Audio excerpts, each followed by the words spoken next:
Harold, I'm afraid I need you to come with me. Oh, hi, Major. What's the matter? Is that leak bothering you again? It's your fine, your unpaid fine. I had a fine? You still do. Tubing without the proper credit on your tube card. Can you settle it now? No. But wait, I'm sure I topped it up. Improper tube card management, Halibut. You surely recall that since last week, the Energy District tubes require your tube card to be topped up with blue credit if an onward journey to the social district is intended, in addition to the usual weekly turquoise credit. Wait, but only last month it was a green. I don't make the rules, Harold, but the rules make me. Now let's get you over to the fine secretary so we can all get on with our day.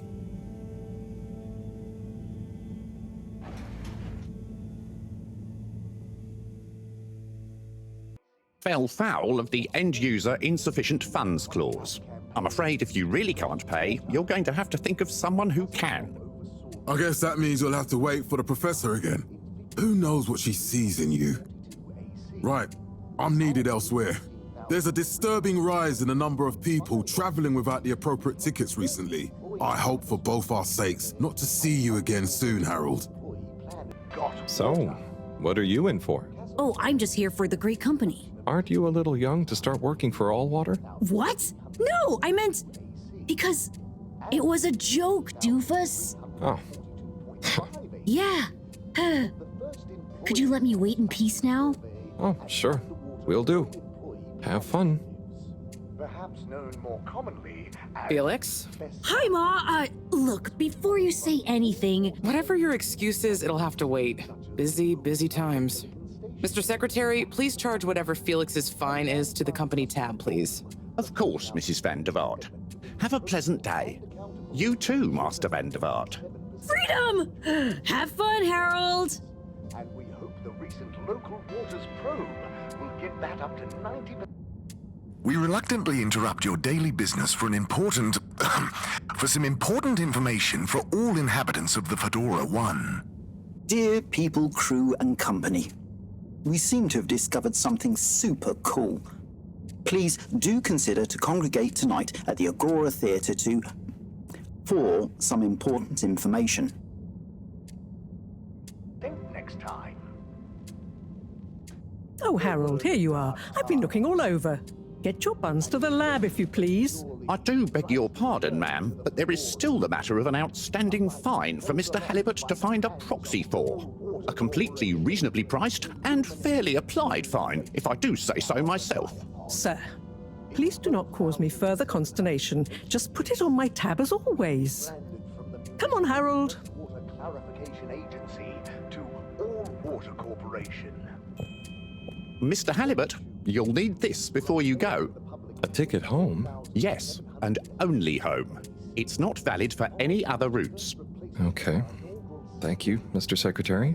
And your tube pass should be unlocked again within 24 hours. So you'll be back to the luxury of fully automatic tube travel eligibility approval once again. I can't wait. Got water. Castle Shop overs. Every time I need you, Harold, it's something else. What's wrong with you? I can't handle your shenanigans while we're in the middle of this mess. I know. I'm sorry. Next time... This must have an underlying cause. I remember when you were still in school and your teacher telling me about how you would just stare out of the window, oblivious to her even shouting at you. It's like you've never snapped out of that daydream.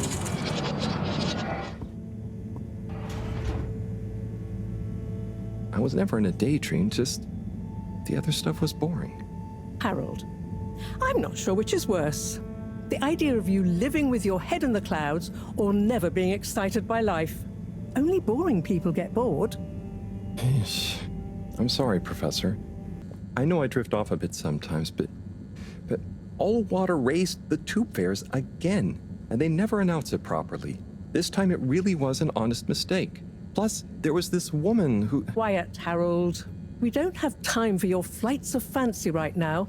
There's important work afoot. Oh, yeah. Have you checked the blockage in the filter station yet?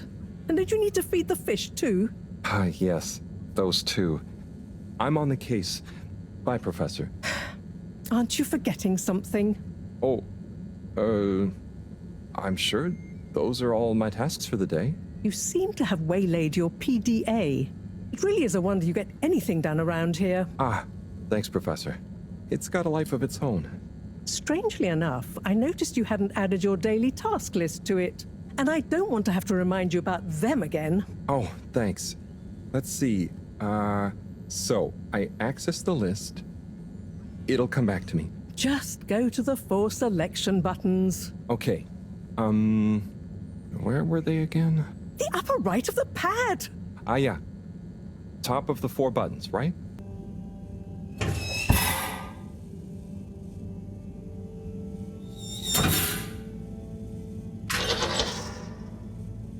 Little fishy, your little dishy is now served.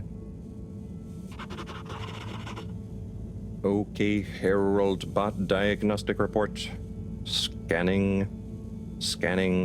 All tasks completed satisfactorily. Enjoyment evaluation minimal.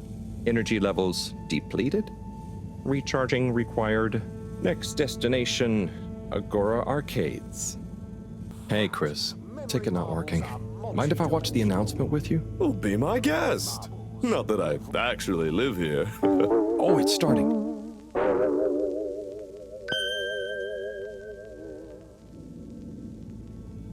We chose the stars, not instead of the Earth, but because of it. We chose sacrifice and responsibility. Well, we didn't, I guess, but our ancestors did, and we wouldn't be here if they hadn't. Left, I mean. We'd be back on Earth, and where would that have got anyone? We may not have ever seen our home, tasted its air, or gazed across its boiling seas, but we remember it. And then we made a new home, even if it wasn't quite what anyone had in mind. And one corporation over all others helped make that possible. All water. On that note, I'd like to introduce Madam CEO Brenna Castlechop. Good day to you all. As you may know, I am Brenna Castlechop, the CEO of All Water Corporation. More importantly, I'm a citizen of the Fedora just like you. And it's my unmitigated pleasure today to show you what you're about to see. Join me in reliving and celebrating the remarkable journey we've been on together, before we unveil the next step of that journey.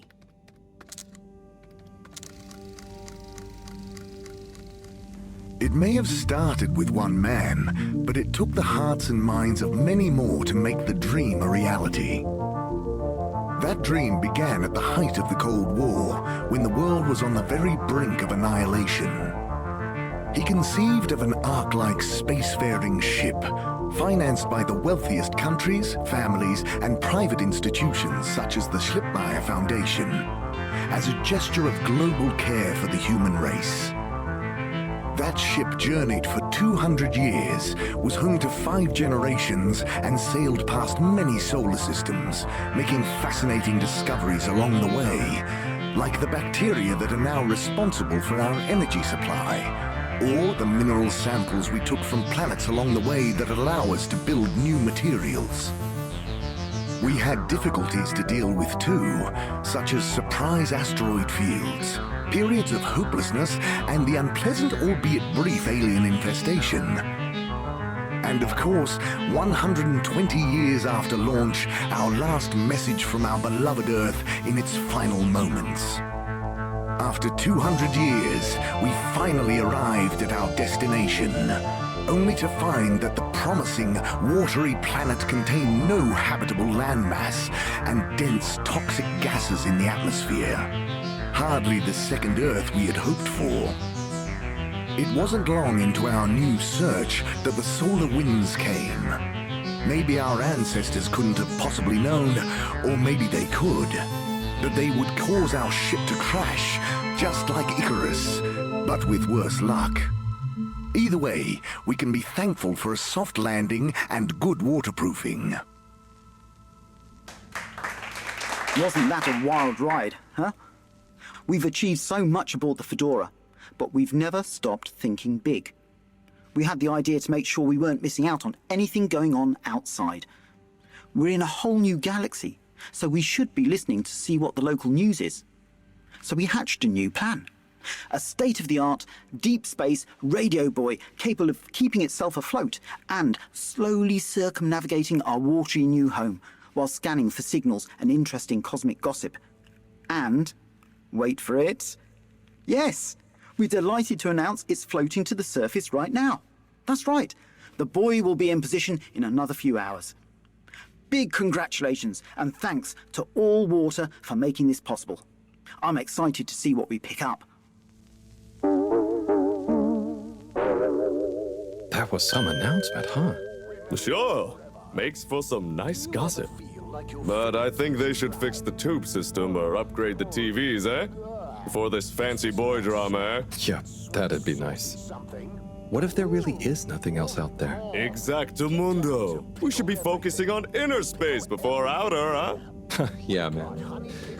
Speaking of inner space, I hope the tickets are working again tomorrow. Que claro. At least I brought some homework to mark. Those bambinos will forget everything at this rate. And you've got your trusty couch. Yep. We've gotten to know each other well. Okay. I'm gonna get some sleep. Buona notte, Chris. Buona notte, Harold. Oh boy. What a day. Here's hoping tomorrow's a bit more relaxed. I could do with a day off. All this running back and forth for people is tiring, man. But, Agent Harrelson, that's what they pay you for. Don't let us down now.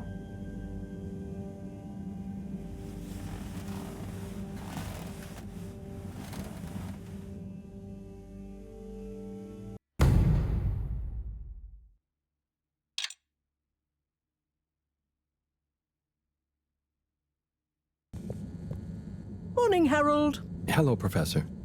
What did you think of that announcement? It was quite fantastically self-aggrandizing. Yes, it did go on a bit. The boy seems cool, though. Indeed. I'm sure it'll make a great source of distraction. Now, if you're quite ready... Sure. Ready for what? I made a breakthrough discovery at the Arboretum last night. You remember the last batch of bloomy rocks? Oh, the really small ones from the last intake? The ones with the strange shapes and the little holes and... The blue ones, yes. Turns out their surface composition doesn't just give us clues about our immediate aquatic environs. I think they've picked up some influences from outer space as well. Take a look through the microscope. You'll see what I mean. Just remind me exactly how that thing works again. Harold, are you fooling me? This will be the last time I explain it to you, so for once, pay attention. The one you're looking at now seems to have picked up radiation from our nearest sun. There's a particular mark for each time there's been a solar flare. I can only see one mark? That's the problem. There isn't enough of a recording on this one. I dated it to roughly 40 BC. So we need an older one. For... Exactly. Older ones, ideally. Although I doubt we'll have much luck catching more of them by chance. Oh, yes. We have to figure out when there's going to be a gap between flares. Flares cause the solar winds. A gap between solar storms is our only window for leaving this place. I need you to look into this, Harold. If anyone on board has an older rock, we need it procured. Yes? But if we're not going to be able to catch one, where am I supposed to start looking? You could start at Tommy's store. You and I both know that guy somehow gets hold of whatever those filter stations spit out, and then sells them at an outrageous markup. Good evening, Jean. Nice to see you, Bridget. Is the sample in the microscope? I'm really curious to inspect it. Yes, you definitely should. Hey. Hey, you're the professor's assistant, Jeremy, right? Yes, but no. I'm Harold Halibut. I interned in your section for about a year. Oh, goodness, you're microwave boy. So, you do remember me. Yes, how could I forget that debacle? Actually, I've just met with your professor. Is everything okay? Not entirely, but I probably shouldn't be telling you. Okay, But I suppose if Moreau trusts you, I'm a bit worried about our ship's energy reserves. I thought I'd talk to your boss about it. She's the smartest person on board, isn't she? Reserves? Are we in some kind of trouble? Now I've said too much. Ask Moreau. Perhaps she'll tell you more. Did you guys talk about the Bloomy Rocks at all? Moreau said I should maybe check with your husband. As a matter of fact, we did. As for my husband, you'll have to ask him, which is more than I've been able to do the past few days. Knowing that infuriating rock collection, I'm sure he'll find you something. He's a sweetheart, really, you know? Go ask him. See you later. Bye, Richard. Harold, when you see Cyrus, could you give him a message for me? Sure thing, Professor. Just ask him, how are the details coming along? Okay. I will ask him, but, Yes, I know. I could ask him myself, but didn't you stop to wonder why I don't want to? I just did stop to wonder. It's complicated, okay? We go back a long way and don't always see eye to eye, especially on matters of categorization, nomenclature, and subsequent archiving methodology. Not that he ever saw fit to delineate his preferred... Don't mind me, Harold. I just mean, Cyrus has his stubborn phases, and I just can't talk to him when he's in one. Okay, say no more. Your message is safe with me. Actually, Harold... No, it's okay. Nothing. Run along now. You may now exit the tube. Utterly unconcerned for your own safety, no respect for authority, wanton disregard for the future of humanity. Harold, good timing. You can explain things to the Major, can't you? Harold, come here and explain things. And yourself. Major, I'm just passing through. I really don't know what this is about. Hi, Felix. So you're not here to make excuses for this diminutive delinquent? Hey, I'm not diminutive. I've just got longer to live than you. And Harold, tell him about our plan. Harold! I thought I told you to stay out of trouble. I should have known you'd be wrapped up in this. I'm not in trouble. There is no plan. Are you questioning my authority and/or organizational merit? What? No, Major. If I find out you're a bad influence on young Felix here... Not me, Major. Whatever Felix did, I'm sure it was meant innocently. And how would you know about that? Unless you're in league with him. I mean, if you just relax. Relax? Harold, you're really starting to tweak my beak. But what did Felix do anyway? Utterly unconcerned for his own safety, no respect for authority, wanton disregard. Anyway, Major, under whose jurisdiction is Harold in trouble? Mine! I'm the law here. Felix, will you be a witness to this? Absolutely. And can you testify to Harold's involvement? Only if he's willing to testify to mine. Harold, tell the truth now. It'll be easier in the long run. I haven't witnessed anything to testify. Damn it! Then the case is in danger of falling apart. I'm sure Felix's parents will deal with this. Good point. They should really be present while you question me, Major. I'm only a minor. Don't you throw the book at me, son.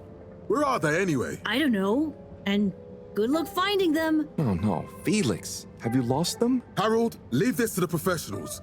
Felix, do you mean to tell me you've neglected to file a missing person or persons report? Shouldn't we look for them? Don't change the subject. But, Major, what is the subject? That's right, Harold. Know your rights. If, and I mean if, you're acting as some kind of heroic big brother figure to this young man, I expect you to be a positive influence.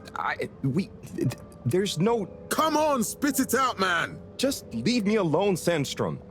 I've got fish to feed. Okay, Harold, but your fish won't save you if I catch you red-handed. Now, Felix. Where is Felix? Oh, no.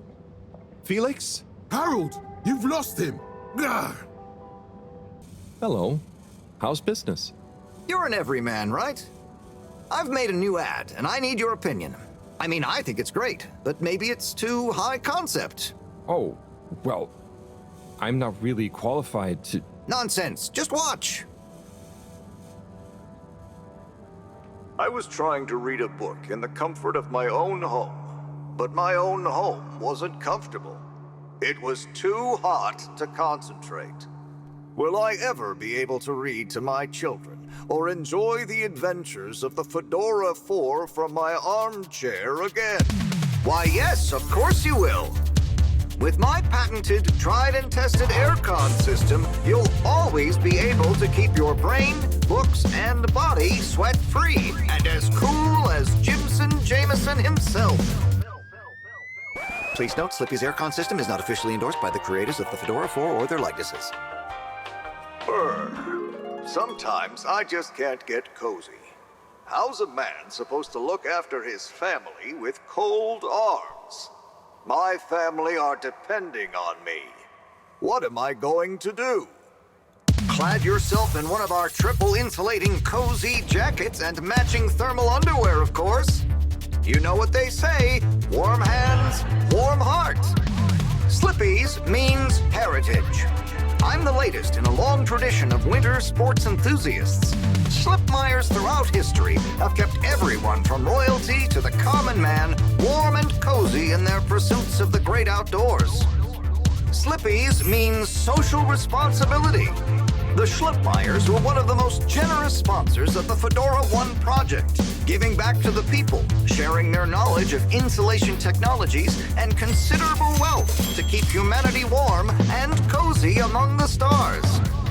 Remember, you deserve to live and work at whatever temperature is right for you. With over 200 years of expertise, you can bet the weather forecast shows Slippies across the board. Come in out of the cold and into Slippies. Slippies. Heat protection so good, it'll be a cold day in hell. Well, what did you think? There were lots of things, and... Great! So glad you agree. And while you're here... I was just going... Ah, come on, you can't go without testing my new half-pipe experience. It's new and improved by a little modification to my patented aircon system that I'm calling the Freezer! Is that... do I have to... I'm glad you asked. It combines precise atmospheric condition synthesis with the ski sim to recreate the most lifelike experience of skiing you can dream of. That sounds... wait. Me? Skiing? But I don't... Nonsense. I'm sure you're a natural. Now let's get you strapped in. Oh, Harold, you were really blown away by it, huh? First time's the hardest. It's all downhill from there.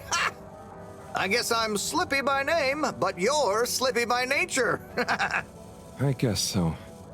I'd really better go now. Sure, but just so you know, I run a pretty generous referral scheme if you're interested. For every customer you get. Gotta dash. Okay, Harold. Be skiing ya. Hey, buddy. Hey, Harold. Great to see ya. How about that announcement, eh? Yeah, it was really something. It sure was. I try not to busy myself with those kinds of affairs. I'm just happy you're joining in for the station jog. The jog? I was only... Chris promised me he'd be here any minute. Now we've really got a jog team on our hands. I think I'll pass. No one's forcing you, Harold. But why don't you keep me company until Chris arrives? Okay, that I can do. How's the post today? It's a bit slow, what with the tube to the utility district being out, so I can't really work. Not working makes me so restless. I hope it's back soon. Good thing you have the arcades to jog around. Yep, and Chris can't get to the school for the same reason. So at least we'll have plenty of time to work out together. That young man is almost as fit as me. Why do I feel like I'm the odd one out? Oh, hey, Chris. Last to arrive, first to finish. That's my motto. Harold, won't you stay? The jog team won't be the same without you. Yeah, venga, Harold. You can't leave now, I just got here. Jog team, jog team, jog team. Good show, Harold. How's everyone feeling? I think there was a new personal best for me. Fine. Thanks, buddy. How'd you both keep so fit? Oh, you know me, Harold. I've been running around this station for years. Gotta keep up my reputation for same-day service after all. Healthy body, healthy mind. That's what keeps me going. Gotta set a good example for those lazy students of mine, too. Have you got any tips? Just keep on moving, Harold. You never know when you'll have to slow down. So keep going while you can.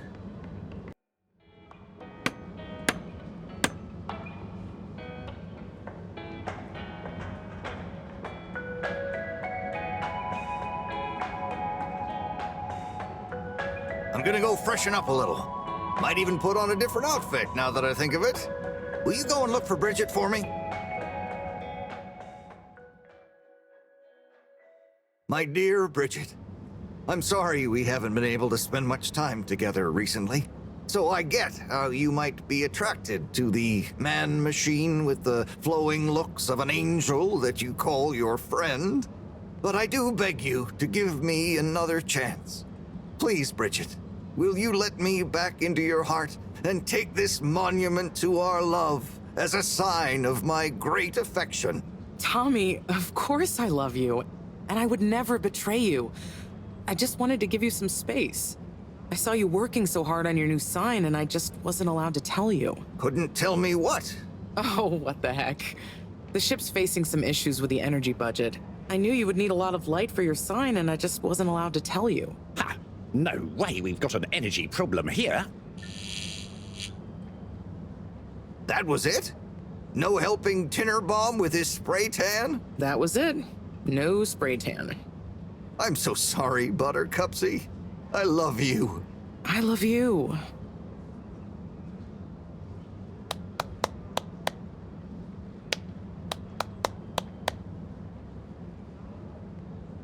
Thank you for your help, Harold.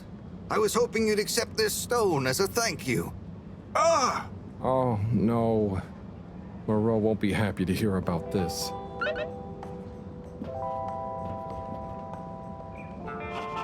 Ah, Harold. Listen, about the rock, I'm really sorry it's gone. You know, I would have loved for you to have it. It's okay, Tommy. It wasn't your fault. I just feel bad, you know? I was so wrapped up in my own stuff, maybe... I don't know. Thanks, Tommy. Maybe it'll turn up. I'm just glad you and Bridget made up. Thanks, Harold. You're a swell guy. I'll keep my eyes peeled. Let you know if I hear anything. Thanks, Tommy. Harold, if it transpires you had anything to do with this wanton violation of Code 7887, then so... No. I want to find the rock more than anyone. Say I believe you. Can you think of anything that might help us find the culprits? I'm sorry, Major. I'll let you know if I think of anything. See that you do. That missing rock is a stain on my sheet of justice. I will. Bye, Major. Professor, you're not going to believe this. Why does that not surprise me? The blue rock. It's gone. You found it? You lost it? It was stolen from Tommy's store. This is utterly vexatious, Harold. I know. Oh, and I also got a message from Cyrus for you. Out with it, then. He says, hi. Hi? Just hi? Yeah, just that. He said you'd know what it means. He's a sly one sometimes. I'll give him that. Stubborn as a mule. What's a mule? Oh, don't start, Harold. I've got to think of a comeback. I mean, get some important work done. What should we do? We? I need time to think. Madam CEO, you're going to want to hear this. I'm listening. It's the new buoy, Ma'am. It's picked up a signal that we have reason to believe originates from Earth. Earth? Have you reverse dated the transmission? We have. It was sent in 2102. So 126 years after we left. Things would have been pretty rock bottom back there by then. Let's hear what was important enough for them to call after us. Maybe it was their final farewell, huh? I hope it's nothing too awkward. Okay, I'll send a copy via... Well, just play it to me. I've got a 1205. But Ma'am, it's only 10...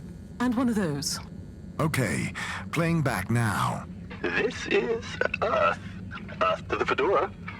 We sure hope you're all okay, whomever is still out there. We're not quite sure how to tell you this. Johnston! Cut the damn line! You're live! What? Oh, fudge. Professor, did you hear that strange message? It was hard to miss. It's the first message from Earth. Ever? Certainly in my lifetime, at least. I wonder, what kind of message would a dying civilization speculatively send to a ship that can never return? What do you think it means? It means that the fact All Water haven't shared it publicly yet means they're thinking about how to turn it to their advantage. What if it's not the first message? Don't be paranoid, Harold. What reason or authority would they have for keeping messages from us? Still, even if they had planned to share it immediately, they look suspicious now. Gosh, that message could be anything. Maybe they've got information for us about our mission. Well, what could that information be? If we presuppose...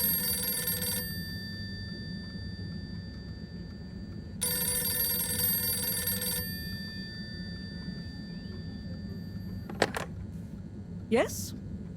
Oh, it's you. Yes? No. Indubitably. Fine. What?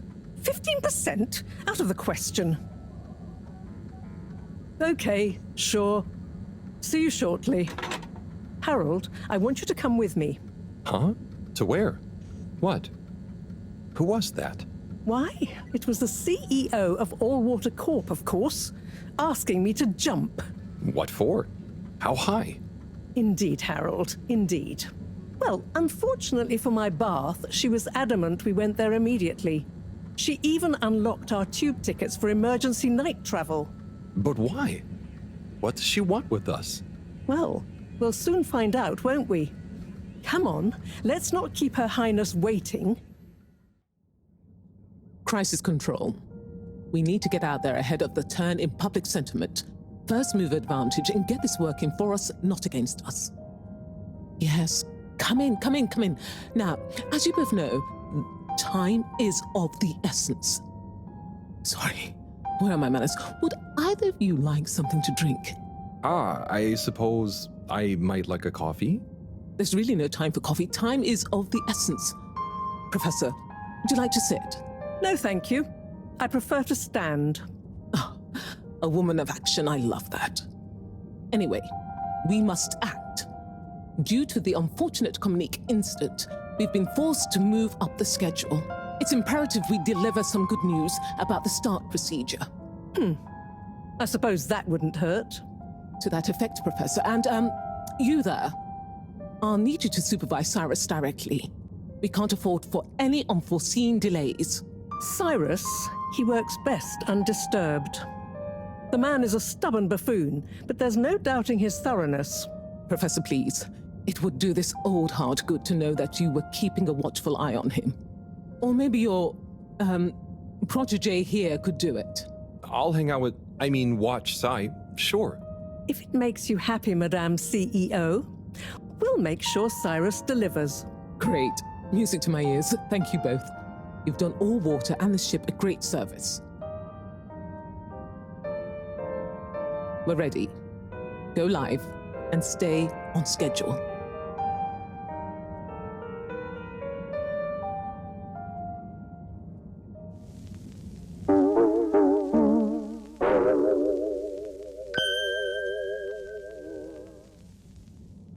It's my privilege to announce to you all today that our new boy program has already proven an unmitigated success. We present to you now the full and unedited audio that represents the first incoming message we've received in our lifetimes. Now, before the message plays, I'd like to take a moment to reiterate just how proud we should all be of progress on the new start procedures. It won't be long before we're ready for the first attempt, the latest in a long line of steps on the road to a greater, brighter future for us all. Please enjoy this message, brought to you by the All Water Corporation. This is Earth to the Fedora. We sure hope you're all okay, whomever is still out there. We're not quite sure how to tell you this. Things were pretty rocky here when you left, of course, and, that was a brave move. Probably the right decision at the time. We didn't know whether to even tell you this, but we figured maybe it would give you some comfort, way out there in the freezing clutches of deep space. What? Oh, right. Yeah, I guess. Or, even better, the comforting, warm embrace of a lovely, habitable new planet. Well, we just wanted to let you know that we pulled together down here. The sparrows calmed down and things pretty much worked themselves out. Life still isn't perfect, but bananas died out, and you gotta be pretty careful around water. But by and large, we're back on track. I've survived. Wish we could send you a postcard. Anyway, be safe, and maybe one day we'll get a hello from you. We'll be listening. What are you all still doing here? Don't you have work or something to do? Scram! Captain at Large Baronhout?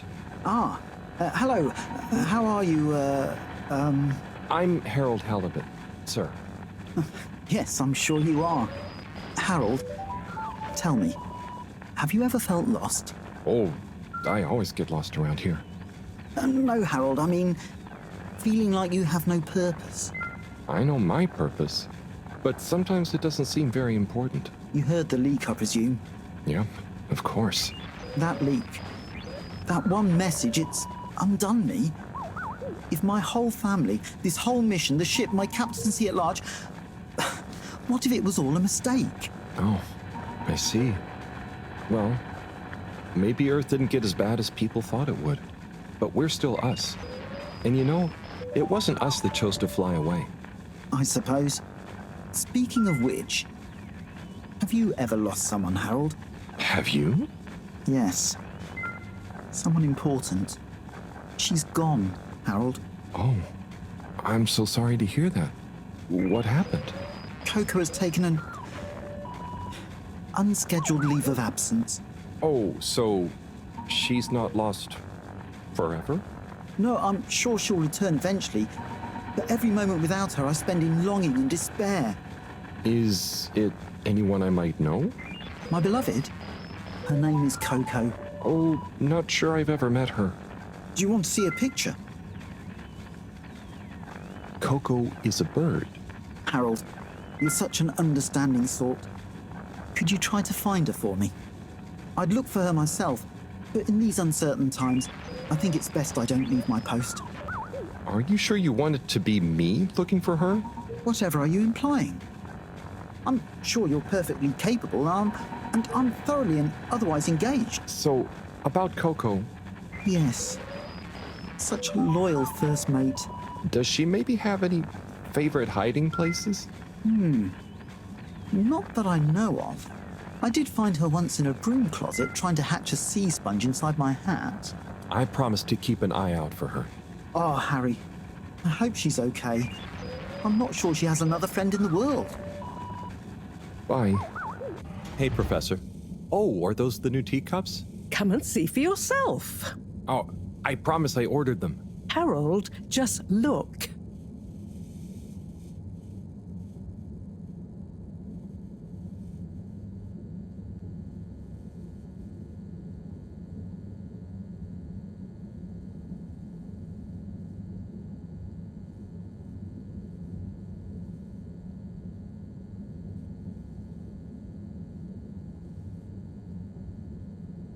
Most intriguing.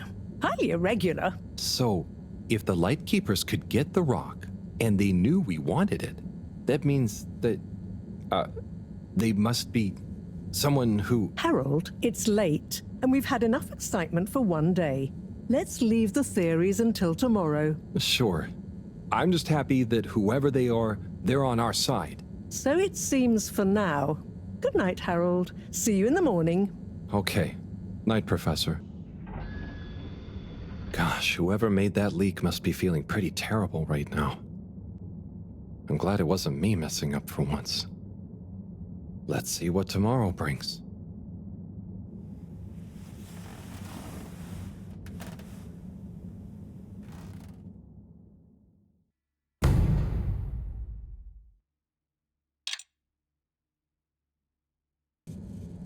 And what time do you call this?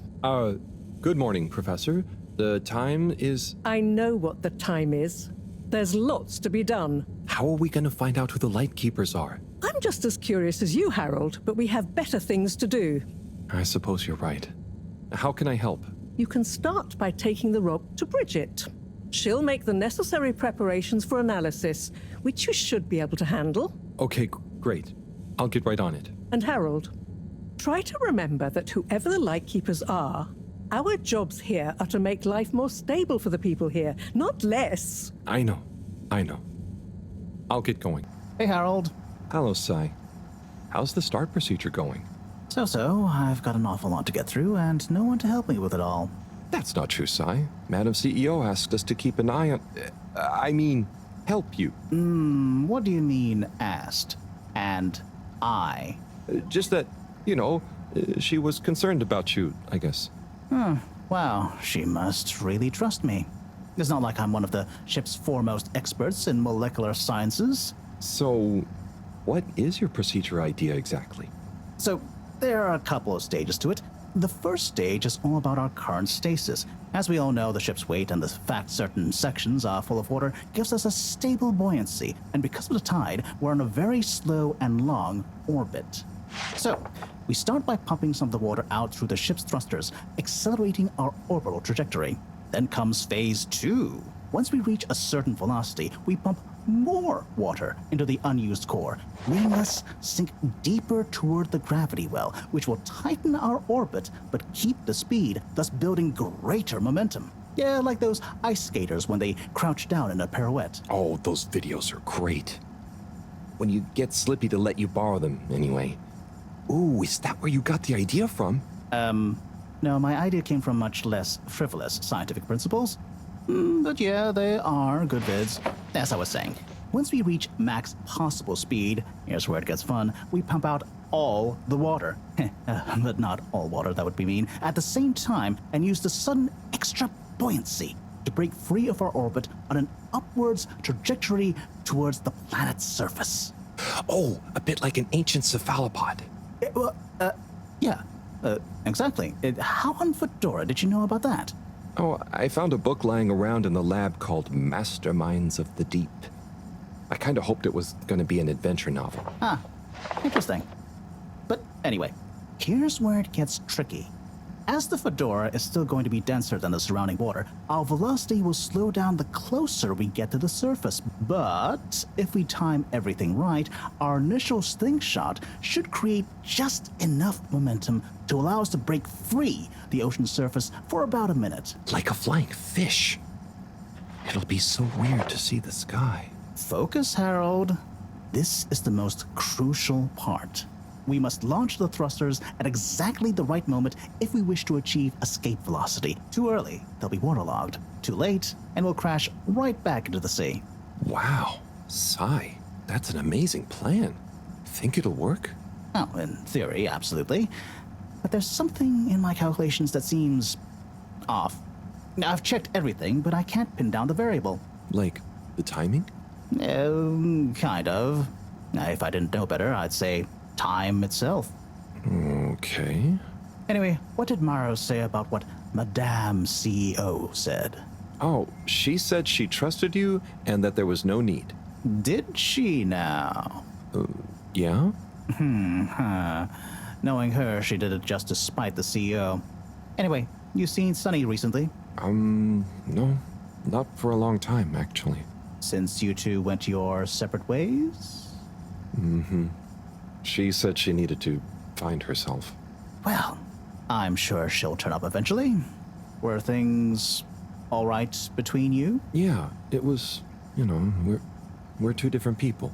Sunny alone is at least two different people. But I'm glad it wasn't anything too dramatic. Anyway, back to work for me. Yeah. Looks like you've got it cut out for you. Good luck, Sai. Hi, Bridget. Are you ready to rock, Harold? I have it here. Ready. With rock. Oh, Harold, you can be such a killjoy sometimes.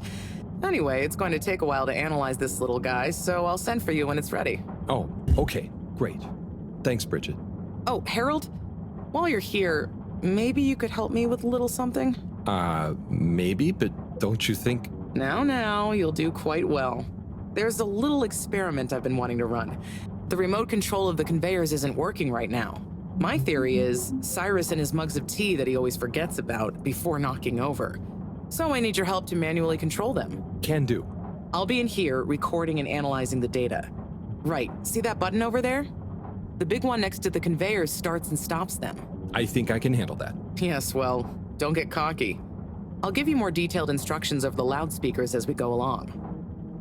These results... It looks like our catalytic bacteria is starting to have diminishing returns on the energy output. That's not good, right? No, but it also doesn't make much sense. Why would the bacteria have been fine until now? I'm not the best person to ask. What could have changed? I'm not sure. I've run the tests. The key variables, pH level, density, etc., are all stable on the bacteria. We're using the same organic matter for it to convert. And I've been double-checking the filters. They're filtering at the same levels as always. I mean, could something outside the ship be to blame? It is possible that somehow the organic matter is being affected before it hits the filters. But none of the tests we've run on the matter itself shows any key variants. Strange. Are the energy returns diminishing very badly? I'm not panicking yet, Harold. It's just a trend we can't let continue indefinitely. Unless we can miraculously find a whole new system for producing energy. Not panicking at all. Oh dear. I should get back to Moreau, but just let me know if there's anything else I can do to help. I'll keep you posted, Harold. And thanks. Cleaning, fixing, running around and fetching stuff, doing stuff. It could be worse, but there must be more. More to life? Cleaning, fixing, running all around. Wait, what's that sound? Isn't there more to life? I clean and I fix till my legs feel like bricks. My best friend is a mop. I work till I drop. And for what? No medals or treats. I don't get silk sheets, but oh, I'm the first guy they call for a leak. There must be more to life. I could be an artiste, my name would be feted, or a chef whose every dish was celebrated. But maybe this is my destiny, trouble and strife. And perhaps that's okay. At the end of the day, what more could there be to life?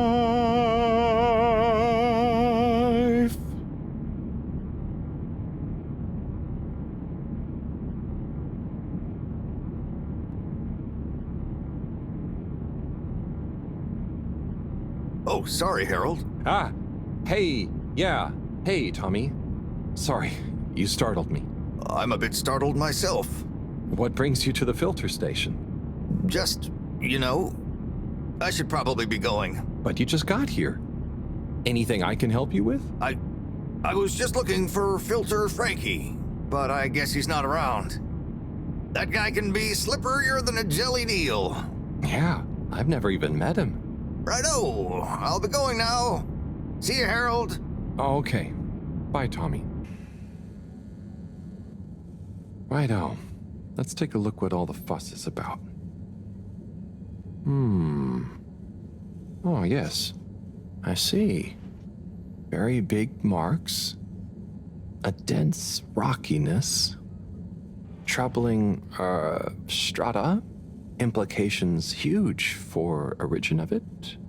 Possible comet fragment. Judging by the composition, could have been from far away. That is. Ah! Professor, you scared me. This is. We've been thinking all along about. This data suggests. But. That would contradict. The potential implications. What is it, Professor? It's these readouts. I think I know what they mean. Oh, what have they told you? The rock strata looks like carbonaceous chondrite. Rare, but the aminos, backdating. It's a countdown. Great. For what? Our relaunch window. The sample finally reveals a pattern. And it means there's a 2-year gap between the otherwise constant solar windstorms. We're approaching that window. Fast. And if we miss it? We wait. For 80 years. Most of us won't get to see the next one. Wow. So can you work out how long we have? If my calculations are correct, we're fast approaching the end of the current 2-year calm period. In fact, I make it exactly 89 days we have left. Do you think we'll make it? Not unless we find a miraculous source of energy to properly power the ship. I doubt it. I need to double-check some of this data urgently. Oh dear. Okay, Professor, I'll leave you be. I'm here. What's with the secret? Shh. Wait. I can't tell you anything with all these people around. Okay. We have to wait until everyone leaves? Yes, that's the deal. Okay. Well, I wish I'd known. I would have brought a book or something. What are you reading? Oh, just the latest in the Fedora 4 series. Is that the beast from below? Oh no, it's Persephone's Lament. Oh, I thought the beast from below was the latest one. Maybe I'm wrong. Oh, look. Is that Cherry Bofflesop? Who's that? Come on, you don't know Cherry Bofflesop? The food critic from the Chronicle? I'm a kid. I don't read newspapers. Well, the cartoons, obviously, and I quite like the Agony On column, actually. I think that might be Cherry, too. Oh. So, do you ever think it's strange? All these people, all their own homes, lives, thoughts? Maybe they don't even know we exist. Well, I mean, they can see us. Yes, but that's not always the same thing, is it? Oh, I suppose not. So, how's school? Why? Did Mr. Tenenbaum ask you to spy on me? Chris? No. I was only wondering. School's school. I try to concentrate, but it just seems pointless. I mean, what do you need to learn to do what my dad does? And I'm sure they're not teaching us about what my mom does. But you need to just learn in general. You can't just know what you need to learn yet. Huh. I just feel like I learn more by exploring myself. Well, can't you do both? You can always explore, but you can't always get someone like Chris, Mr. Tenenbaum, spending all day helping you learn. Huh. I suppose it would be cool to know everything. Good evening, Fedorans. The all-water tube system will shortly be closing for the Okay, it's night. time. Please I hope attend it's to worth the wait. necessary travel Oh, it arrangements. is. Coast is Get clear. home safe. Follow me.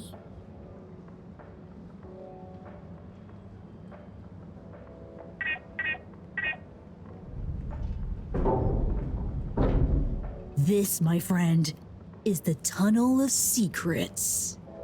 It looks like a ventilation shaft? A small, dark one. Sure, that's what they want you to think. Come on.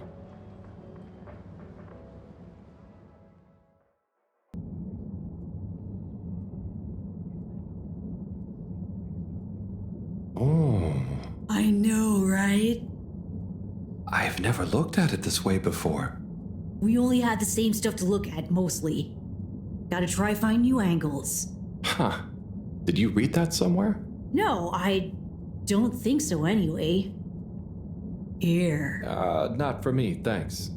And not for you. Relax, it's just gum. Smoking is a dumb adult thing anyway. Oh. Okay. I'll take one, thanks. They call him the Scout. A man who dared to go where others wouldn't or couldn't. He wasn't one for the limelight, but he was good at his job. He mapped out new lands. The Lightkeepers made him an offer. Work for us, they said.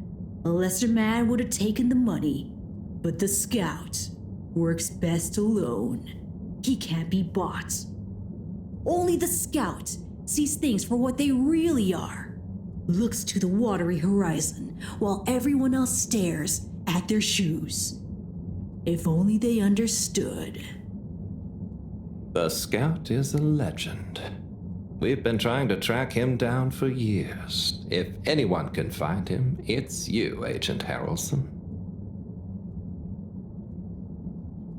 So, what do you think is gonna happen now that Earth is okay?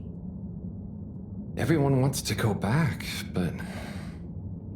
Yeah, it'll take a while, right? Too long. Let's move on.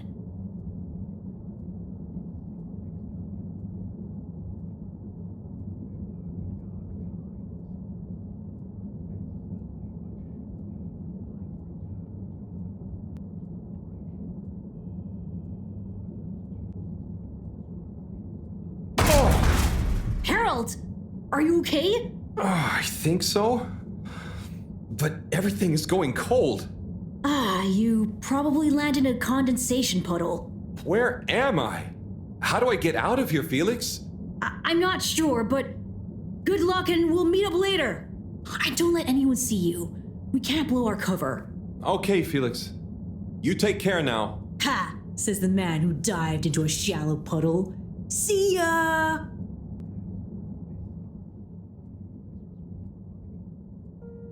Yes, 400%. And let me circle back to you on the... Oh, Slipmeyer, please do sit down and come in. Madam CEO, have I got news for you? I should certainly hope so. Time is money, and I can't spend time on empty chatter. With so perilous a palpable public perception problem. Well, now you've had a chance to test my new super chill aircon system. Have you given my start procedure idea any more thought? Surely you don't want to rely entirely on Cyrus. Yes, about that. I can still hear those blasted mice in the vents. So it can't be that cold and therefore not that efficient. If the system can't scare some mice, how's it going to form the basis of a relaunch? I don't want to presume, but did you turn it up to max? Yes, up to 10. I thought so. You see, this one goes to 11. Well, why wouldn't you just make 10? Whatever. Will you do the honors? Of course. You just gotta click the dial past the little bit of resistance. Like so. Give it a few minutes to kick in, and those mice will be micicles! Good. Perhaps you should work on a prototype. We're going to treat people to a little public demonstration in 10 days. Get the public buy-in, perhaps even a vote. It seems like there's hope for your aircon yet. Those mice are feeling the chill.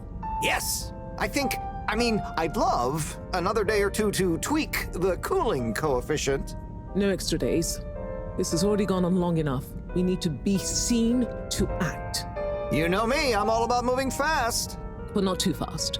We can't cut corners on this. The stakes are too high. I'll keep it on the straight and narrow. But if you can, find a way to speed it up. Say no more, Madam CEO. Just wait until that demonstration. You'll see.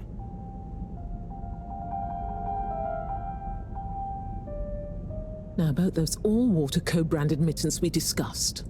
I can't stay in here any longer. I'll become a Harold-sicle. Goodness, Harold, where have you been? Sorry. Excuse me. Come on, let's get some tea in you. Thanks, Professor. That does sound nice.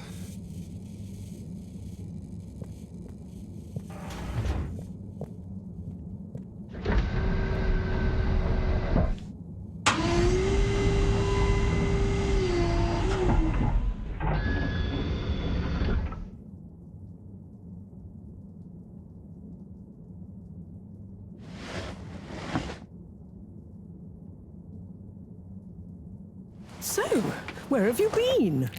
And don't say you got stuck in the filter pipes again. No. Well, there was a puddle, but... It's okay. You're here now. That's the important thing. Oh dear. Do have some tea. It makes everything better. Yes, I think I will. Warm. You need to remember to look after yourself. A stitch in time saves 9. I do. This was, extraneous circumstances. Extenuating circumstances? What exactly have you been up to? Well, it's hard to explain, but I was with Felix. He showed me the vents. They were nice. But then I fell through a grate next to the CEO's office. From what I could overhear, I think something pretty serious is going on between Slippy and Mrs. Castlechop. Slippy? I hardly think he's her type. No, not romantically. It sounded like Slippy was working on his own relaunch procedure. What? That would be most vexing. Why would Castlechop have told us about this? I don't know. Maybe Slippy himself wants to keep it secret for some reason. Well, I don't have much hope that Slippy would solve the problem, but it could be disastrous if he convinced the CEO that he could. I wonder whether those Lightkeepers are aware of this. It seems probable. What I can't deduce yet is what their agenda is. Yeah, Things have been crazy, though, with them, all the all-water news, the rock, now this. Yes, very irregular, not at all fitting with the usual models. Perhaps it's all connected somehow. Oh, could be. Did Slippy or the CEO say anything about what the procedure would be? Not really. All I could tell is that it somehow involved Slippy's patented air-con system. Intriguing. Well, if this baffling pattern keeps up, I'm sure we'll find some new perplexing puzzle pieces soon. I'll keep my ears to the ground. Yes, you do that. Just watch out for puddles. Huh. I'll do my best. Well, let's sleep on it. You look like you could use some. Sounds good, Professor. Achoo! Good night. Night, Harold. And don't catch a cold, please. I'll try not to. Night.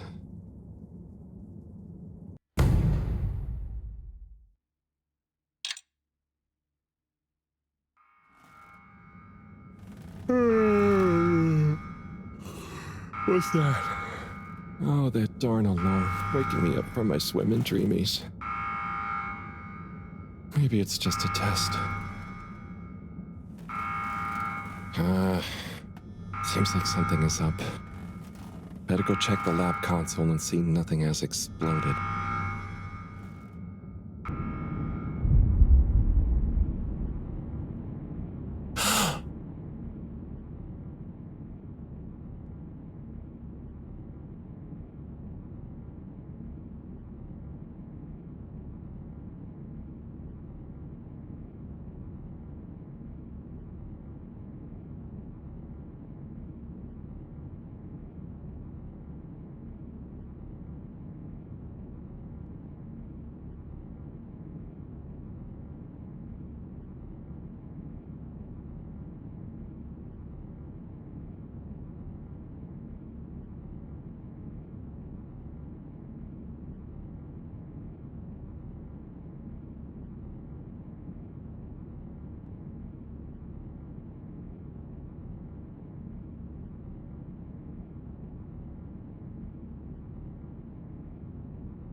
Is he okay? It is breathing. We should be hesitant to ascribe deterministic gender terms to Fishy here. Their race may not even have gender, biologically or culturally. Oh, sorry. Yes. Sorry, Fishy. It just feels unfair saying it. Perhaps when Fishy wakes up, we'll be able to exchange theories about the formation of gender identity and its sociological impact. No doubt it'd give us some fascinating insights into the anthropological and biological imperatives of their society. But are they going to be okay? Let me see. Essential life signs seem stable. Surface moisture looks acceptable. Keep an eye on them. If they look to be drying out, give them a spritz. And what do we do next? Just let me think for a minute. Should I go get more help? Let's not be hasty about telling anyone else yet. There are all kinds of ways someone, namely Allwater, could get this all so very wrong. Makes sense. There would be so many questions. You'd never be able to concentrate. Exactly. All those things will get in the way of us taking good care of this. Yes. Yes, and when they wake up, it's all going to feel pretty scary. We'll do what we can do. We just need to keep them safe until I can finish conducting the tests. I mean, you know, health tests. What about keeping them secret in the storage room? I could keep the boxes in my room. Yes. Proximity to the lab.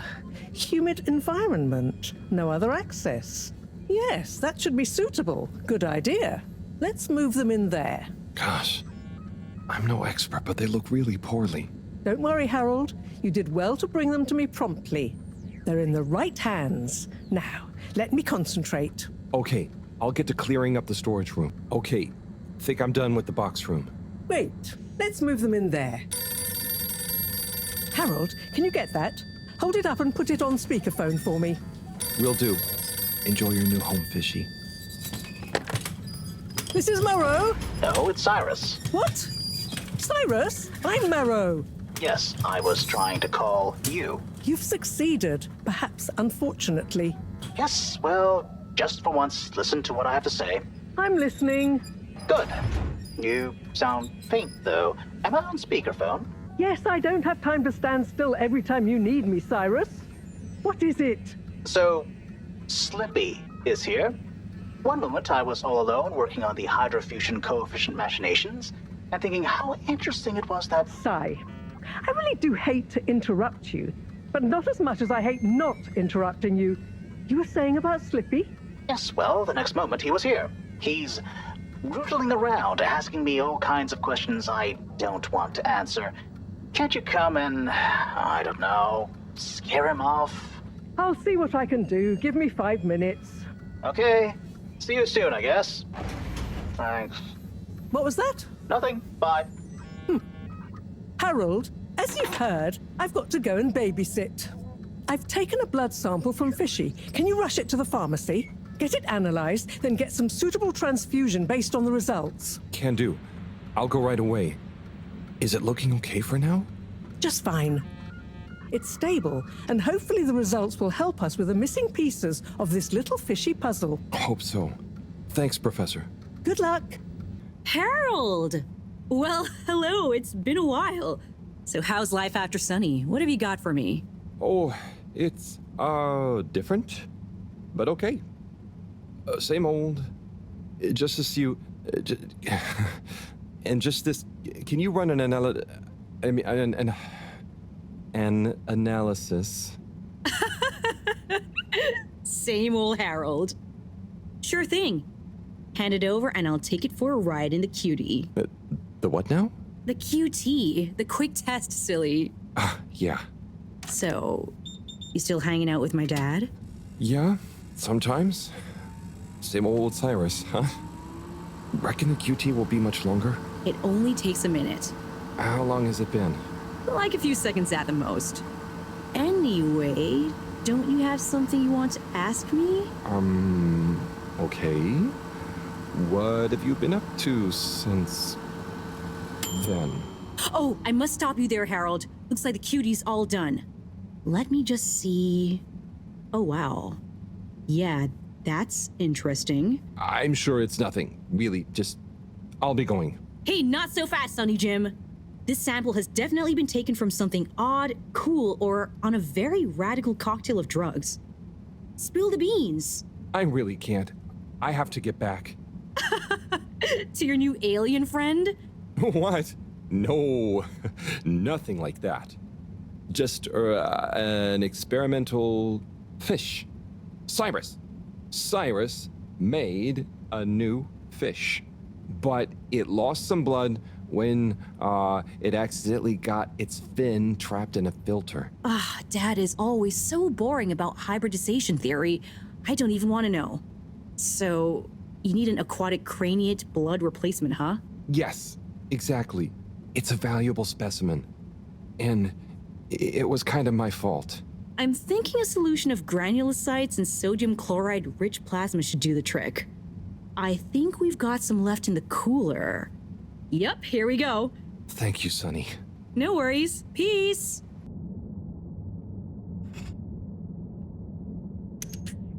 Okay, let's get you rehydrated. Fishy, Sonny is so tiring. Why does she need to know everything? And why does she make it so hard to answer? I should just ignore her, or make stuff up. She's so clever, She doesn't really listen anyway. Does she even care what I've been doing? I know. I'll bombard her with questions. She won't expect that. I'll ask her what she really found out after years of traveling. Or I'll ask her what she ever saw in me. Or I'll ask her whether she's finally impressed now that I've discovered a new species. Well, maybe not that. Anyway, enough about me. How are you doing? How are you finding that new blood? Too bad you can't tell me. But by tomorrow morning, we should know. Right. Time to get some sleep. Night, Fishy.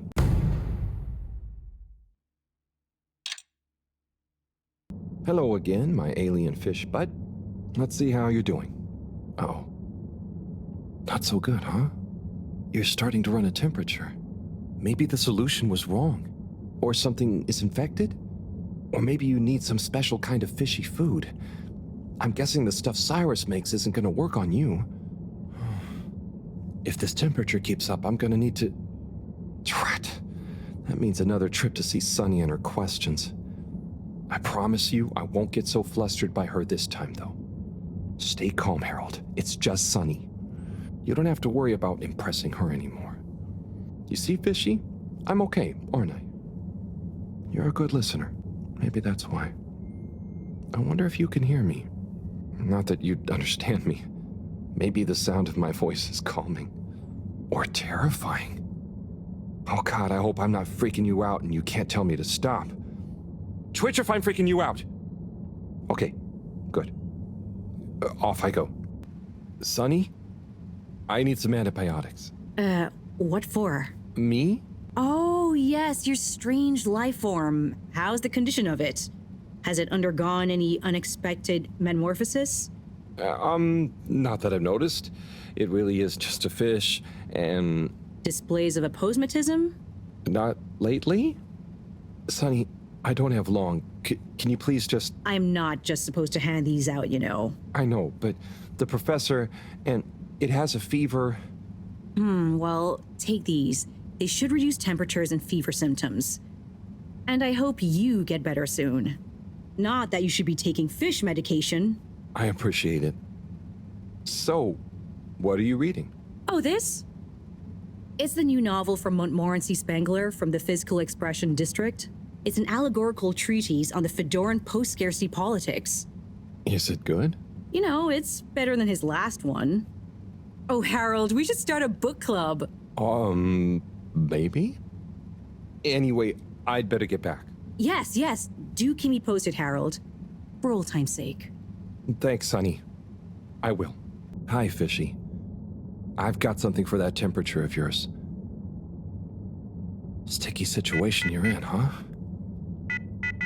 Let's hope these do the trick. You might be an alien, but how different can you be? Can't be as different as me and Sunny. At least I managed to ask her a question or two this time. And I don't think she suspects that you're anything more than a strange experiment of Cyrus that I've somehow got involved with. I guess the fact that she doesn't trust me to do anything too exciting has come in handy for once. I'll check on you soon, pal. Ah, Harold. Just the man I wanted to see.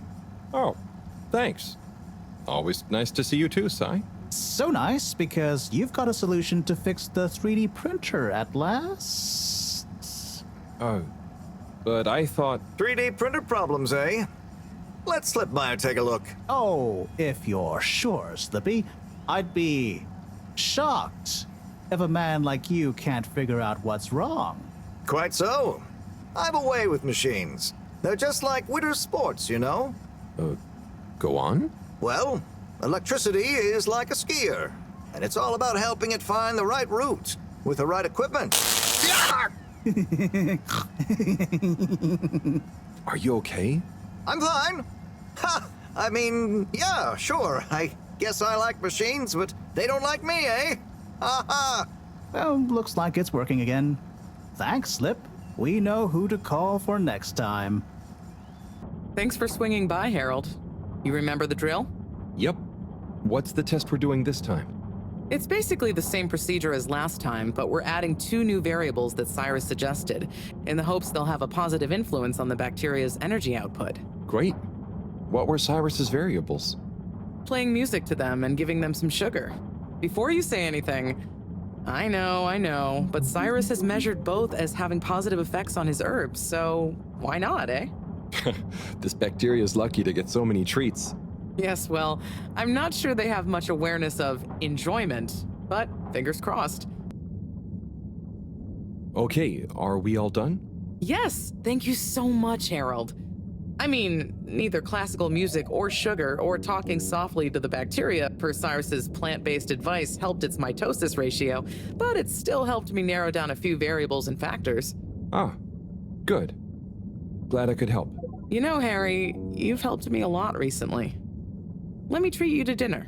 Ah, it's okay. I just try to be helpful. No, I insist. How about some nice fusion food at that new place? Well, it would be nice to eat somewhere other than the fish hut for once. Okay, it's settled. I'll meet you there tomorrow evening. I'll ping you an exact time later. Great. Thanks, Bridget. See you then.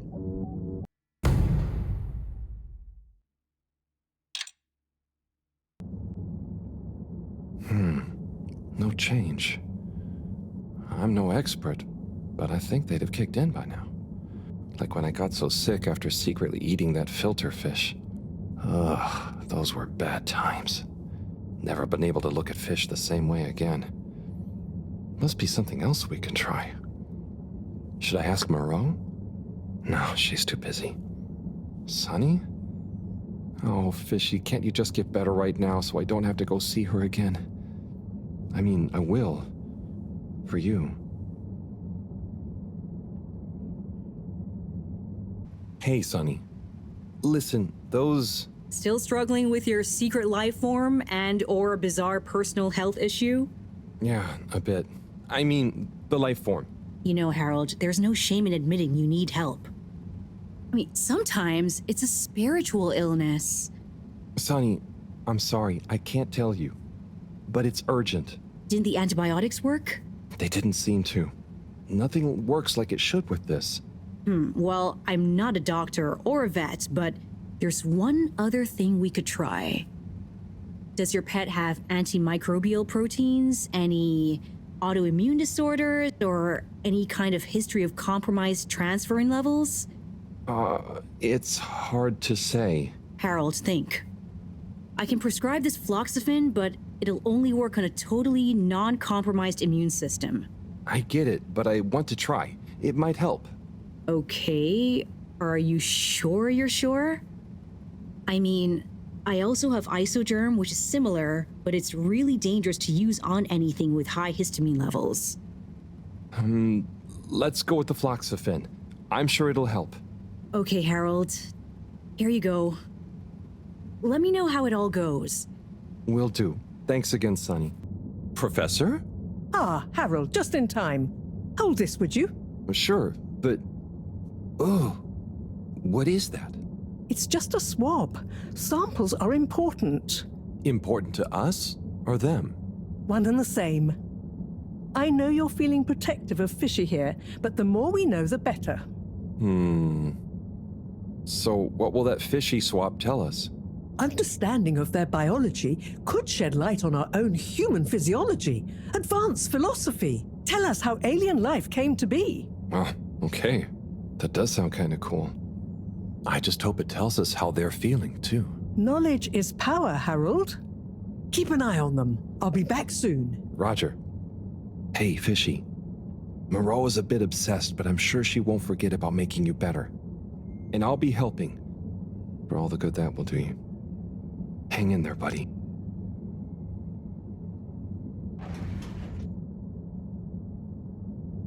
Okay, let's see if these help.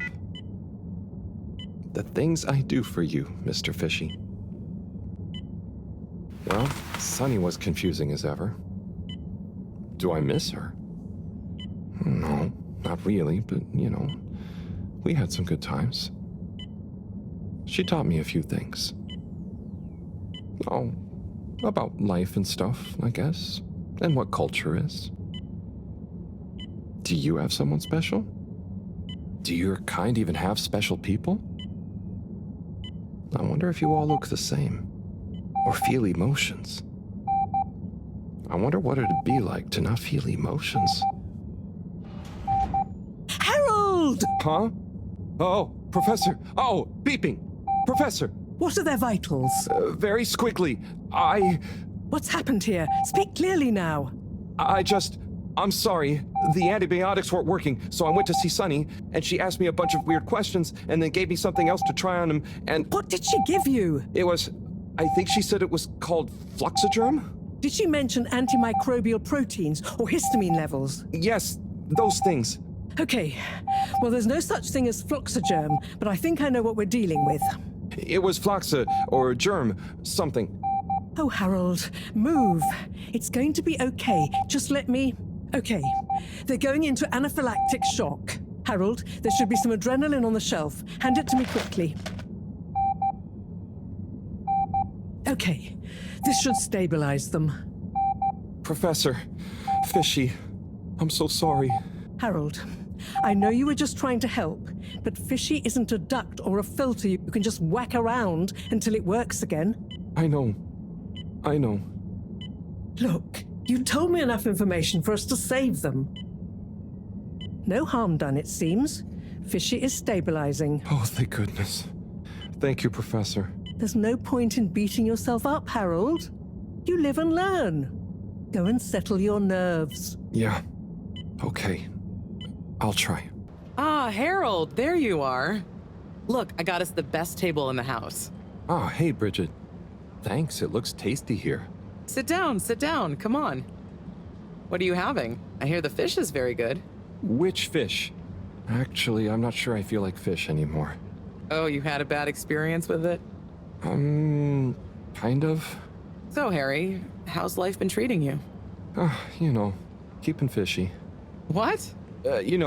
Keeping busy. Okay, that's good to know. Moreau treating you well? Sure, she's very Moreau. Yes, Thorough should be her middle name. No, I said she's very Moreau, like, she doesn't change much. But that's nice too. Ah, yes, I've always admired that about her. Does she have a real middle name? I don't think so. But when I was younger, I thought it was Jeanne and that her first name was Professor. Ha! Adorable. Anyway, if you do ever want a change of pace, you can always come and work for me, Like a little sabbatical. Oh, thank you. If I ever get the time, that'd be fun. You like algae, right? Is that on the menu here? No, at least I hope not. Actually, I did kind of make a mistake. I'm sure it'll be delicious. I mean that I did something dumb recently. Silly mistake, but it could have been really serious. We all make them, Harold. I mean, look at Felix. Oh God. No, I don't mean he was a mistake. He's just a bit wayward. But that's probably our fault. I just sometimes wish I could know more about stuff. Knowing stuff is overrated. You think you know something, then it's wrong in another context. Or you realize you were looking at the wrong thing, and before you know it, you're an all-water energy consultant. But how often do you do things that could be dangerous? I work with energy, so all the time. But there's a difference between knowing loads and being wise. So, being wise is... I think it's being kind and knowing what you don't know. And seeing deeper than just what something appears to be. Everyone can make mistakes, but not everyone can learn from them. Thank you, Bridget.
Gigantic energy implications if handled correctly.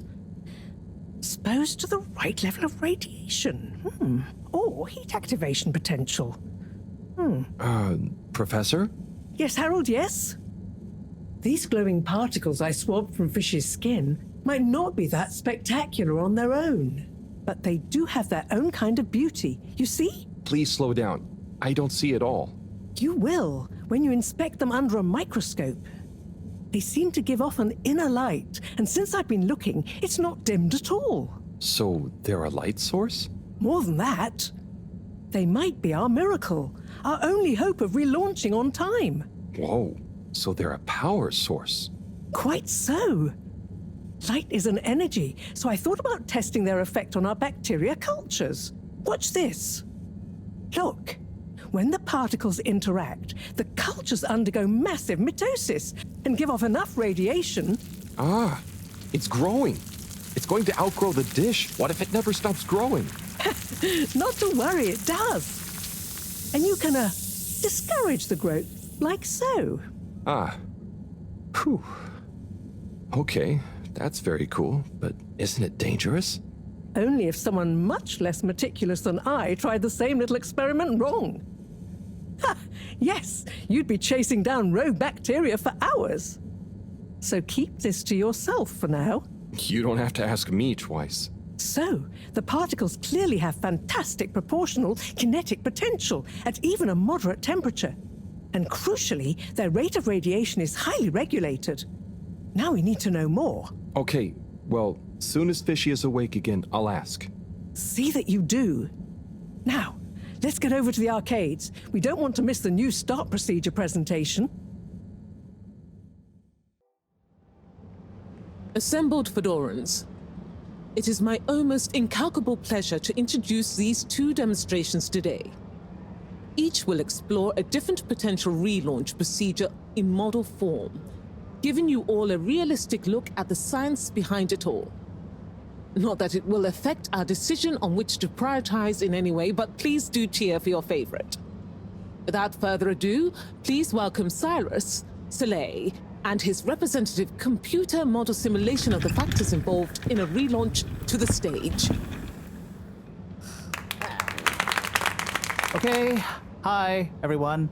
Thanks for coming, to watch this presentation. There's a lot of science, so I thought I'd just show you the computer model. So, here it goes.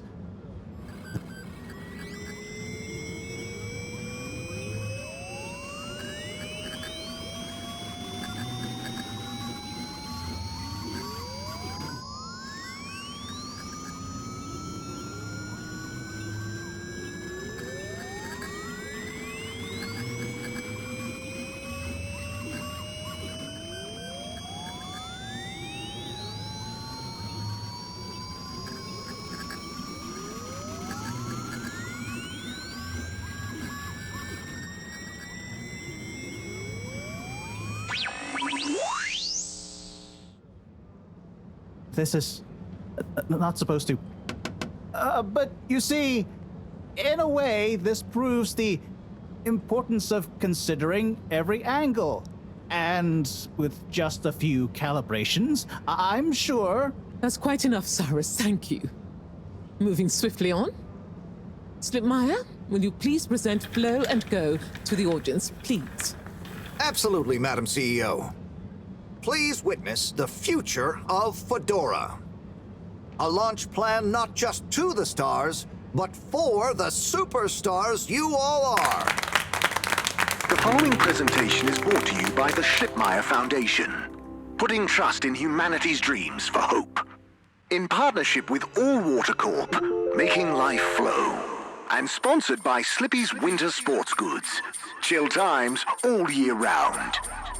The Fedora, our home, trapped together, all of us, underwater. But no more. It's time we grabbed destiny with both hands and say, Destiny, meet Project Flow and Go. We begin by rolling up our sleeves for some good old-fashioned hard work. starting with making the Fedora whole again. Once we're back in one piece and good as new, apart from a few seaweed stains and a little rust, we'll utilize the awesome power of Slippy's patented aircon technology to freeze the ocean water around the base of the Fedora. Why? Well, did you know ice is 9% denser than water? That's what makes those ice cubes float on the top of your soda. Are you catching on? Here comes the kicker. The giant ice flow attached to the Fedora will rise up from the depths and help us go back into the atmosphere. Once we're airborne again, we'll have to say goodbye to our flow, but we'll never forget it and reignite not just our thrusters, but also our hopes and dreams. The stars await. Let Slippy's and the Fedora, powered by Slippy's aircon technology, take you there. Well, I think it's fair to say the people have spoken. But I thought you said it wasn't a vote. It's not. I just happen to agree with them. I'm not convinced your model is quite up to the rigorous standards we need. Slipmeyer's model shows a lot of vision and attention to detail. It didn't show any attention to detail that matters, just sparkles and... I think it's best we, put a freeze on your project, Cyrus. I'm sure you have much more important things to do for the station. No hard feelings, eh, Cryus? No, it's... Wait, what did you call me? We all want what's best for the Fedora, eh? Wish me luck. Something is afoot. Too many things that don't add up. And you know how I hate bad arithmetic. Right. Like why my model failed. And why all water went with a patently absurd option. And why the tube fares keep going up. Yes, and why? Wait, Harold, I really don't think that part is connected. And why did they want us to keep going without letting us know about Slippy? Now that I think about it, there was something weird about his presentation. Yeah. He seemed even more infuriatingly self-important than ever. Okay, name-calling isn't going to get us anywhere. Let's look at the facts. There's the energy shortage that Bridget told me about. We know which start procedure is most popular, even though it'll never work. Oh, maybe they're planning on that. Are you positing a secret all-water plan, shielded by a deliberately untenable public one? Yeah, I think so. Yeah, I mean, you mean Slippy's, right? Yes, I mean Slippy's, but yours is clearly missing something too. I know, but the foundations are sound.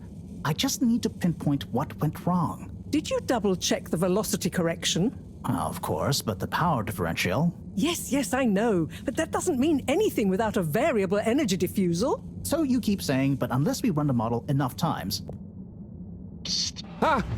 Who? What? Don't panic. I'm a friend. Well, friends shouldn't scare other friends. What's this all about? Can you go into the shower and close the door?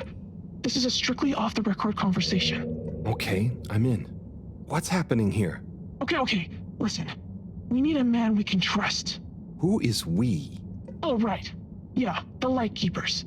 What? The Lightkeepers? Yeah, that's us. Whoa. So, how many of you are there?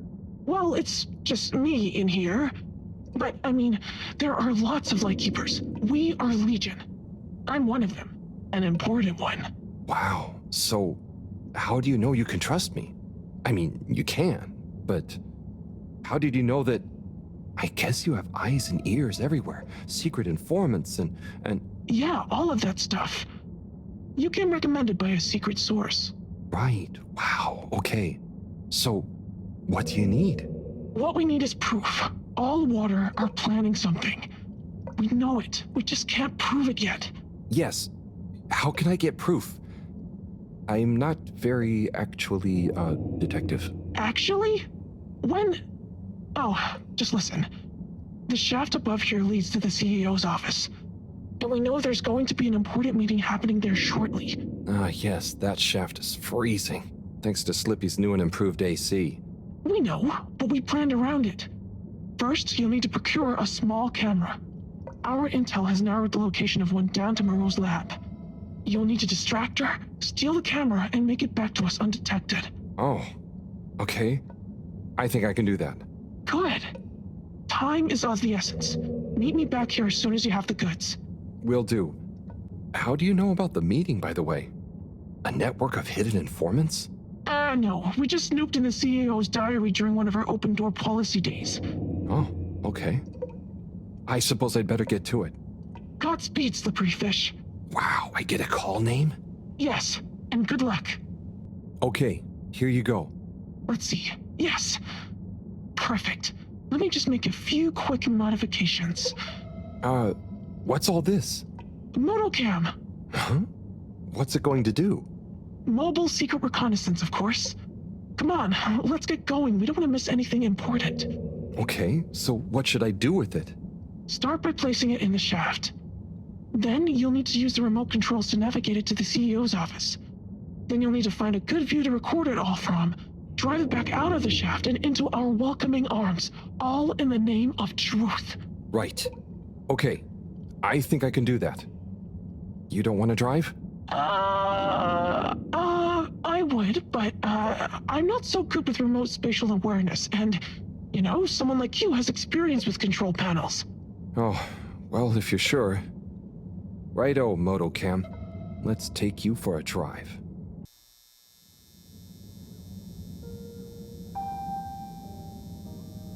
Okay, Madam CEO, I'll be going now.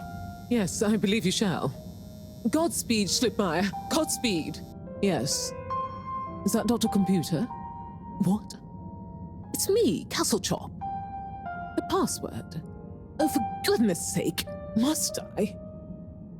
Okay, fine. It's Kutsu Hung Shiny Prize. I'm just calling to say you may commence Stage D as discussed. Do you have everything you need? Very well. Keep me in the loop. Time is of the essence. Yes, okay. Goodbye, Doctor, and don't let me or the Fedora down. Righto. 8 R3 N4. Open. Oh, hello, my lovelies. Listen to your beautiful purring. So nearly a perfect harmony, but just missing that one last voice. I'll find you one eventually, wherever you are.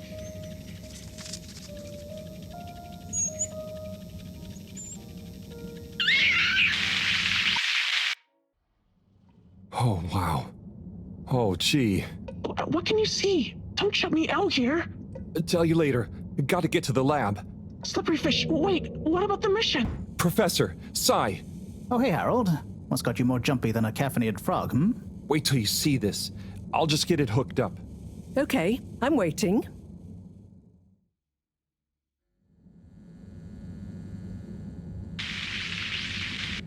Phase D? Dr. Computer? This opens a whole box of questions. If you ask me, it's more of a parcel of intrigue. I wasn't and won't be asking you. Anyway, only one thing is for certain in all this mess. We must continue with the alternative start sequence post-haste. How on Fedora did you get this, Harold? It's a long story, but it all started when I'm sure you were very heroic, but it can wait. We've got to act fast. And we should be careful who we trust. Quite so. In fact, Cyrus, I think you should continue your work in the small room downstairs. It's out of sight and should have what you need. Okay. The really small one? Don't whine. Anyway, I have to see Bridget to tell her about all of this. Harold, can you take the box of computer stuff downstairs for Cyrus? Will do. Great. Okay, everyone, let's get on with it.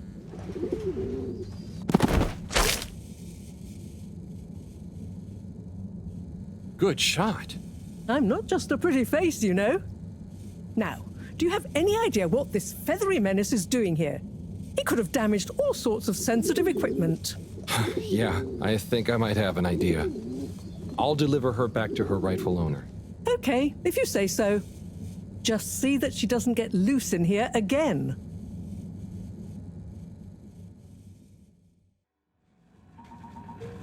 Captain-at-Large Zoya?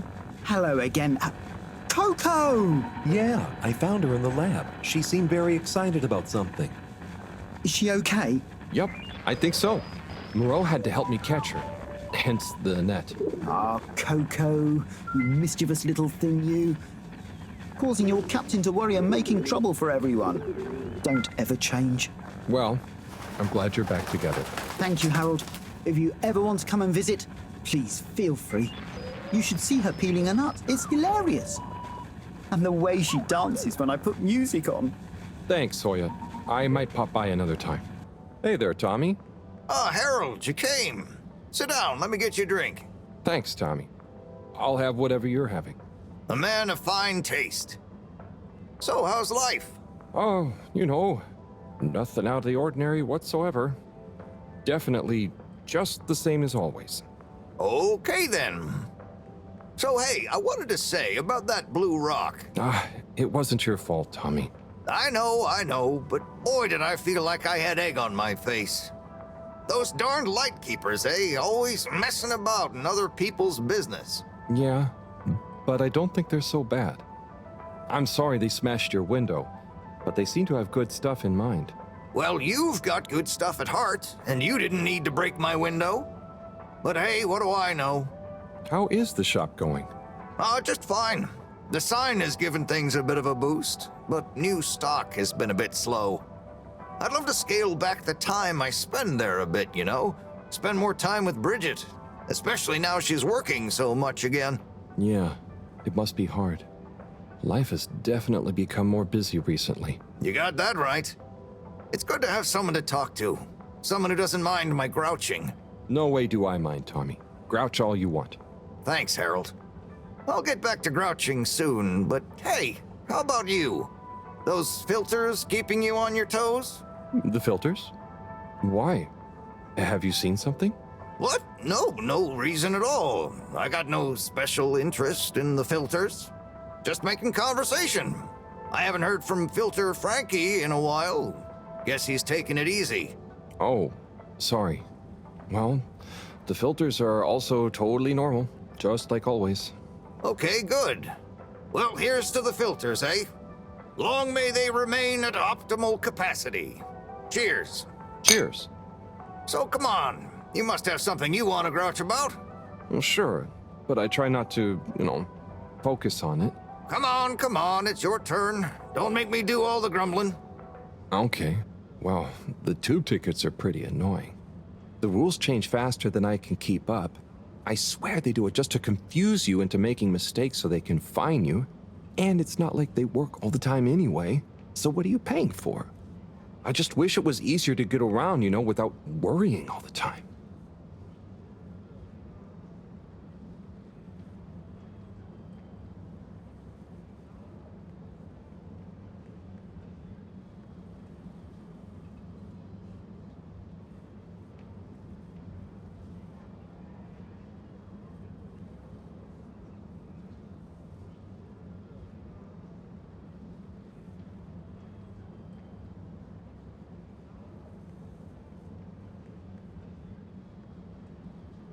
Tommy?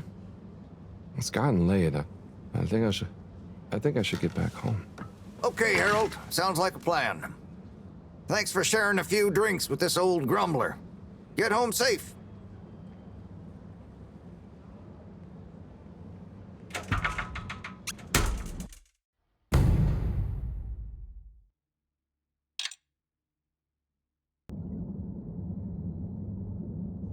What's up, Fishy? Long time no see, huh? Hope you're having fun, fishy dreams. Did I hear you just wheel?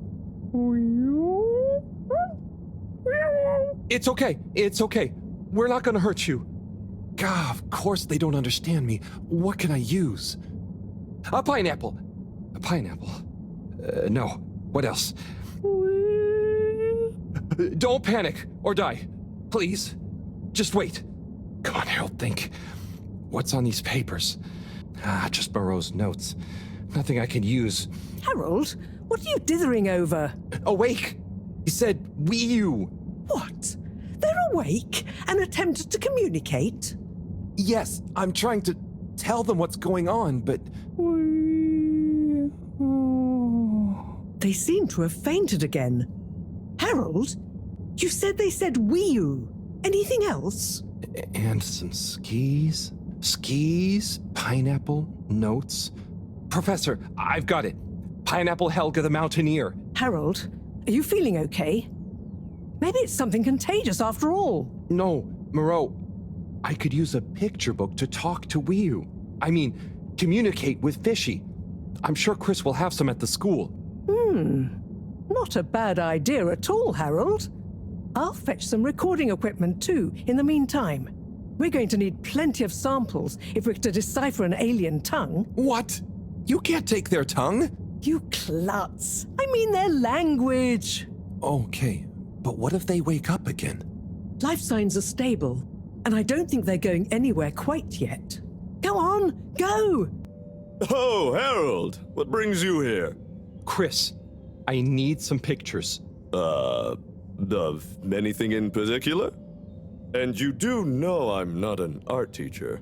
I just need a book. A kid's book, like Pineapple Helga the Mountaineer. Well, I'm glad you asked, Harold, but maybe you should be challenging yourself a bit. Yes, I will. But I just need to relax. Please, Chris. Okay, Harold. I'll bring you one later tonight when I'm done. No, I really need it now. Harold, are you okay? You seem so stressed. Maybe you do really need a nice book. Okay, I'll get you one now. But you'll have to watch the Bambinos while I'm gone, okay? Yes, sure. Thank you, Chris. Thanks. Okay. You sure you're okay, Harold? No, whatever happens while I'm gone, just don't let them under your skin. Okay, Harold, must dash. Don't let them bully you. Chris, what? Wait. Ciao, Harold. Ciao, Bambinos. Don't cause them any trouble, okay? Okay. Now, kids. Are you a teacher? Where's Mr. Tenenbaum gone? No, I don't know. I'm just doing Mr. Tenenbaum a favor. I have a question. I'm probably not qualified, but I'll do my best. Where do babies come from, Mr. Harold? Just Harold is fine. And, they come from two people. Who are my parents? What? No, I don't mean the two people disappear.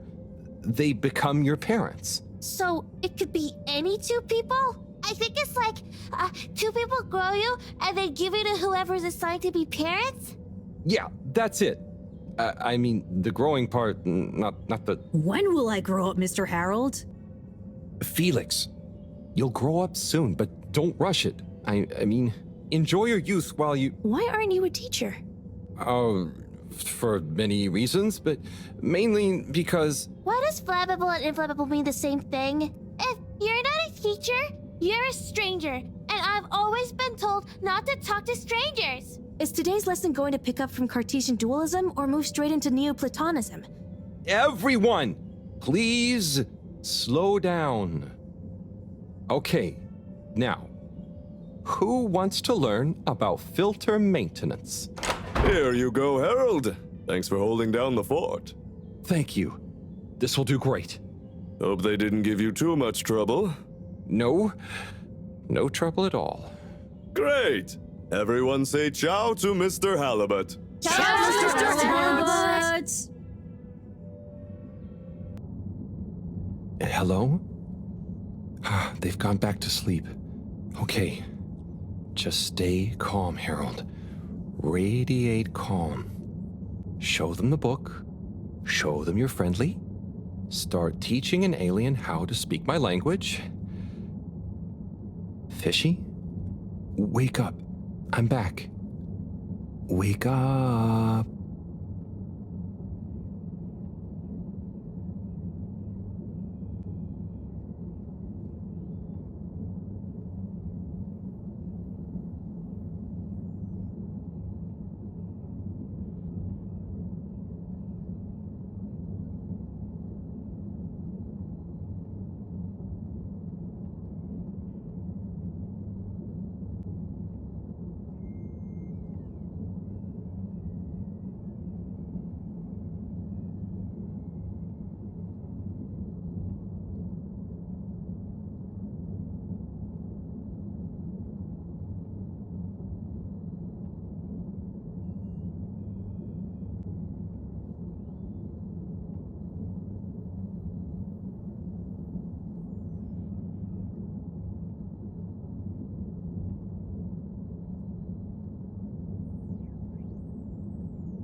Professor, I'm sure I'm starting to understand. No need. The translation device is ready. Oh. Okay, let's see. Does it work instantly? Will they understand exactly what I'm saying now? Oh, I can understand you. I can understand you! Oh. So where am I? Good gosh, I'm glad you're okay. What are you? Oh, you're on board the Fedora? It's a ship. We're from Earth. Well, the ship is. Oh, sorry. What's a ship? Oh, sorry. We're humans. Well, I see you're getting along just fine together. I've got some things I need to take care of urgently. I'll leave you two to it until I'm back. Play nice. I have so many questions.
So, it's a community based around the energy-giving properties of the particles. Ah, Harold, join us. Hello, you two. Hello. Will you go on? Yes. We get warmth in the air from them. And other things. Like food? Materials? And where do the particles come from? We aren't sure. There is a big glowing hole in the cave that feels very nice to be around, though. Harold, you didn't tell me this earlier. What? Oh, Moreau. I didn't really tell him. Not much changes back home. So I suppose no one thinks much about them. Oy vey, we need to see this hole. I'd love to see it too. But how do we get there? By the way, Professor, did you tell Wiyu what you told me about the particles? I did. I suppose I owe Wiyu here a thank you. My pleasure. I accept. Wiyu, it's more like she means... I mean, let's retire for tea. No great plan was ever made without it. Tea. Thank you. It smells great, like flowers. Yes, don't tell Cyrus. He's stressed enough as it is without worrying about me stealing from his herbarium. Yeah, there's definitely a lot to keep track of. Like, whatever is going on with all water. Well, we don't know for sure. Only that they're hedging their bets on the launch procedure, and the CEO is acting strangely indeed. Then there's the Lightkeepers. What's their plan in all this? Who knows? I'm wary, but at least they seem invested in the truth. And that means for now, they're on our side. Whoever they are. I guess so. Be nice if they stopped with the graffiti, though. What's the latest with our start procedure, by the way? My. Tea does make you talkative. Cyrus is working hard. I'm sure he'll iron out the problems he's having. It's just whether he'll iron them out in time. How do you feel about all this, Wiyu? Great. So much is going on. It's very exciting. And how about you, Harold? I'm just relieved we could help Wiyu. Yes, you two clearly have a special bond already. What is bond? It's something that keeps us close together. Oh, okay. Are you holding it? No, Wiyu, it's an invisible, emotional thing. Great. Less to carry. Wiyu, do you miss where you came from at all? Not really. I'll go back eventually, and that's okay. Well, I quite wondered if maybe you'd take Harold with you. Me? To the cave? Yes, to investigate the source of the particles.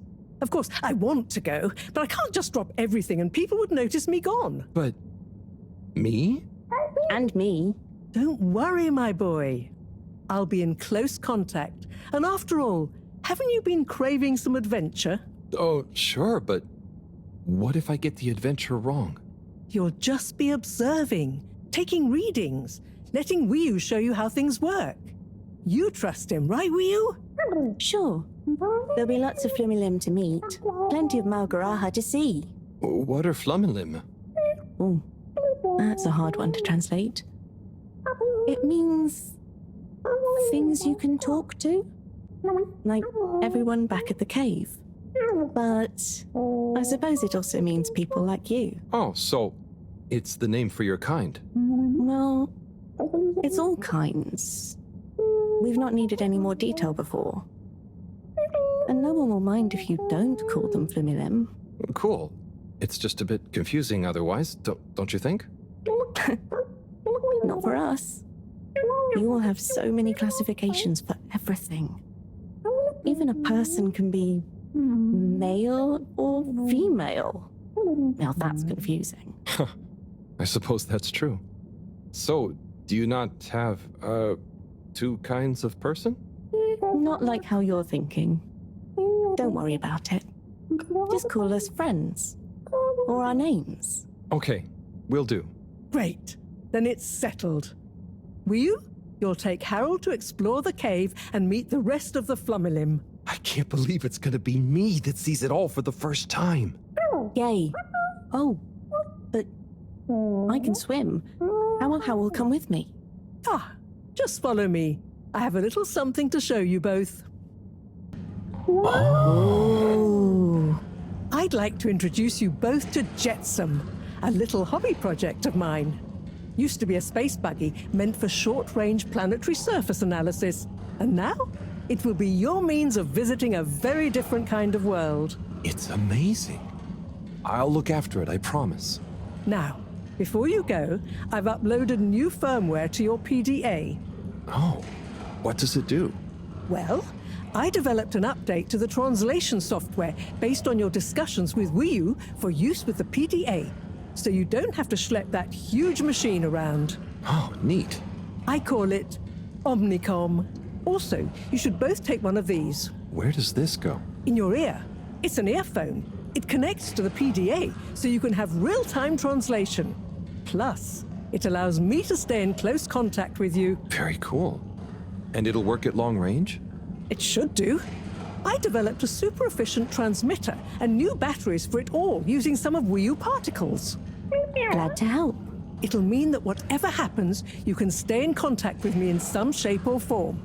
And Harold? Yes, Professor? Do not lose it. Unlike that toaster, these aren't easily replaced. I won't. I'll be careful. About everything. That should be everything you need. Hop in. I'll be on the radio, and I'm sure you two will look after each other. Wiyu, let's go visit your home. Thanks, Professor. Good luck, you two, and have fun. For me. We will.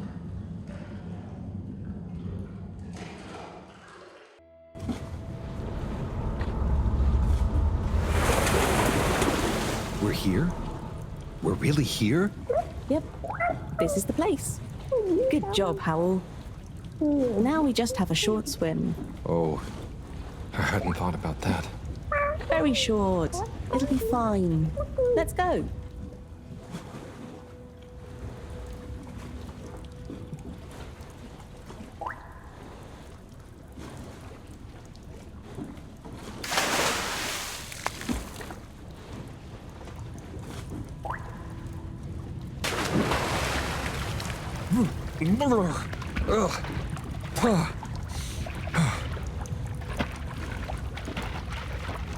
Come on, Howell. It's not so hard. Ugh. Land.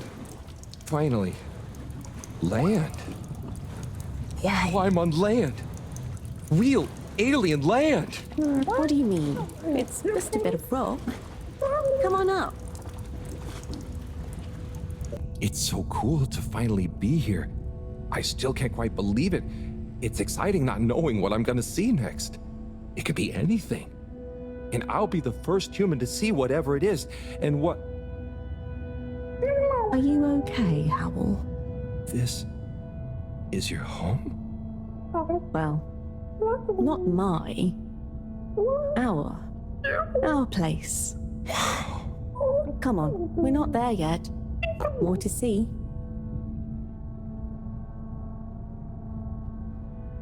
Oh there. Did a chick. Hi. Could you give my friend here a little something? Sure. A blue po be okay. Here you go. Will you? No. Give him the blooper-doop. Thanks, Wiyu. This one looks much better. Go on. Go on to do... Feed the Krauak. Oh, man. Right there.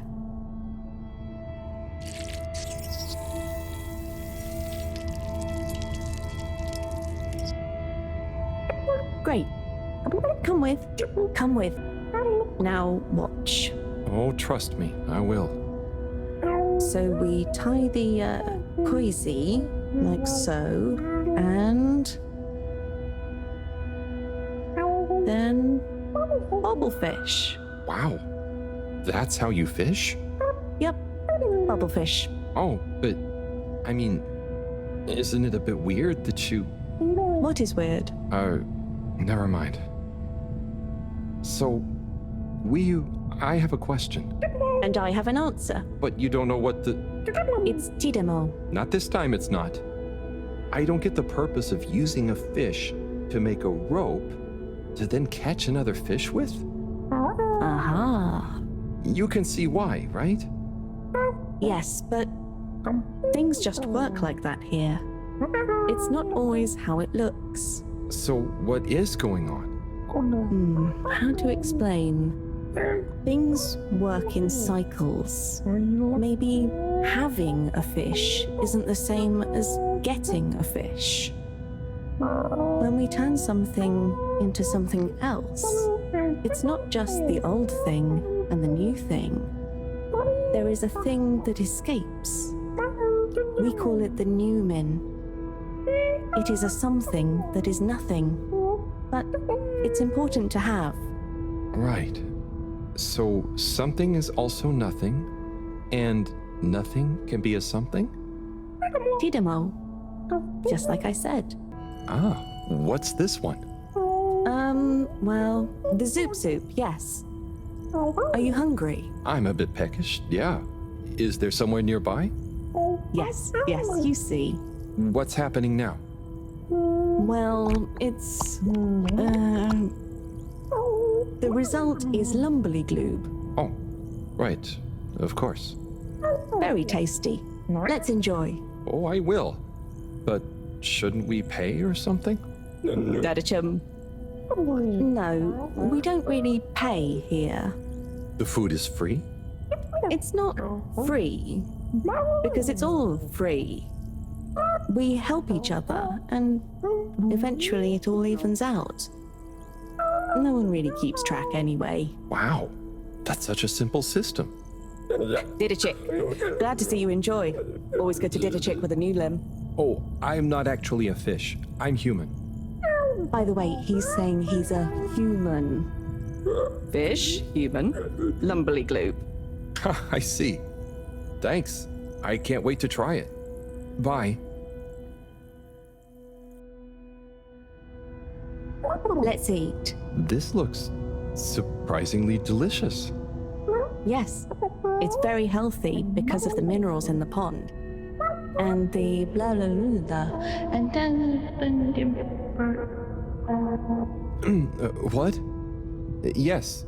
Yum. It's good for you. Howl, are you okay? Oh, sorry, Wiyu. I zoned out, but I'm super okay. There's just so much that is so new. It's a bit overwhelming. Malgaraha. Was that a yawn or a fishy word? Oh, I thought you were watching the... Well, It's like the way the light reflects from the ripples in the clear water on the cave walls and reminds you of a good time with a friend. A bit like now? Precisely. I see what you mean. It's beautiful. I see something similar in the herbarium sometimes, but I never really had anyone to share it with. This is what friends are for. It's so crazy here, Wiyu. Amazing, but so different. It's pretty cool that we can understand each other at least. Yes, I think so. But maybe you can't understand a lot of our things. Oh, and you understand everything human? Well, yes. Humans are so unpredictable and complicated. There is almost nothing to understand. You're like... The all-water tube system? I was going to say fizzy bubbles, but okay. And so, you really don't have money here? No. Okay, that's the one thing I really don't get about humans. Well, it's just a trade thing, but you can trade really easily with it. But some people have more than others. Why is that? Some people are more important? Remind me what is important. Take Moreau. She's cleverer than anyone. We all need her science. But her science wouldn't mean anything without everyone else to use it. Wiyu, this is making my head hurt. Then let's go. Next part of the tour. So, what are they doing? Aha. Just wait. They're building something? Oh, or maybe it's gonna be a kind of game. Very soon now, you will hear. Oh, okay. I think I get it. What an amazing sound. It's nice, isn't it? I call it thrum. The song? Or the style of music? Well, neither really. The way we make music is more in the moment. So, they don't practice? Is it a jam? I thought jam was for your toast. Yes, but it's also the word we use for when music is, improvised, like made up there and then. Well then, yes. That, with people watching, is thrum. Right, well, whatever it is, I love it. And I love jam. I wish we'd brought some. Harold, are you there? Oh, hi, Professor. How are you doing? What? I'm fine. Where are you? Just had some lunch. There's lots to see. Harold, I'm quite sure there is. But may I remind you, you're not there on holiday. I know. The particles. I'll get right on it. Speak to you soon, Professor. Good luck, Harold. Don't do anything I would do. Over and out. Wiyu, that was Moreau, reminding us to check out the particles. Yes. Right this way.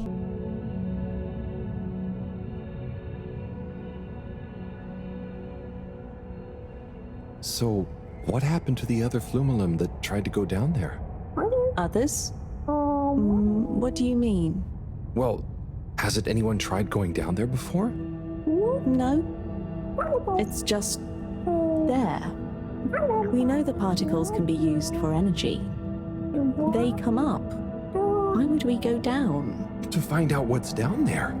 Maybe you could bring up loads of particles at once. But we don't need more particles at once. Wow, okay. So, it's never been explored? Well, I suppose there was that one Flumelum kid who explored it. What? And what did they say? Not much. He never came back. We assume he's happy down there.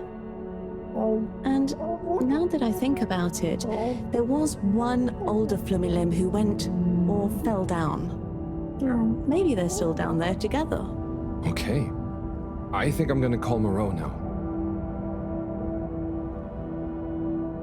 How do you work this thing? Harold, is that you? Oh, hi, Professor. How are you doing? What? Don't ask me. Have you found the particles? Hi, Professor. Wiyu says hi, by the way. And yes, we found them. They're coming from a giant hole in the ground. A hole? Can you get down there? Well, Yu says a couple of Flumalim have been down before, but they never came back. It looks kind of deep. Okay, don't try and go down there, Harold. Is there anyone or thing there with more information on the hole? There is a kind of library, but There is or there isn't. What's the problem? it's just that the books are jelly. So, go to the library. I don't care if the books are jelly or custard. Find some information on it you can bring back. Okay, Professor. Wish me luck. Hello again, librarian. Shh. I was wondering, do you have any jellies on the crack with the particles? Hey? What are you saying? Oh, he's new. He says, do we have any jellies about the glowing hole? Oh, I believe so. You may need to test a few. I've not really labeled them. Ah, great. So, how do I read them? It's hard to explain, but just hold one close to your head and be calm. And not try too hard. A bit like how memories work. Okay. Is there any way to know what each jelly is about? Just give any of them a go. I'm sure they're all full of great stuff. Yeah! It didn't like being read. Yu, can you show me? It's definitely more fun if you figure it out for yourself. I'd love to, but Moreau is probably getting antsy. I think we'd better get back to her before she gets annoyed and puts me on shelf duty again. So, Yu, how do I read these things? Howl? Actually, I can't. If it's hard to explain, I'll just watch. Read. I can't understand the jellies. What? But you explained it to me. Yes, well, we all know the theory. Oh, that's okay. You know, I'm not great with human books. Half the time the letters in a word seem to rearrange themselves. Can I just encourage you? Breathe deep. When your mind feels empty, stick your nose into it and remember what's in the jelly. Sure thing. We'll figure it out together.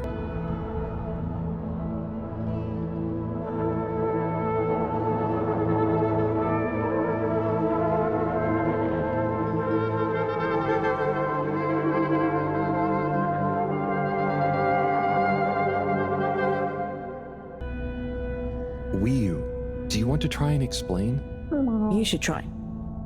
Practice. Ah, okay. Excuse me, librarian? Me? Could I possibly take a a jelly? He says he wants a jelly. You may, but you will have to treat it with utmost care and find a suitable vessel to transport it in. Oh, okay. And where might one... He asks where to find such a vessel. You could begin by asking around town in case... Oh wait, never mind. Looks like I've got one for you here. Oh, thanks. He says thanks. Well, I got that part. Bye.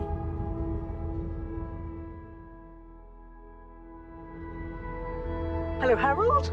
Professor, I managed to find a jelly that... Harold! What did we discuss about you not being on holiday? No, Professor. The books here are jellies. You have to... Well, anyway, I found one, and I had to kind of sniff it, and I have info on the crack. Harold, I know you're excited, but please can you stop talking such nonsense? I'm not. The librarian says I can bring the jelly back to the Fedora. Just bring the thing back and we'll try to make sense of it. And you. Will do, Professor. Back shortly. It's getting late. Let's go to my place to relax. That sounds fun, but how do you know what time it is? Can't you feel the magnetics? The what? Feel how? Oh. Well, the slight changes in the glow, combined with the slight heaviness we feel in our toes, because of the lateness. Okay, I mean, that's crazy cool, but I don't think it's going to apply to us humans anytime soon. Shame. Well, I feel it's tea time. Come on. Ahoy there, Nautilo. Meet Howell. Ahoy there, Nautilo. Nice flowers. He says hello, and he likes your flowers. Thanks, but they're not flowers. They're more like sponges with a hard lower root. They need water, but if they're underwater, they're not sponge anymore. They're very loyal. I think they're great. Enjoy. He's impressed. And he says he hopes you continue to gain pleasure or satisfaction from your continued interactions with them. He said all that. Yes. Sorry, this translation business is confusing. Thanks, Wii U. Anyway, come in. Come in. Nice place. Thanks. My home is your home. Take a look around. Is this coral? Yep. I found it when exploring outside the cave. Like they'd probably say I shouldn't. Why would they say that? We're supposed to be happy with everything here. And I am. It's really swell. But... I think that it's also swell to see other swell things outside of the cave. No one else ever leaves? I don't think so. Wouldn't it be sad if we'd never met? Of course, it'd be... I don't even want to think about it. Mind you, I don't want to think about how we met either.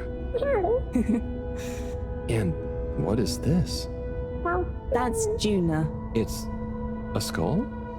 It's a friend. Must make for one-sided conversation, but okay.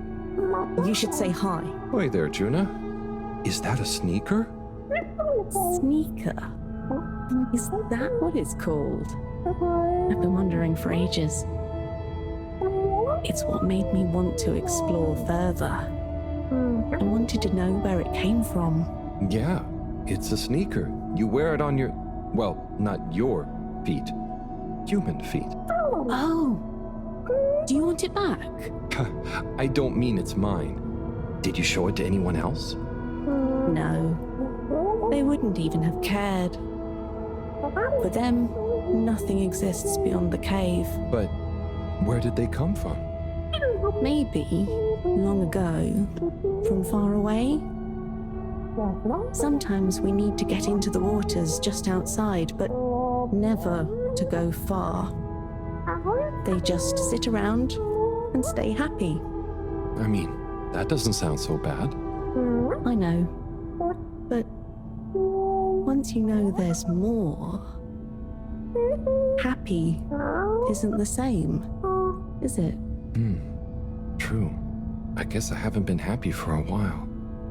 But I guess I can be quite good at calm. Is calm nice? I think no calm is the reason I'm no good with the jellies. Yeah, I don't think about it too much. You just have to think, what does it matter? What does what matter? No matter, no what. Ah, I see. Calm is not all the time, but when you sit and forget about yourself. So, I forget I'm real? But what if I don't remember again? I can't say I've ever had that problem. Thanks, Harold. I think I can try calm much better now. This has been a pretty crazy day. Yes, let's end it and regain consciousness in a new one. Yeah, sleep sounds good. Night, Wii U.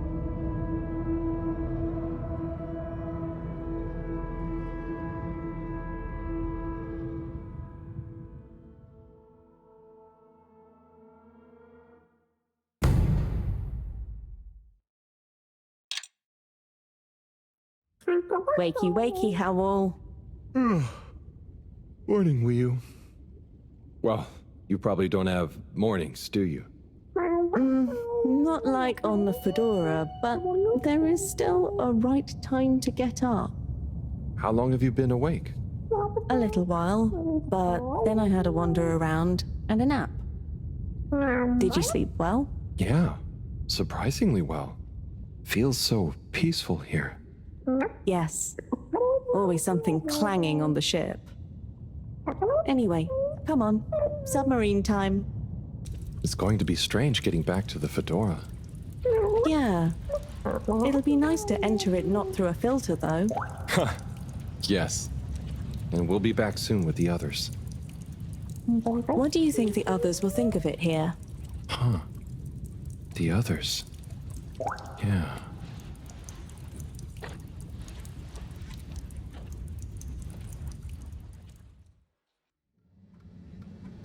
Professor!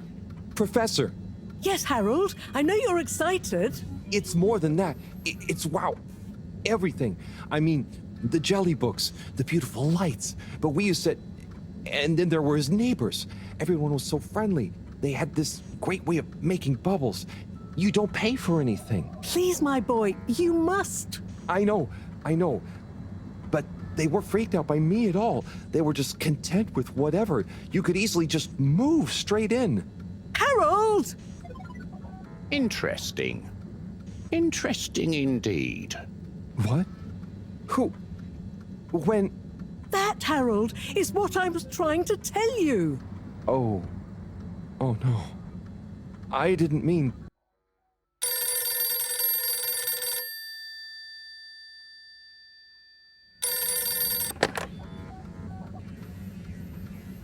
Yes, indeed. I understand. Good work. Hello, yes. Put everything in motion. Don't spare the whip. What? No, of course I don't mean an actual whip. Now get cracking.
Okay, wow, here we are. It's been a wild couple of weeks. And Wiyu, it's so good to finally meet you. Hello. Oi. John, everything okay? Oh, yes, it's nothing. Carry on. Oh, if you say so. So Wiyu, I've heard so much about you. I'm Bridget, in case you didn't know. Okay. Right, well, just so you're aware, I'm sometimes known as the energy bacteria lady. I think it's because I positively grow on you. Great. I can see we're gonna get along just fine. So is everyone as excited as I am? Sure. Oh, you're wise to be a little circumspect, Wiyu. What can you tell us about it, though? It's nice in there. Very Mawagaraha. Very what now? Could you be a bit more specific? You know, this could be the answer we've been looking for. It's like I said in my report, Professor. The Flumilim don't really seem to be curious about it at all. Harold, you wrote a report? Well, just a little one. Howell's right. We really don't know much about it. I think it's probably very nice down there. Right. Well, okay. Let me reiterate the purpose of this expedition. We know the particles are a source of energy, but they're unstable and decay too fast on their own. Expedition? Yes, Wiyu. It's imperative we get down there and take some readings. If we can learn where they come from and/or how they're produced, we might be able to engineer a solution. I hope you have more luck than Cyrus is having. Indeed. In the meantime, Bridget will be leading the mission prep from here, while I continue research from back at my lab. And what shall we do? Oh, you're both essential to the plan. We just haven't quite figured out in what way yet. That's okay. Oh, okay. Just keep yourself available, Harold. We'll let you know as soon as we know something. If you're really at a loose end, I'm sure Cyrus would appreciate some moral support. Okay, well, we'll be around. Shall we take a walk, check on a few people? Sorry, I've got something else I need to do. Huh? Really? Yes. Sorry. Oh, sure, it's just that... Yeah, sorry. I just got used to having you around. But you're right, I'm being silly. You go do your thing, I'll catch up with you soon. Yes. I'll come and find you as soon as I'm done. Okay, let's get to it, everyone. Exciting times. Just 1 second, Harold. What's up? No easy way to say this. Buddy has moved on. You mean he's finally retired? Who'll deliver all the... No. I mean, he's left us. He died, Harold. Oh. Oh, buddy. I know you two had become close. I'm sorry. He was a ray of light, always running through the dark halls of Fedora. There'll be a funeral and a memorial run in his honor back on the ship soon. I'll be there. Oh, buddy. Was it... Yes. Peaceful. Professor? Yes, Harold? Nothing. Sorry, it's just... I mean... Say no more, Harry. I know. Now, let's get going.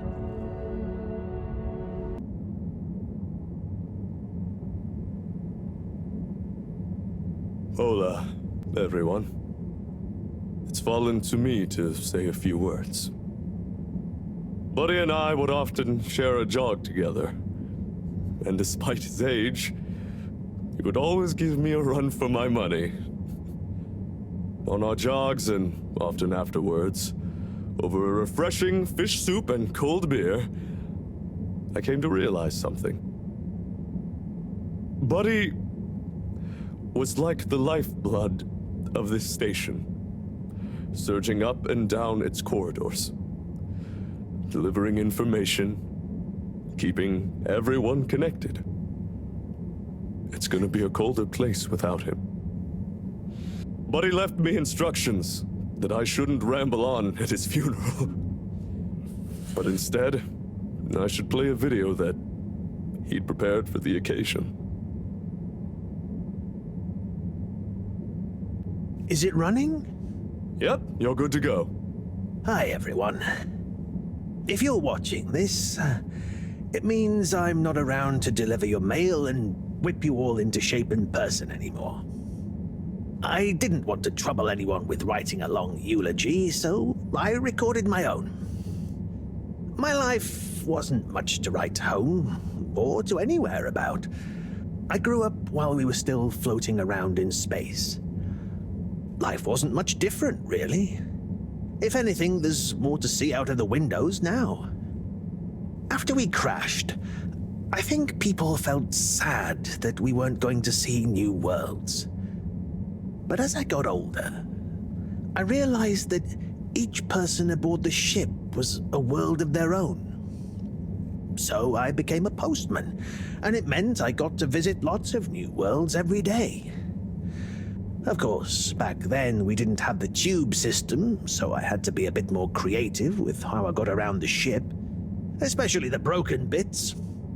It made me realize the importance of staying in shape and being flexible. Where the body goes, the mind follows after all. And so, I wanted to leave this little collection of personal fitness and mind healthiness tips, so that even when I'm gone, I keep delivering smiles to you all. Oh, one last thing. I've arranged for my ashes to be delivered to the seas of this planet that has become our home. That way, some little parts of me will always be moving. Was that okay? Yep. Just fine. Okay, now, let's get moving. Take a deep breath. It's time to shake off those cobwebs.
Okay, what have we got here?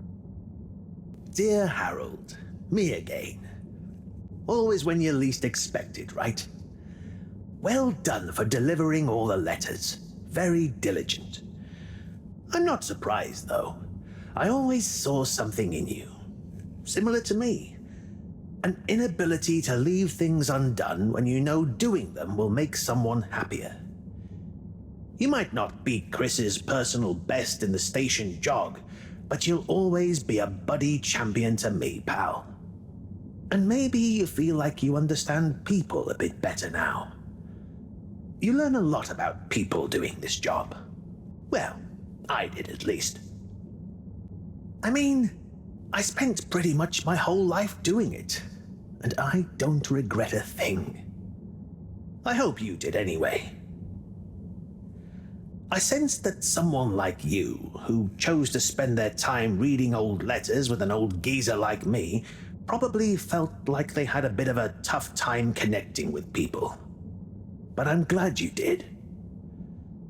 Like I told you before, learning about people is a kind of adventure, a way of exploring lots of little worlds that exist within the Fedora. And it's my belief that even if one of those little worlds looks barren and uninhabitable from the outside, usually when you make contact with it, even if you have to chip away at the surface a bit, or wait patiently for a while, you'll find plenty of life and laughter there. And you learn that life is just like a letter. It can change someone's life, but even the best ones can get a bit lost and need some help reaching their destination sometimes. And when a letter gets delivered, sometimes it's kept around on a bedside table, or it becomes a coffee coaster or a paper aeroplane.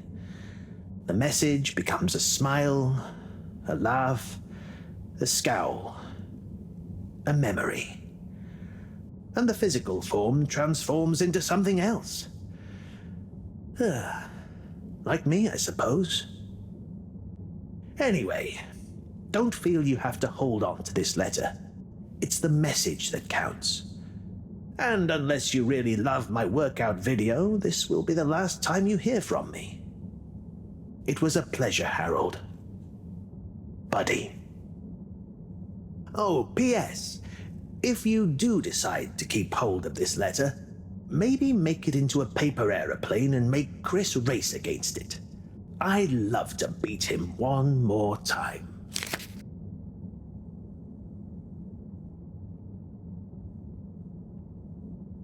Okay, gelatinous-like substance. Contains knowledge, but ambiently. This is not how I expected learning an alien language to go. Oh, Professor? Perhaps if I liquefy, I may imbibe the knowledge. Must test ingesting it won't be poisonous first. Professor, that's not how. Oh, Harold, what did you say? About the books. You don't really read them. They have something to do with your state of mind, not their physical state. Whatever do you mean? With these jellies, you have to be really calm. Empty your mind. Then you can get a sense of what's inside. So, you're saying it's a transcendental, meditative sense memory absorption process? Sure. Here, let me show you. Fascinating. Assuming you're not pranking me. I'll try it. Hopefully, I'll be able to research them more thoroughly now that... Is there anything else you need help with? No, but I bet Cyrus would appreciate a helping hand. Or some company, cooped up in that little room. Good idea. I'll go check on him. Enjoy the jellies. So, what do you all think of the place? Well, I'd think more if I was able to explore instead of having to do all these jobs. But I guess it's still better than school. And I have to say, it's pretty cool seeing a whole new part of the planet. It feels so... spacious. Oh, I wonder if it has little rock tunnels anywhere. Even if it does, I really wouldn't suggest checking them out. I dig it. It's so different. I love all the colors. I want to be their queen. They would probably let you. It's more peaceful, too. Probably just because Gunter's stuck on the station still. Stop distracting them, Harold. They've got work to do. Hey there, Bridget. Right. Okay. Yes. Kids, don't let me down. Harold, let's go. Lots to do. Gotta do it. Harold? Yes. What? There's much to be done. The workstation is going to need a depth gauge. We'll probably need tubing of various sorts. Sonar for the... And of course, thermometer. We'll need a barometer, naturally. And we'll need the computer components to tie it all together. You want me to find all of that? What? No, don't be silly. I'm not a monster. I've got the kids helping. It's all under control. Oh, so is there anything I can do? Gee, I mean, I guess you could help me plug in the cables? Great. Let me take a look. Hey, are you working back there? I'm watching, you know. I've got eyes in the back of my head. Sorry, Bridget. One of the cables doesn't seem to fit properly. Oh, hey there, Tommy. Hey, Harold. Don't mind me. We won't. Anyway, what does that mean for us, Harold? It means we're missing an adapter. It means my inventory is inaccurate. Tommy, I really hope the adapter wasn't in that last lot of stuff you made me throw away. Bridge, I didn't make you throw anything away. I just gently suggested you might want to rationalize. Yes, but I'm not going to feel very rational if we can't find it because of your gentle suggestion. Look, I'm sure it's still lying around somewhere in the energy harvest. Harold, could you check there for me, please?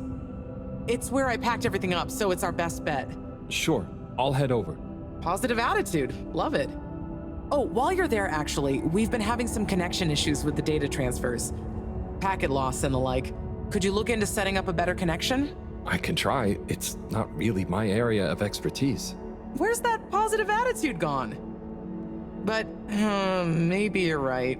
Perhaps you could get Rafi to help? I'll ask them. I'll let you know ASAP. Great. Good luck.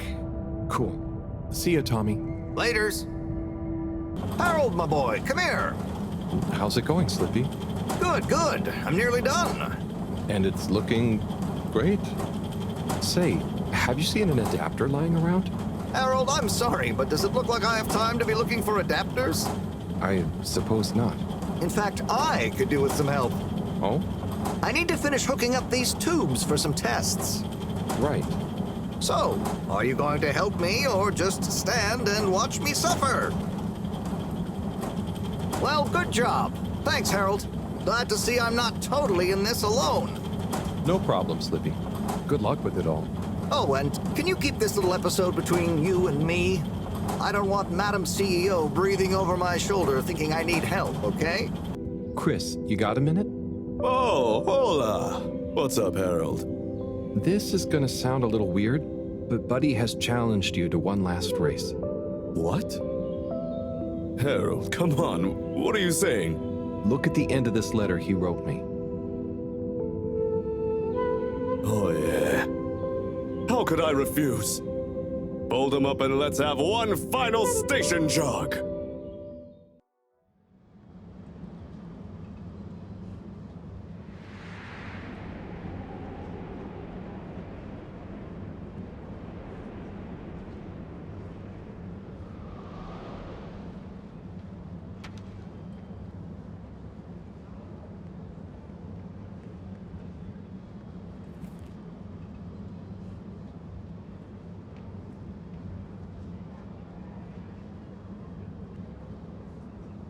Good job, Chris.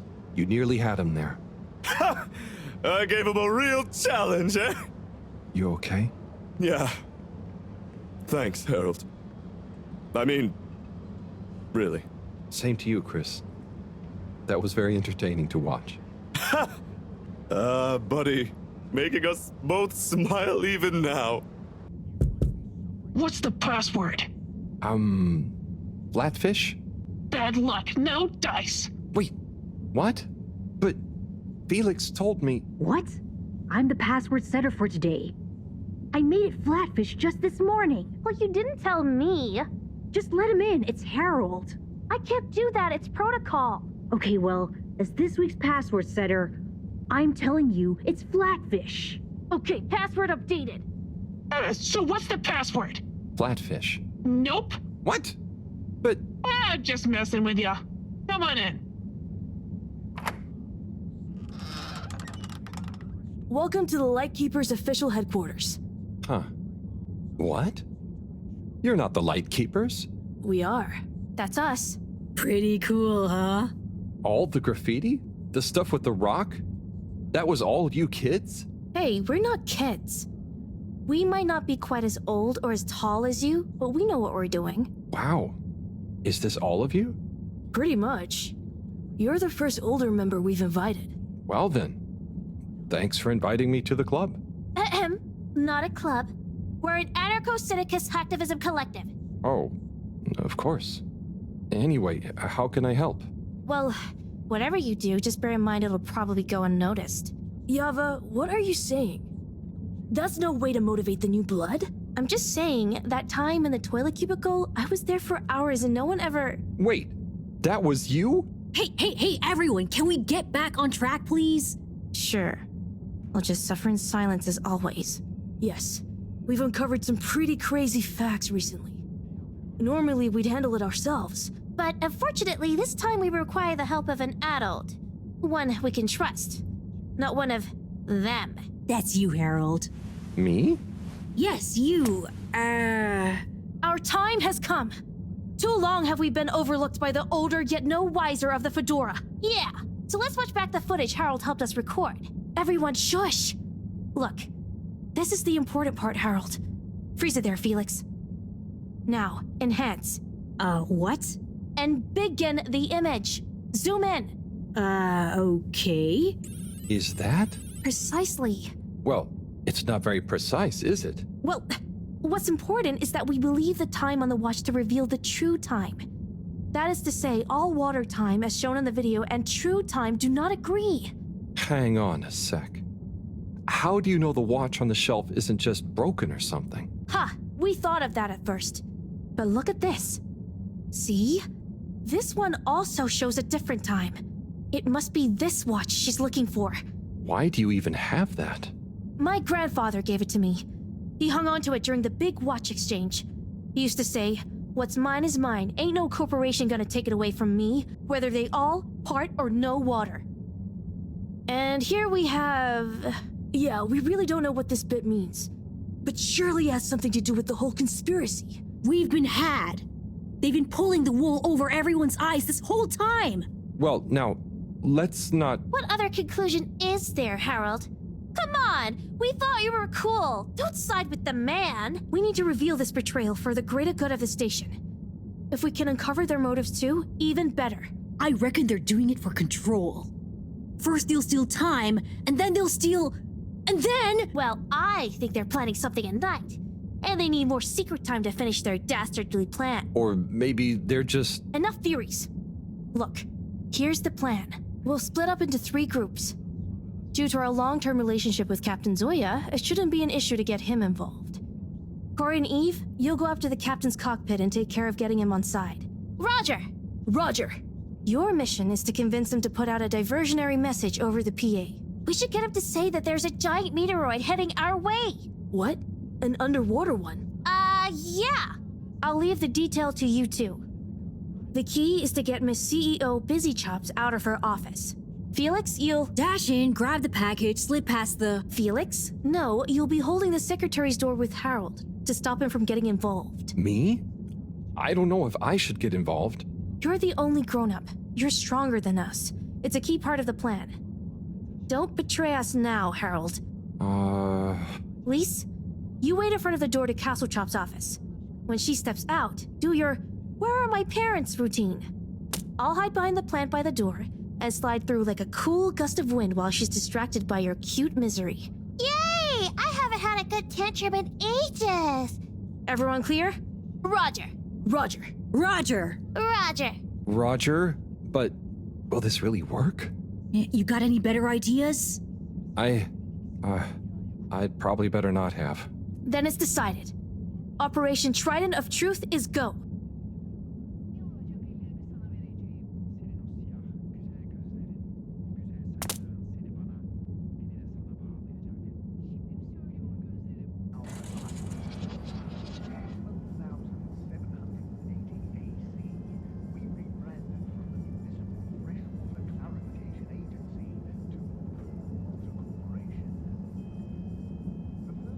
Mr. Captain at Large? Oh, hi kids. I didn't see you come in. Listen, punk, we need you to make an announcement. Sorry about my rude friend here. What she's trying to say is that if you help us, well, we'll make it worth your while. I have no idea what you're insinuating, offering and/or threatening, but I'm kind of busy right now, so if you could just... There's no time! It's true. This is a matter of urgency. We've been sent by Moreau to inform that the radio boy has picked up signals of a meteoroid heading straight for us. A meteoroid? Underwater? We're all gonna die! I mean, it doesn't sound likely. Why would she send you two? Simply put, we can move fast and without alerting and panicking people. Why are they taking so long? Well, what are you waiting for? Okay, I've got to be mentally prepared. You know, if we don't want to raise suspicion... Hang on a second. If we didn't want to panic people, what am I making an announcement about exactly? Just tell everyone that there might be big turbulence soon. Nothing to be alarmed about, but to stay inside until further notice. Okay, it's Zoya time. Gosh, how frightening. Just gotta stay calm. Okay. Okay, I'll start the tunneling system right in... Oh. What's wrong? I think I just activated the ship's flight controls.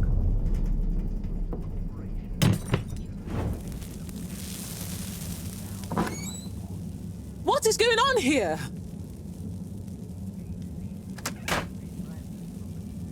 Okay, get to the CEO's office, and I'll hold him here. Go! They do all show the same time. CEO Hasselchop, we hereby present our findings, and let your conscience be the judge of their veracity. What? I know I promised to keep an open door policy, but I hardly think it extends to rambunctious children. We're not kids! Well, you're certainly not all water employees. Unless you'd like to be. No! We're here to say we know your plans. Here is our theory. Deny it if you can. Well, hurry up and get it over with then. I've got work to do. We know we were onto something when we noticed Yava's watch wasn't slowing down, but didn't match up with the official time. So we made a secret recording of you in your office and realized how badly you wanted that watch back. Because you were trying to recover the last piece of evidence that all water is trying to steal time. How fanciful. But I'm afraid totally erroneous. I will, however, concede that you're fabricating an entertaining story and you deliver it with admirable panache. Just what do you suppose I'm doing with the stolen time? Maybe taking the time for yourself? Felix? I mean, how would that work? Don't defend her, Harold. Maybe all you adults are in on it. Try to regain your youth. I didn't know I'd lost it. What? How old are you anyway? I'm in my 20s. Wow, I'd never dig that. Come on, how old are you, really? But you're so grown-uppy. Hey, I'm not. I would have thought you were more my age. Can we not focus on my age, please? Yes! Miss Castlechop, stop trying to deflect our attention! Oh. You see right through me. Okay. You want to know how it really is. You children have totally misunderstood a fundamental principle. That is, that the Fedora is undergoing a ship-wide energy crisis. If you'd have stopped for a minute to consider that, you may have reasoned the following. The all-water tube system benefits the public. Everyone loves their individualized mobility and would never submit to having those liberties curtailed. So we can't balance the energy budget there. Shortening daylight hours was the next option. But even if people would theoretically agree to that, they'd keep the same routines and use even more energy by keeping their own lights on. So we had to shorten their routines. A few seconds. Just a few minutes every few years, you understand? But it adds up. And we had to keep it secret because it sounds like another curtailing of freedoms. Now we're slowly balancing the energy. People have a better work-life balance and are getting more sleep, thus being happier and healthier too. It's all in the name of making the ship and its citizens happier and ensuring maximum freedom of choice at all times. Oh, I see. But what about... Bah! When you put it like that. So now you know the importance of being grown up. I'll be taking this, and you'll all be leaving. But no, we know the truth. It will all come out. Just try it. See what the grown-ups think of your absurd theories. But why don't you... Out now!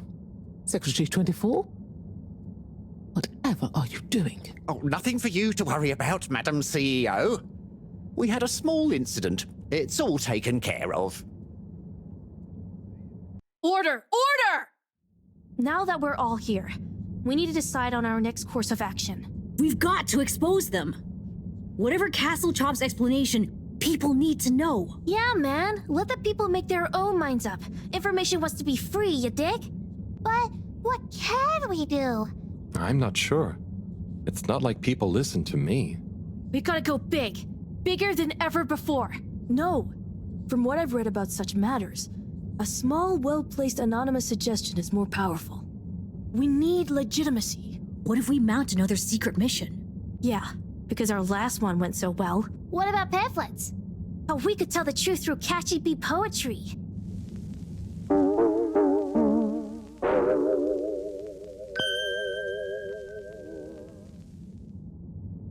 Hello, Fedorans. Tonight we bring you an unscheduled but nonetheless timely announcement. Before I hand over to our all-water press secretary for the full details, I'd like to assure you that I very much feel, agree, and/or condone what is about to tell you all. And I regret that it came to this, the following, which he'll follow up with now. Thank you, Madam CEO. It's my duty to announce that the All-Water Corporation owes you all an apology. Certain details of the past watch and clock replacement scheme have since been discovered to have not met with our rigorous all-water public-facing customer contentment protocols. Those unfortunate past mistakes, which were mistakes at the time on our end but that no one probably noticed, but meant we could theoretically have handled it better, deserve to be made up to you. To prove our sincerity when it comes to taking responsibility for our past, accidental and good-natured mistakes, the person responsible has offered their own resignation, which we accepted only reluctantly and at their great insistence. We'd like to remind you that All Water continues to dedicate itself to your well-being and satisfaction 24/7, or perhaps it would be simply better to say, always, no matter what the time technically is. We will do better in the future. That's a personal promise. Thank you all for your time. Until next time, we hope you enjoy All Water's efforts all of the time. Well, I guess that's that then. What? Isn't that a good thing? We've got them running scared. What? What did half of that even mean? That's some jive talk. It was so vague that it kind of covered everything. It's very clever. It preempted and deflects anything we might do. Checkmate. Oh, well, you know, gang, we gave it our best shot. We kept on fighting. Yeah, and it was real swell of Harold to help. Yeah, we dig that, H-Man. Sorry, everyone. I need to sort something out. Anything we can help with? We kinda owe you one. Oh, thanks, but no, it's okay. I've just got to reply to Bridget. We're having connection problems. Did you ask Raffi? Yeah, but they said they couldn't help. Well, you know, we often find all sorts of strange things coming through this garbage chute. Even things that people like Raffi might not want the world to see, if you get my meaning. Yeah? But that sounds a bit mean. Oh, it's nothing personal. But we did find an official document showing Raffi's involvement in the all-water clock swap directive. Yeah, it was like half shredded. Oh, yeah! And didn't the shredder come down the chute the day after? Just take it, Harold. Do with it what you will. We could give him the tape too. I don't know if I want more sensitive materials. No, silly. It's a rock tape. The kind Raffi is always listening to. Maybe that'll convince him instead. Oh, okay, sure. Thanks, everyone. It's been fun. Keep up the good fight, Harold. Yeah. And we'll be watching. No, we won't be. Peace out. Hello? Filter Frankie? Are you there? It's me, Harold. I know who you are. We're the same, you and I. We are? Yes. Drawn to the dark, the damp, where the outside world can leak into this place we call home. Who? And we both love digging around in filters. Hey, Harold. Tommy. But... I know, but... You know what people would say if they knew what I did down here? I guess, but... They'd say, oh, that Tommy, what does he get from digging around in those filters when he could be minding his shop like a normal shop guy? I'm not sure they'd say those exact words. Anyway, I was torn, pal. Didn't want to cause you any moral dilemmas. But I'm always telling Bridget what a hoarder she is, like she said in our little argument in front of you. So when I realized how important that adapter thing was, I combed through the rubbish filters and found it. Oh, I see. So you didn't want to admit to her it was kind of your fault. But then, why not just give me the adapter as Tommy? I thought about it. But Filter Frankie can get lonely, you know? And then I realized who better to share his secret than you, a fellow filter aficionado. I'm honored.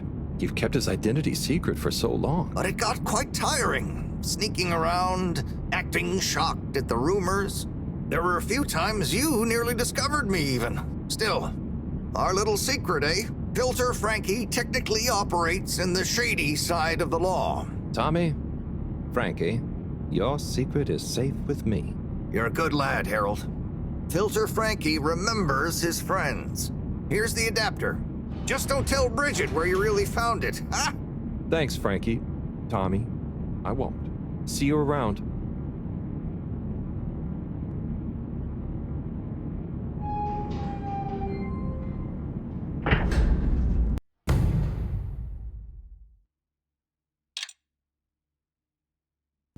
Ah, Harold, at last.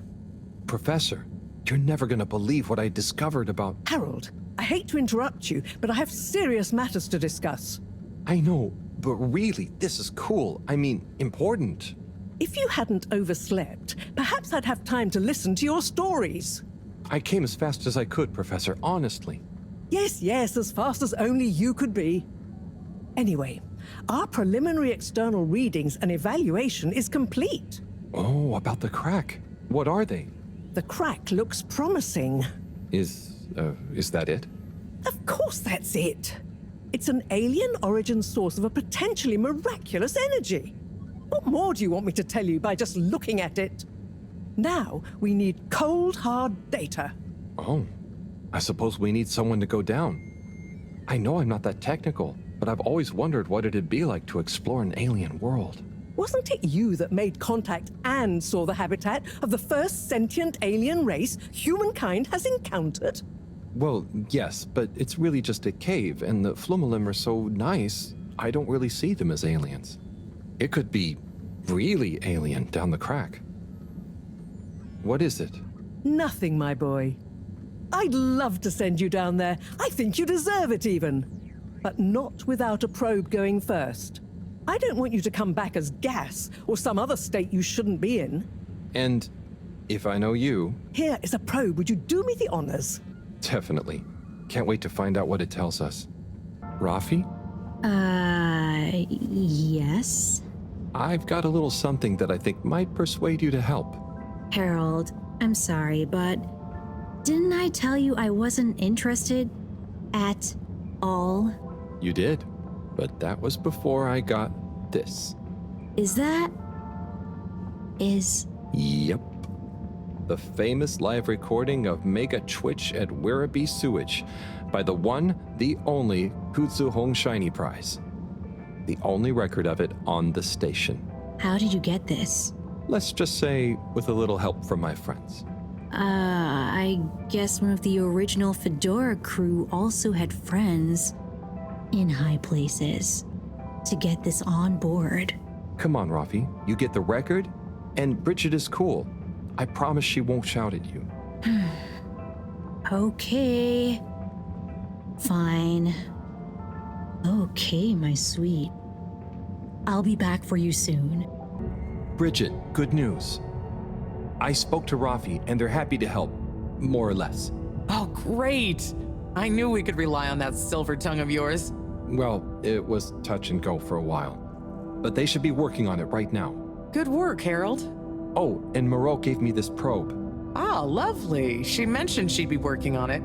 As soon as we've got everything up and running here, we can let it down. Ah, Harold, you found it. You see what a can-do attitude can do? So, where was it in the end? Oh, just kind of lying around. Lying around, eh?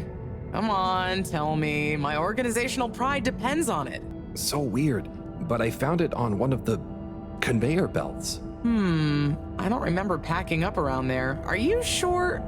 Oh, great, the computer is all booted up. Finally, I can get going. You're a star. No worries. Et voila! Now we're cooking with gas. Great, so what's next? We can let the probe down. Ah, Harold, just think what wonders await us down there. What new marvels of alien life and power. Power? Did I say power? I meant, energy. Power, juice, gas, zoom zoom, pep, get up and... Okay, I see. Yeah, I hope we find something that can help with the troubles we're having. We'll soon see. Or the probe will. I feel like we should give it a name. This could be a momentous occasion, so the probe should have a momentous name. Probert. Okay, you... Really? No, it's fine. That sounds lovely. Is there anything else I can do? Nope. It's gonna take a while to gather enough data for a better picture. Tell you what, though. I imagine Cyrus wouldn't say no to a bit of company. Poor guy is really struggling, I think. Okay, maybe I'll drop in on him. Bye, Bridget. Oh, Sai. What's up? I'm trying everything I can think of, but for weeks, the answer has eluded me. The answer to... What's wrong with my simulation, and what's throwing off the calculations? It's like going around in circles, because my formulae somehow can't reconcile the timings of each step, and without the proper timing, sploosh. You've got this, Sai. If it was easy, it'd me they'd got to figure it out, not you. Look, I know I'm not an expert, but sometimes you just need an extra set of eyes. Maybe you're right. I'm out of options at this point. You've got the Harold option. Now, where should we start?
Hello, Professor.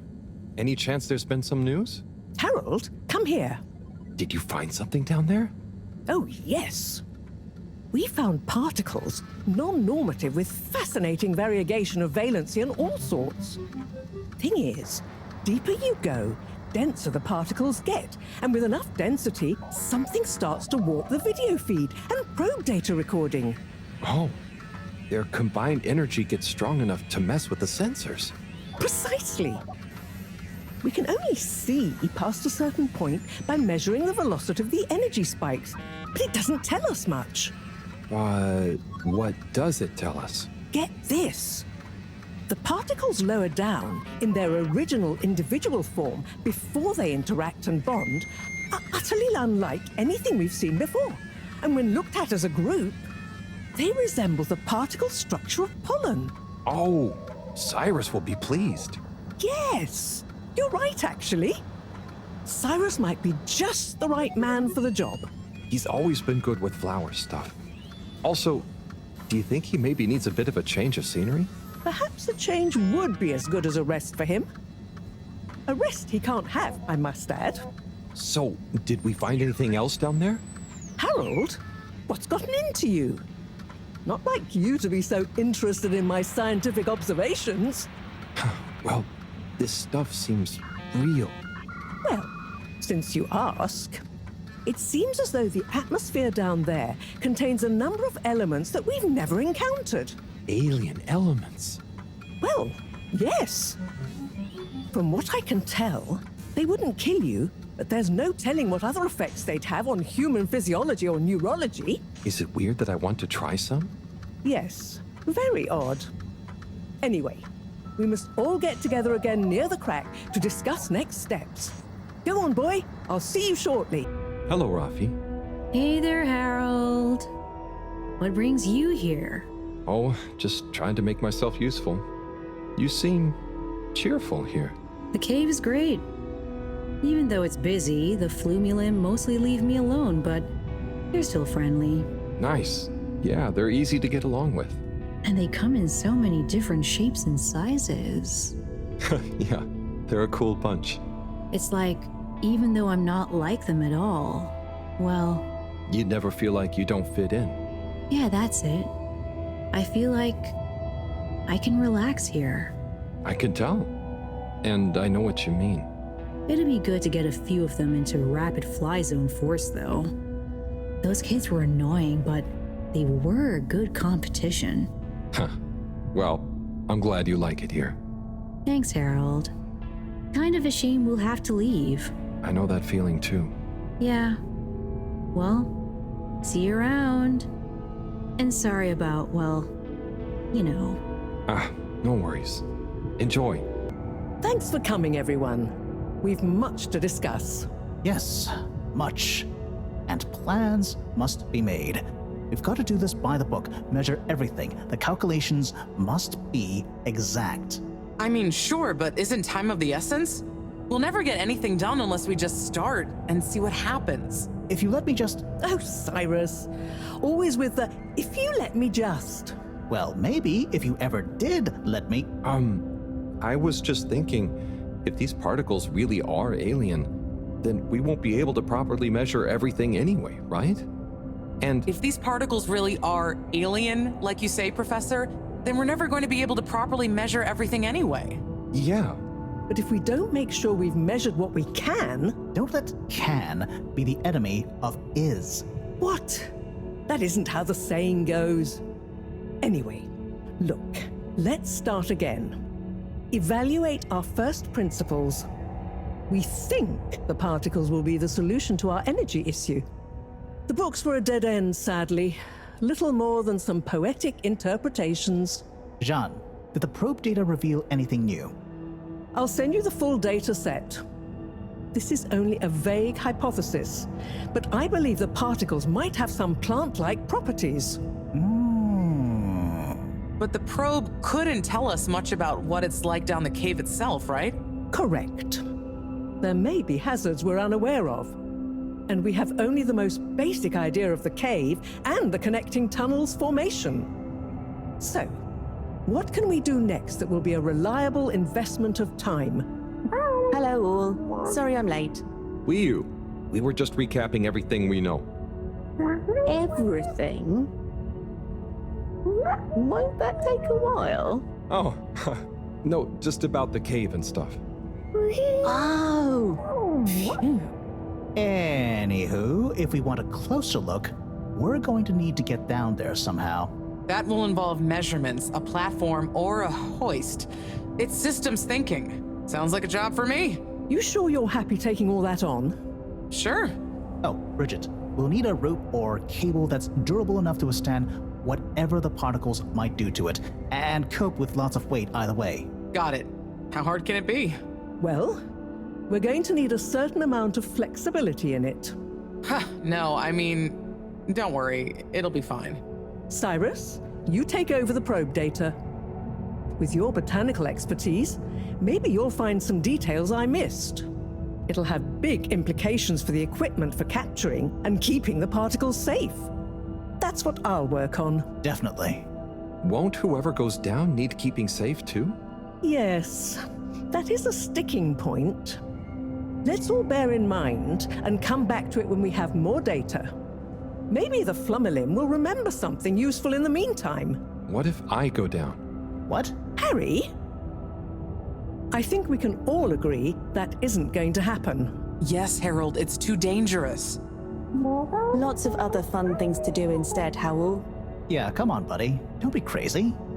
Okay, people. Then we're agreed. To your stations. We've got our work cut out for us. Let me help with something. Harold, why don't you help me? You're good with the Flummerlim. You can liaise with Wiu and find out if there is anything they can think of to help us. Okay, sure. Let's go, Wiu. Wiu? Where did they go? Oh, I see Wiu is by the crack. What are you doing? Oh, just watching them. They're gurping with an ooble boop. It looks fun. Is Gerpruku... Are they trying to do something? Well, yes, but only for themselves. Oh, fun, you'd say. Oh, they're playing. Yes, they are. I noticed the fish in the ooble boops can go further down and still have fun. Oh, the fish is fine when it comes back up in an ooble boop. Ooble? Down further? And then safe? Wiu, what do you know? What do you know about how they work? How are they made? Not much, but I could probably get a few for you. It's worth trying. If we take a couple to Moreau, she might be able to analyze the particle bonding properties and ascertain whether... Or what if we just test them now? What do you mean? No fish has ever cared before, but we could just put one little fish in an ooble, leave one out, put them both down, and see how they're both doing when we pull them back up. Wiu, how would you feel if I kissed you? You don't have to answer that. Okay, let's do it. Let's do a field test right now. Well, okay. I'll rustle up some ooble boops and a couple of little fish. Better chum. Could we have 2 little fish, please? Of course. Here you go. And could we please have 1 ooble boop? Sure. Got your ooble pops right here. Knock yourself out. No, sorry. Not the pops, the boops. Okay. 1 ooble boop coming right up. The ooble pops are good these days too, though. That was easy. Yes, apart from the misunderstanding. An ooble pop, when we needed an ooble boop, could really have complicated things. Close one then, I guess. So, time to experiment. What could possibly go wrong? Now that we've got an ooble boop and not an ooble pop, nothing. So, what's the difference? That would take a lot of explaining. I'll tell you when we have more time. Okay, I look forward to it. Probably. Bridget, we've got the bubblefish. Fantastic. Wait, hang on. What's wrong? Why do you have an extra bubble and no naked fish? Isn't the point to have one of them unprotected? Exactly. But Wiu, I mean, forgive me for being obtuse, but... I forgive you. Both of them are protected. What? Look. Oh. Ooh. 1 + 1 = 0? Don't worry, Wiyu. That's rhetorical. Anyway, shall we tie the ropes?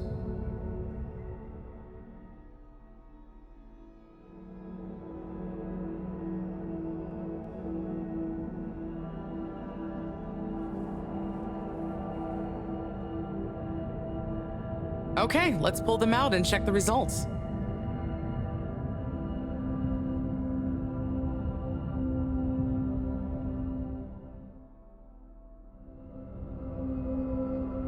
Oh no, that one doesn't look so good. Oh dear. Poor fish. I really didn't think the effects of exposure would be so severe. But we had to test. 1 second.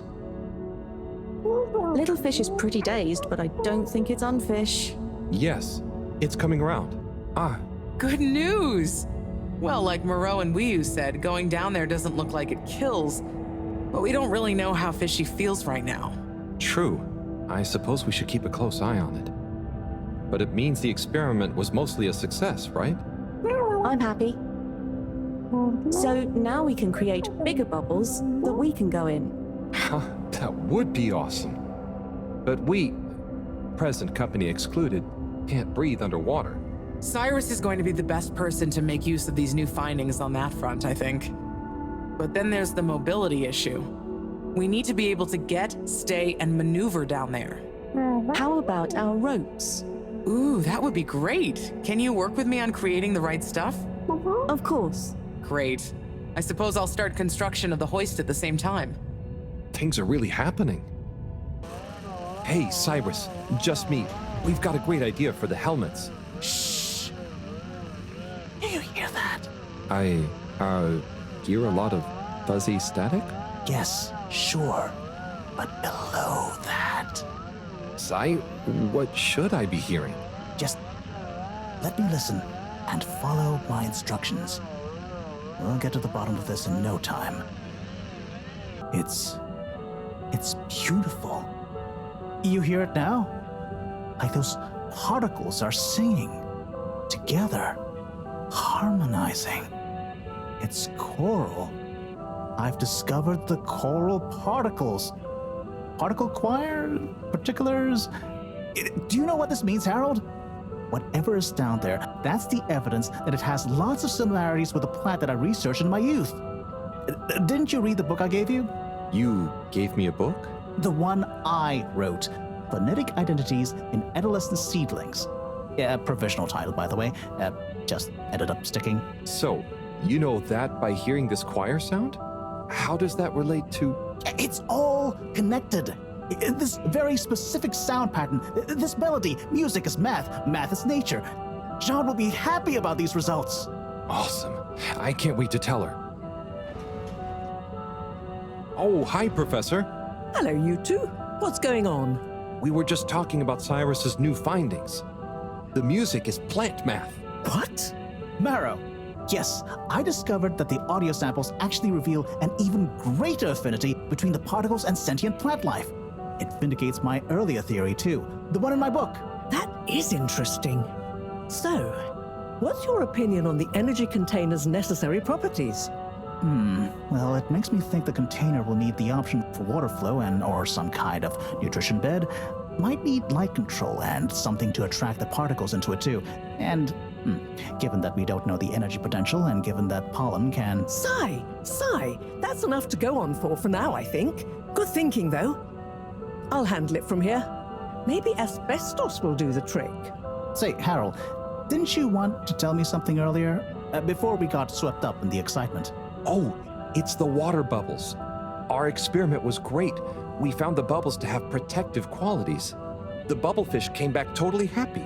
Oh, that is interesting, but did you have a control group? What? Yes. One fish went down without a bubble. I'll tell you all the details later. Sai, can you work with those bubbles? Find a way to adapt them for human usage? I mean, it's not like I don't have anything else to do, but sure. I'll figure it out. Maybe some kind of double hoop glaze with bubble film. Hey, what happened to the other fish, by the way? It was a bit confused by the whole thing. I should see if we can thank it somehow. You always did have a soft spot for fishy friends, huh, Harold? I guess so. Nice to have one that can talk back. Okay, let's get back to it. Good work, you two. Go team!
Thank you for joining me, everyone. And well done on your efforts in getting to this point. Yeah, at least I could help with this stuff. No time for sulking. We're this close to figuring out whether what's down there can really help us get up there. So, we finally decide on who gets to go down there, right? I might be the first Flumilim to even care what's down there. Yes, well, that is to say... Oh, Harold, it was nothing personal, but we already met to discuss that. You decided without me? Oh, without me too, Howell. Yeah, it just kinda came up during one of our standard peer reviews. We were going down as a given, right? And then we decided it made most sense for Bridget to go with. She has the mixture of observational prowess and energy understanding. Oh, I see. But I'm actually acutely claustrophobic, so I had to pass. I wouldn't have been able to trust myself not to freak out down there. Oh, so... Cyrus was the next natural candidate. With his expertise in botany and molecular biology. Oh, makes sense, I guess. But, just as I was about to accept, I kept thinking of Sunny. And, you know, my responsibility. To my fish, too. If anything should happen to me down there, Sunny would never forgive me. I'm sure your fish would forgive you, though. Oh. Professor, you're next in line then. You're the most experienced after all. Sure I am, but... Harold, are you fooling me? I've only got one hand. Wait. So if not you, then... We did consider the astronaut, but we weren't sure he'd actually fit. So... We're sorry to put the burden on you, Harold, but you're the next best man for the job. Yes! I mean, yes. It'll be okay. No need to worry. We'll all be here looking out for you. I know. You don't have to And you have a great rapport with Wiu, so it makes sense. And you've proven recently that you're more responsible than maybe we gave you credit for. Plus, you've developed a real affinity for Flumilim processes and mental models. I'll look after you, Howell. Don't worry. I accept! There's no need to be rash. Take a few moments to mull it over. Wait, are you kidding with me now? Harold, you know I don't jape in times of scientific urgency. I meant about telling me, not going down there. We'll give you some extra training before you go, of course. Thank you, everyone. We'll do you all proud, I promise. No doubt that you will. Now, let's get going. Time is still short.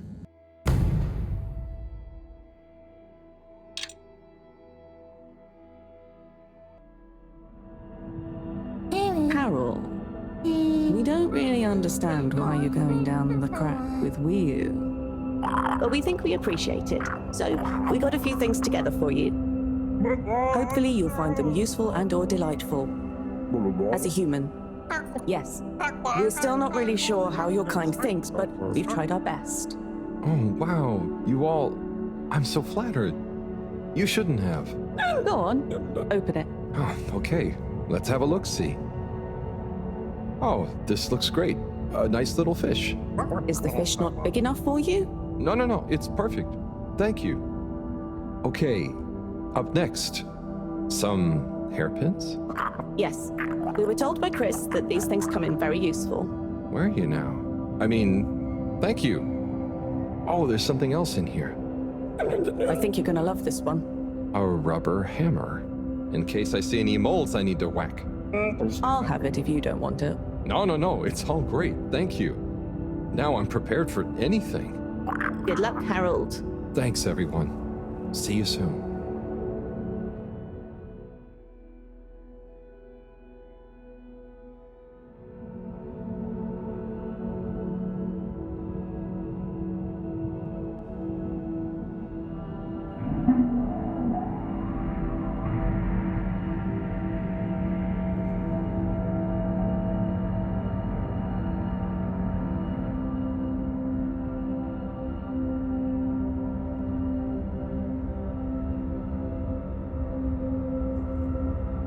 Hey, Wiyu? Howl? What is the difference between Ooble Pops and Ooble Boops? Huh. You see, Ooble Boops and Ooble Pops are actually not similar at all. One is like a bubble, and the other is like a bubble made to pop. More for fun, not useful.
Huh.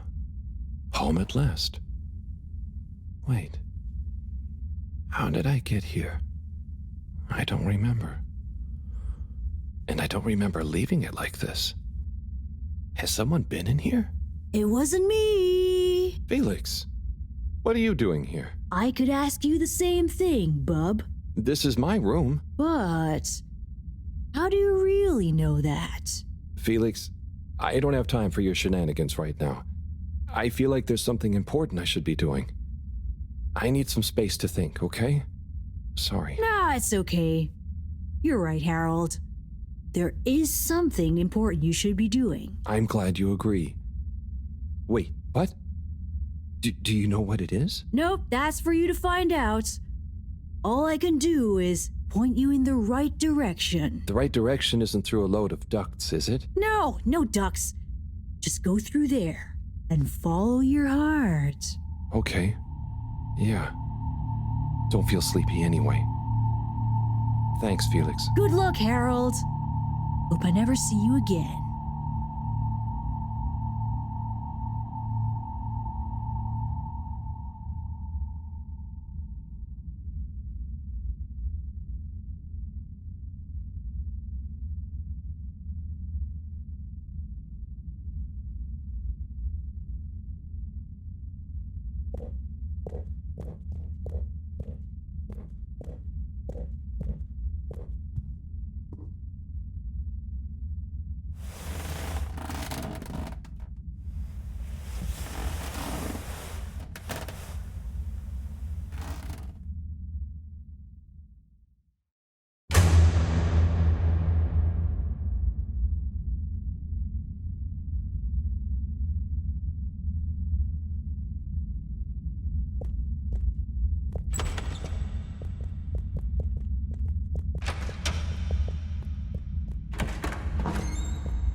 Do you ever wonder... About what? No, it's stupid. I shouldn't even bother you with it. You can tell me anything. It's just... Are you sure you want to tell me? No. I don't know. Maybe. Hmm? I just wonder... Have I been useful? At all? What have I really done? This whole time, people have only given me stuff to do when they haven't been bothered to do it themselves. Has there been anything that only I was able to do? So you're helpful. What's bad about that? You make the lives of everyone around you easier. But anyone could do that. I don't think they would give you things to do if they didn't trust you. Maybe. I suppose. But what if we're all doing the wrong thing anyway? Like what? Eating jam instead of wieners? No, I mean, that's just personal taste. So, what can be a wrong or a right thing? I don't know. Where's home? Is there a wrong or right place for home? Maybe the fedora is fine down here. What if taking off is the worst thing that we could do? How do you decide anything? It's all so complicated with you humans. Unless... Are we too simple? How does anyone trust they're making the right decision? About anything? I don't know. Maybe we can't know. So why think? But if we don't worry at all... It's nice. You can do it just like that? Unless... Maybe the whole point of not being sure is that it keeps your options open. If we were sure about everything straight away, we'd never change our minds. No, we would just be a fish swimming in one direction, following the current, happy, but probably missing out on most of the ocean. That's Blugulugalugul. I see now. So, true Blugulugulu is being happy within uncertainty. Oh. I didn't think of it like that before, but I like it. So, have you tried jam on a wiener?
What am I doing? I don't know. I should know. Maybe someone should just tell me like they always do, whatever and whenever they want. Are you being... what is it you call it? Scartastic? It's just so pointless, isn't it? All these crazy ideas for takeoff, what do any of them think it will achieve? Why can't we just be happy here? Yes. Some of you humans seem to have no Blugulugalugul. Blugulugal. Gah! Ah! I wouldn't even be sad if the mission to find an energy source failed. Then we'd have to stay here. Have to? Couldn't you stay anyway? It's complicated. That's why the mission failing would make things simple. But wouldn't it make all of you sad? Everyone treats me like I'm just daydreaming.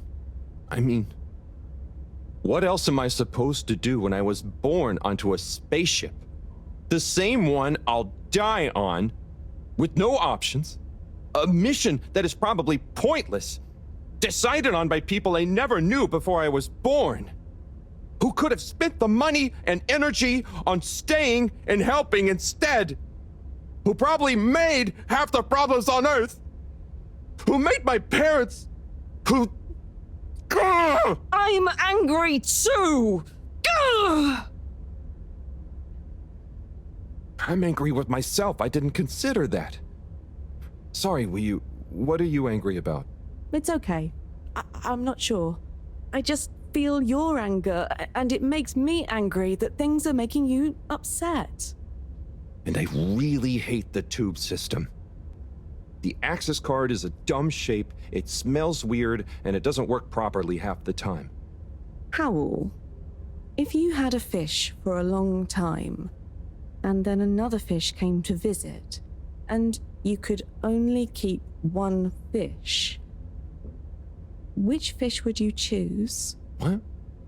Why? Why can't I have both fish? Just because. One fish is going to swim away. Out of your control. I don't know. Which fish is nicer? Maybe one fish can speak. I don't know. It doesn't matter. Maybe you don't even have a choice. Doesn't matter. No choice. These are weird feelings. Is one of the fish gonna leave because they're angry at the other fish? Or maybe it's that one of them...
you know, I've got a good feeling about this. I have a great feeling too. Everything is bubbly. Wow, I know what you mean. Like, we're being carried along by loads of tiny floating little bubbles and anything is possible. Like I'm just going to float along. A gentle tide that only wants what's best for us. We've come this far. And all we can do is be us and see what happens, right? Don't you worry about where Fedora will go. Yeah, but since all this, I've learned that worrying just makes you get less done. This feeling that things will work out, it helps. Yeah. We've taught each other lots.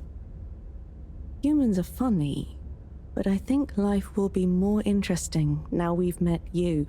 Yeah. And we saved each other. Yes. Wait.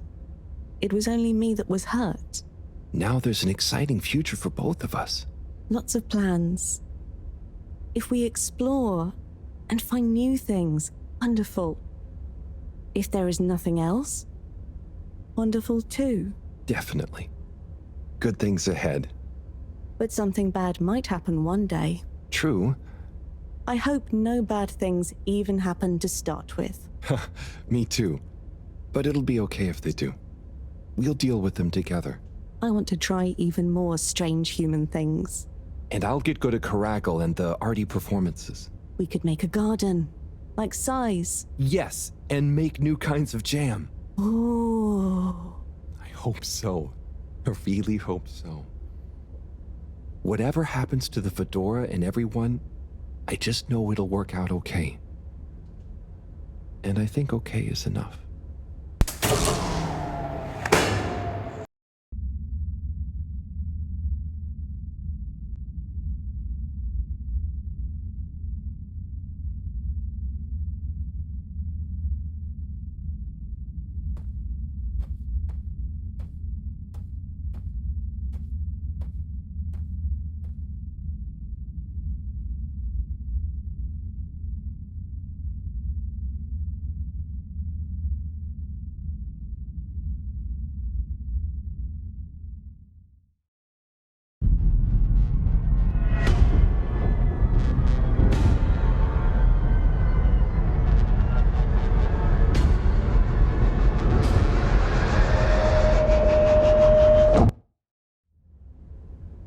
Will? Thank goodness you're here. Where else would I be? We're in this together, Harold. I know, but sometimes I stop what I'm doing and I think, no one ever truly knows how I feel, how anyone feels. So what actually connects us? Growing up on the ship, I thought, with so many people, I'd never be alone, but then it's only a few people you want around you, and I wasn't expecting to be alone. You weren't alone. I'm scared of being alone. But at the same time, not being alone is scary too. Everyone... What about everyone? Everything. Everyone wants something different from me. Or I need something from them. It's so exhausting keeping track of it all. Oh. I don't really think about the other Flumilim. Wiu is Wiu. To me and to them. So, you do what you want? Whatever anyone else thinks or expects? No, I think about them, but we are not tied together. But what about your responsibilities? I mean, I can't just run away from it all. Are your legs hurt? Oh, I mean, I'd feel bad. Guilty. They've been good to me. So what are you worried about? Are you going somewhere? Well, yeah, somewhere. I mean, we all are, right? Together, we're all bound up in everything together. Then there's you and me? Oh, look. Is that... Are they? I think they're the two Flumilim that came down here before. They do look happy, don't they? Wow. Huh. Anyway, we are all connected. But you shouldn't be dragged along by someone. True. I affect them too, right? But you also can't do everything alone. True. True.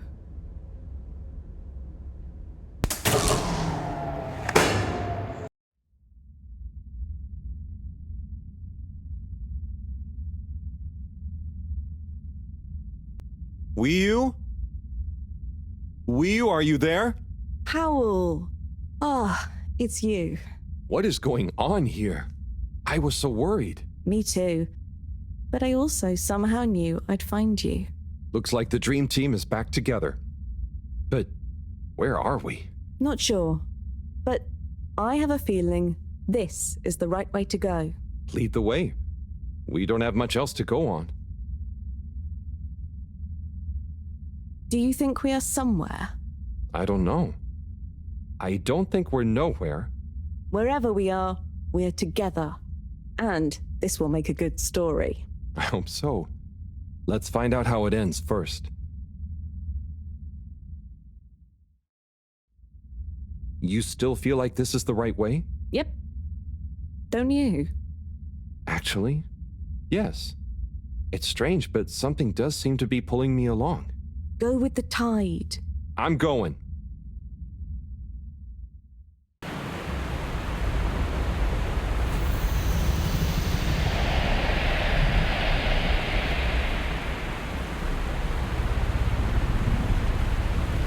Wiyu!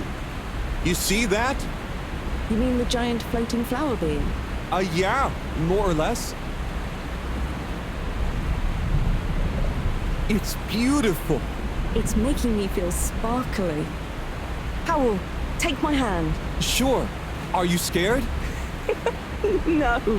Come on, with me. Jump!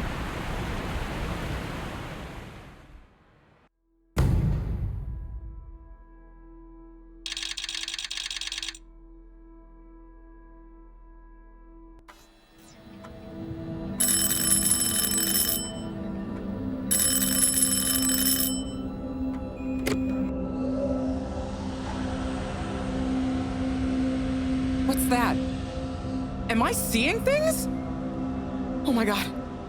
Is it really them? It's you! You came back! You're alive!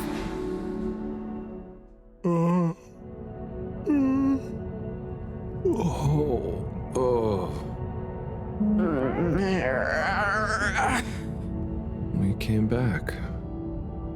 We came back! Bridget!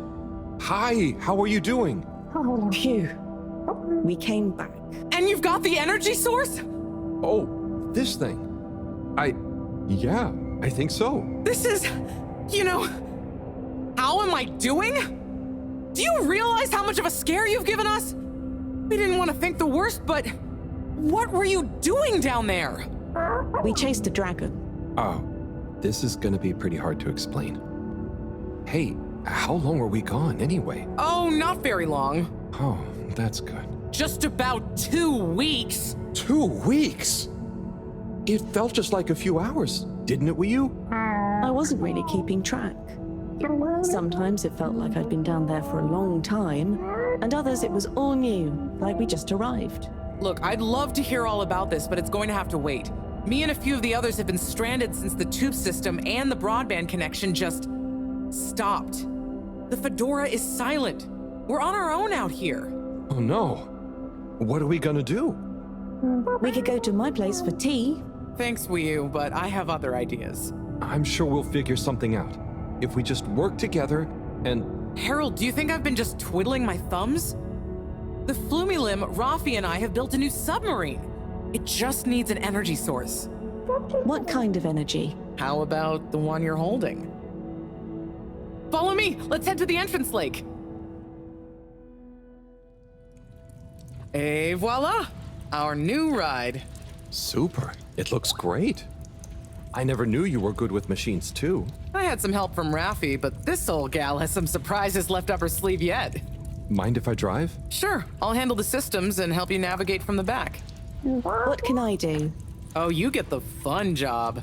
Sit in the middle and man the grabby arm. Is that The technical term for it? Oh, loosen up a bit, Harold. This is going to be fun. So, we think this vessel will be enough to power it? Let's find out. Slot it in and let's rev her up. It worked! Listen to my baby purr.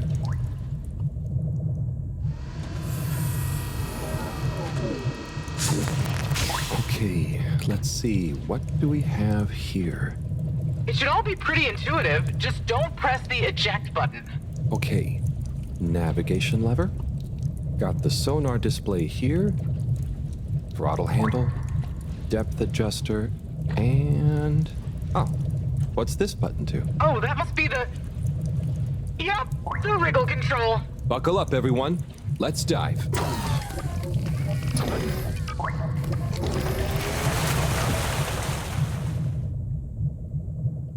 The new sub is so much fun. Great work, Bridget. Thanks. Well done on bringing back the power source. I want to go down there again. It was so weird and pretty. I think once was enough for me. I'd just like to see the underwater rainbow that smelled of jam one more time. The what now?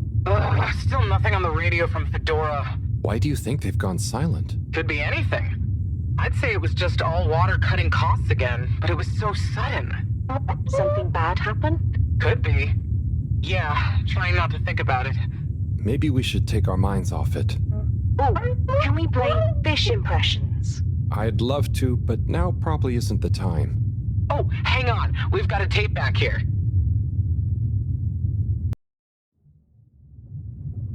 Oh, that was nice. Do we have any more tapes? Afraid not. So let's play Spot the Fish. Oh, look at that one. Oh, where? Harold, watch out! Where? I can't see the fish. Ah! Oh no, poor fishy. Why is it frozen? Is the cockpit glass okay? I can't see any cracks. Well, there are some in the fish. This isn't good at all.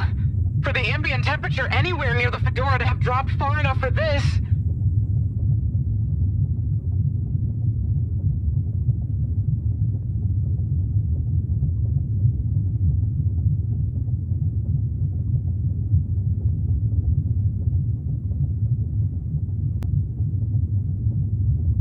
They might really need this energy source right about now. Looks like a big crowd at the arcades. Yes, but for what? Can you take us closer?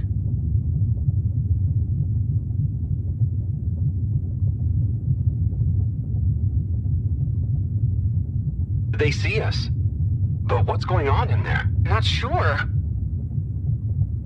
Do you think they look stuck in there? Stuck? Or trapped? Get us to the submarine dock. We've got to find out what's going on.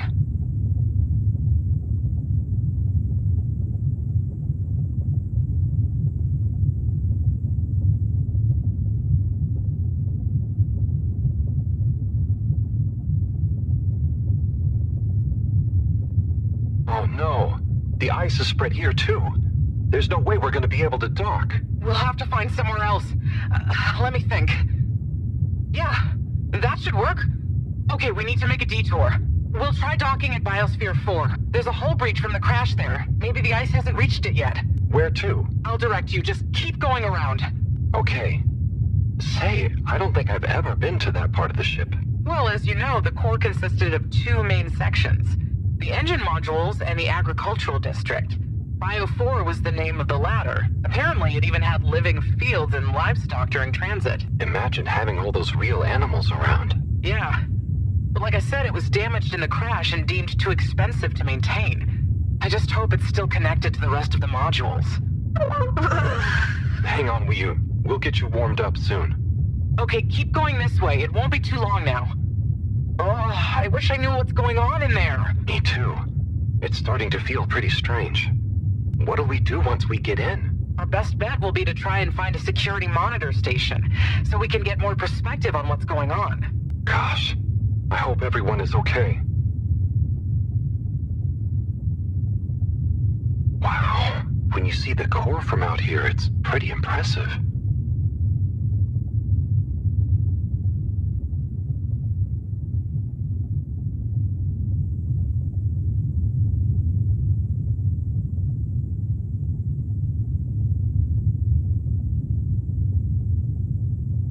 I never realized how huge the core was.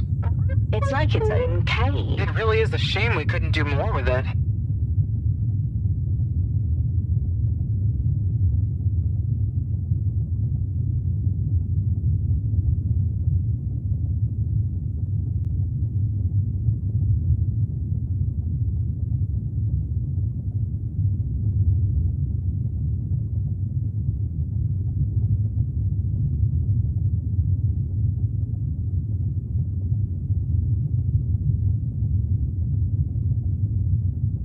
Why haven't we made it into somewhere more useful? I think they tried a few times, but it's such a big space full of super energy-hungry stuff. Remember, when the Fedora was actually flying, it was able to generate way more energy from the solar sails and... Huh. I think I see the breach. Yep, that's it! Oh, and it's free of ice. Perfect. I'll take us in. Could get a bit bumpy.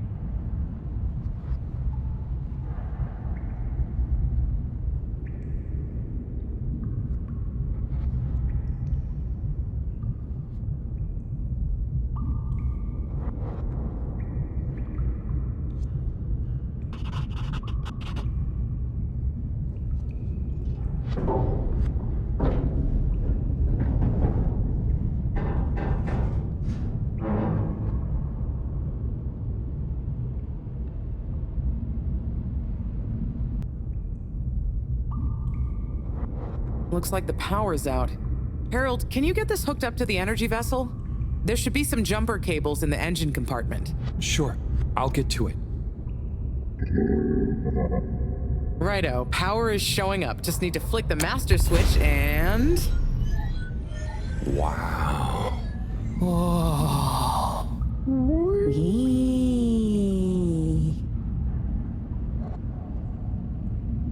It really is huge in here. Oh, look, we have company. Who are they? Ooh, what are those? I guess now we know where the ghost animal sounds came from. Amazing! I can't believe they adapted to survive down here. Do you think they bite? It must have been so peaceful for them here. I'm sure they're relaxed. They look so funny and nice. Well, much as I'd love to get to know them better, we should really try and get access to the arcade security cameras. Yes. Let's see. Oh, I recognize these controls. They're like the ones in the filter station. I guess this used to handle water drainage and filtering. Fantastic. So you can operate it? I think so. It would have been used to monitor the filters and stuff. So if I can just get to the monitor root directory, ask it to change the camera feed, that should do it. Okay, let's see what we can see. Keep cycling through. Ah, there's the Agora arcade. We should be able to talk to them through the tannoy system too. Professor! Everyone! You can hear us, right?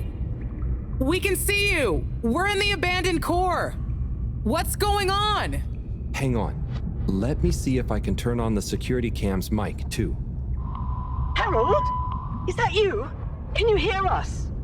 Harold, are you okay? Thank goodness. Where have you been? Long story, Professor. But we came back in Bridget's new submarine. The Fedora is all iced up. We? Is Wheel with you too? We's here too.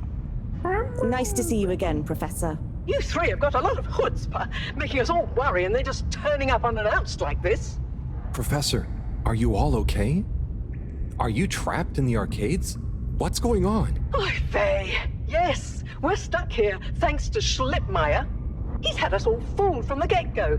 Played us for real schmucks. All along, he's been planning to freeze not just the area around the ship, but the entire ocean. He told you all this? Yes, over the tannoy, once he'd hidden himself away somewhere. He said it's always been his dream to create the largest winter sport amusement park in the universe. Freeze the sea. Winter sports? From the get-go? All along? So, Slippy is here. He's rootling around, asking me all kinds of questions I don't want to answer. Slipmeyer, will you please present Flow and Go to the audience, please? Please witness the future of Fedora. Like all the best things in life, it seems simple at first. Then the more you know about it, the more ingenious and brilliant it becomes. It's all a lot of hot air. I'm gonna freeze the water directly under the fedora. Given water bodies usually freeze from the top down, I don't know. It all seems a bit fishy to me. I thought you said it wasn't a vote. It's not. I just happen to agree with them. I'm making the coolant procedure more efficient than ever. It's going to be able to cover a lot of ground. How does your AC technology work? Maybe I shouldn't tell you every part of it, eh? I need to finish hooking up these tubes for some tests. Are you going to help me or just stand and watch me suffer? Please witness the future of Fedora.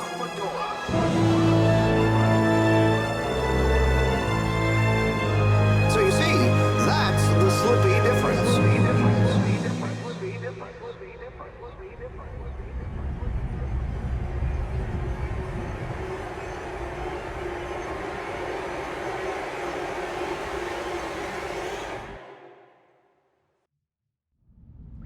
Oh my god, what? Why? Where is he now? Not sure. When we all got together here for an urgent launch update, he disappeared and activated the security locks. Oh. You okay, Howell? You went dreamy for a minute there. Oh, yeah. Thanks, Wu. So, Moreau, what was the urgent launch update? Harold, please. The update was a ruse to get us out of the way. We were never meant to take off with his procedure. He babbles something about how we'd just die in traveling through space, and we may as well have fun in our lifetimes. My God. Can he really do it? Well, he's been developing the tech under our nose, of course, and we've got the raw materials all around us. He said we'd all thank him once the Slippy Ice Paradise was ready. Can you believe it? Okay, we'll get you out of there somehow. Just hold on. Hold on, Harold. Really? That slippery little... I guess you've tried breaking through the revolving door? Yes, you nincompoop! Chris tried already! Even though I warned him, it's security glass, and no amount of handsome muscle would get through it. Listen, you two. You should be able to access the security shutters and the door's control mechanism through the terminal computer. Okay, let me see.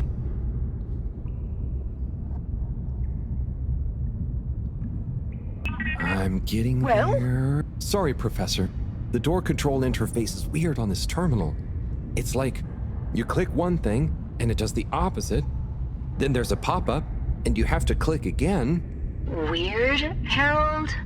You're looking at classic quality tech. The newer consoles might be fancier, but you have less manual control. And because everything is integrated, it's a nightmare if anything needs replacing. Sorry, Rafi. Can you help talk me through it? Fine. Has that done it? Well done, Harold. My pleasure. Okay, everyone. Let's get to the energy district. If Slippy is doing nefarious science, he's bound to be doing it there.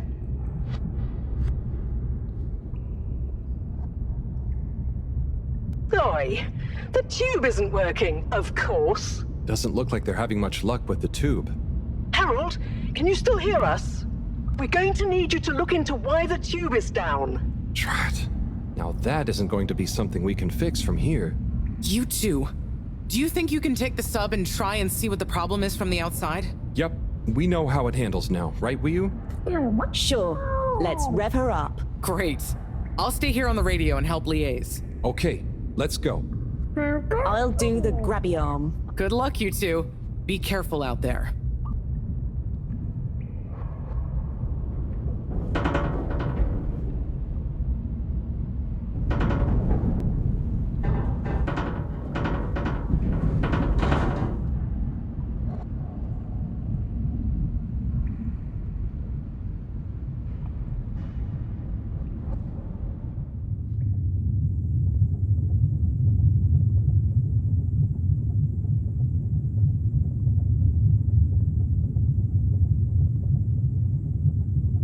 How are you holding up back there, Wu?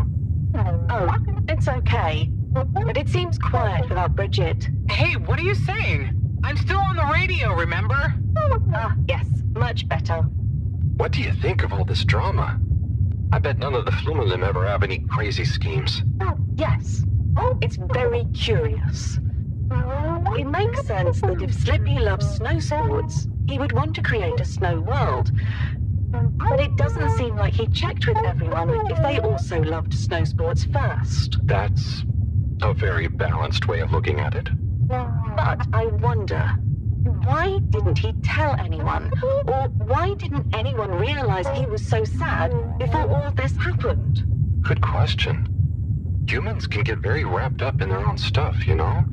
And sometimes people hide their sadness because they don't know what else to do with it. Are you sad, Harold? Oh, thanks for asking. No, I'm not. Maybe I used to be. I'll be sad if we can't stop Slippy. I think all the Flumelim would be sad. I'm going to do my best with the grabby arm, though. It's going to be fine. We'll figure something out now that everyone is working together. That's the spirit, you two. Hey, even Raffi is helping. I am still listening, you know. Well, good. But once this is all over, you all definitely owe me some peace and quiet. It's a deal, Raph. Okay, looks like we're approaching the tube exterior. Bridget, we'll check out what's wrong first. Great. Keep me posted. Okay, Bridget, you reading us? Loud and clear. What's the situation? We've arrived outside the Agora arcades. It looks like the actual transportation tube is disconnected. Maybe the ice broke it somehow. Drat! I guess the sudden change in pressure from the ice must have displaced or warped some of the connections. How bad is it? Well, the good news is the tube itself is in one piece. So, if we can get a good grip with the grabber, we should be able to reattach the main tube and lock it back in place. And the bad news? Oh, well, there isn't any extra bad news. Oh, good. Well, get going, but be careful, Whew. If the tube cracks, the whole thing will be unusable. I'll take super care of it. Okay, let's do this. I'll get us into position now.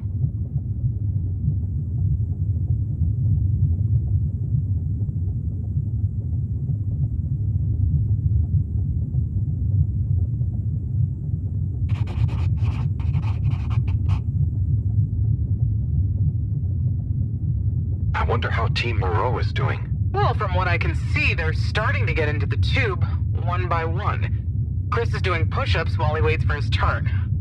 Where are they going? Well, now they're telling me that the direct connection isn't working for some reason. Oh, no.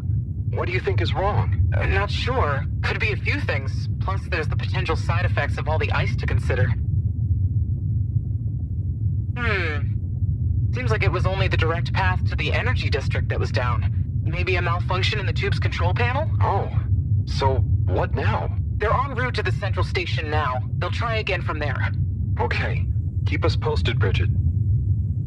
Whew, that was really impressive grabby arm work, by the way. Oh, thanks. I just thought about holding on to a slippery fish. Oh, it seems like the route via central station is working out for them. They're on their way now. All this makes you realize how reliant we are on those tubes to get around now, huh? What did you do before then?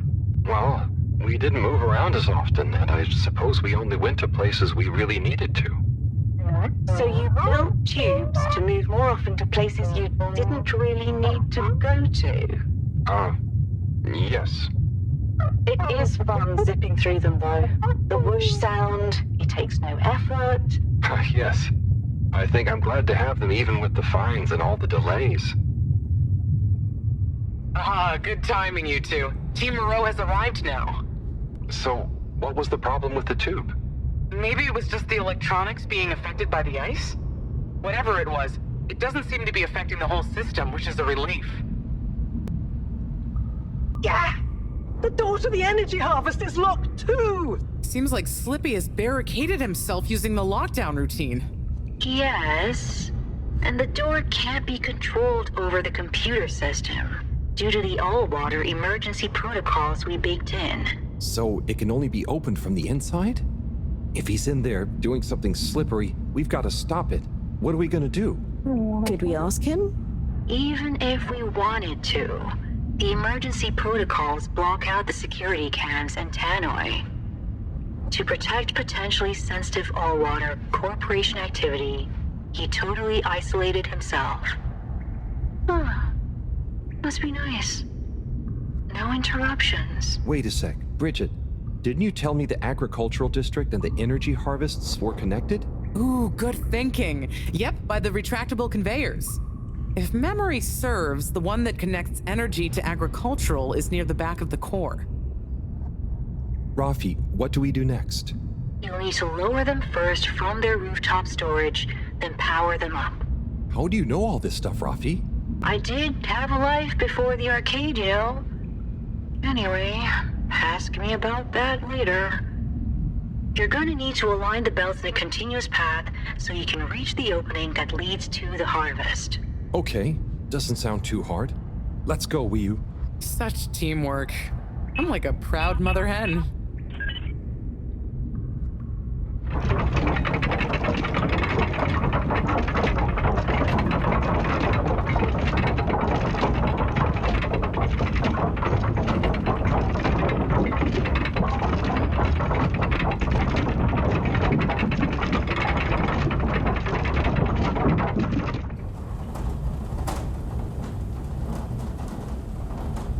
Okay, you two, it's time you got going to the energy harvest.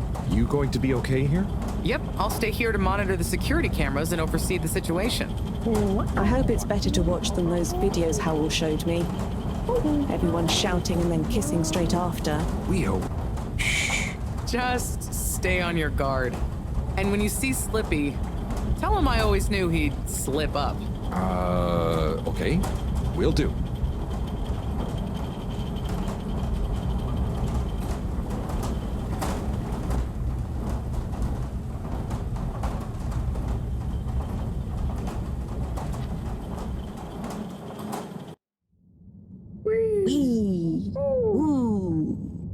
Wii-U, we don't know what we're gonna find at the end of this. What are we gonna do at the end of this? You're going to get Slippy. That's one way of putting it. Well, I'll think of something. It's always me who has to get his hands dirty.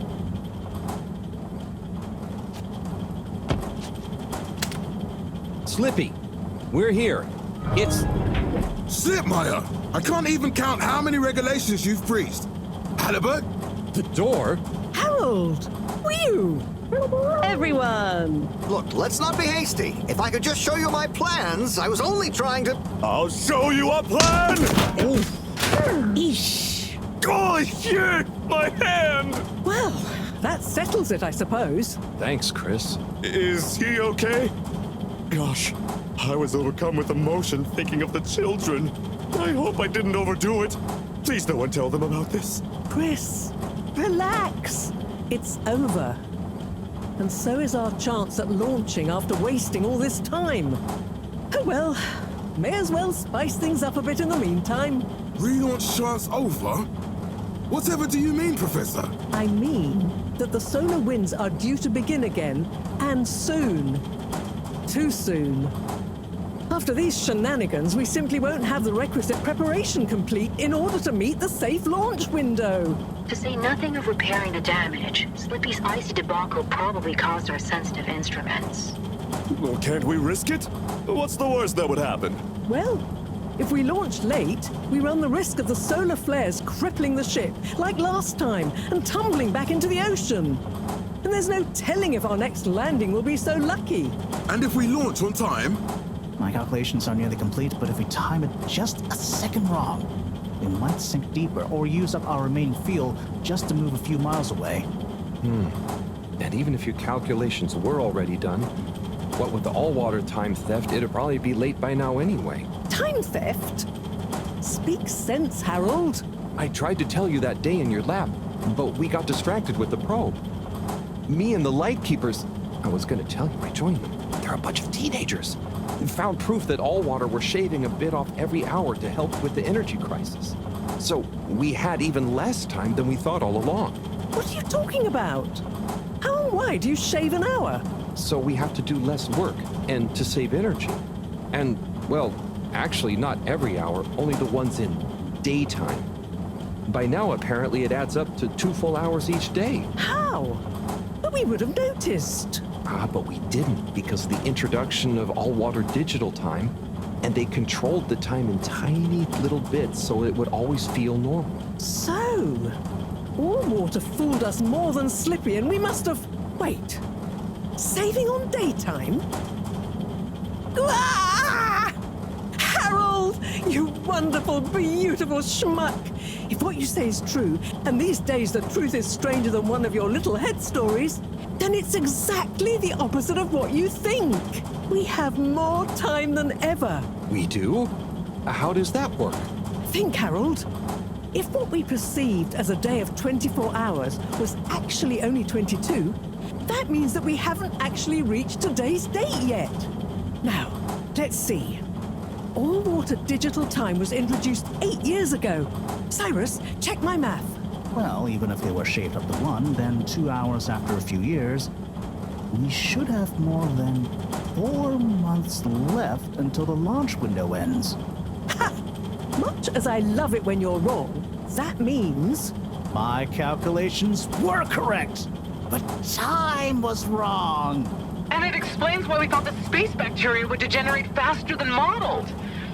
Oh, if we had just done the experiment at nighttime. Oh, wait. Then... And that means...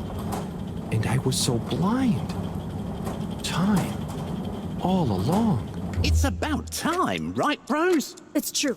This is a matter of urgency. Time is of the essence. We know we were onto something when we noticed Yava's watch didn't match up with the official time. And what time do you call this? Party time. The time is... I know what the time is. Time is of the essence. First time's the hardest. At the same time, a stitch in time saves 9.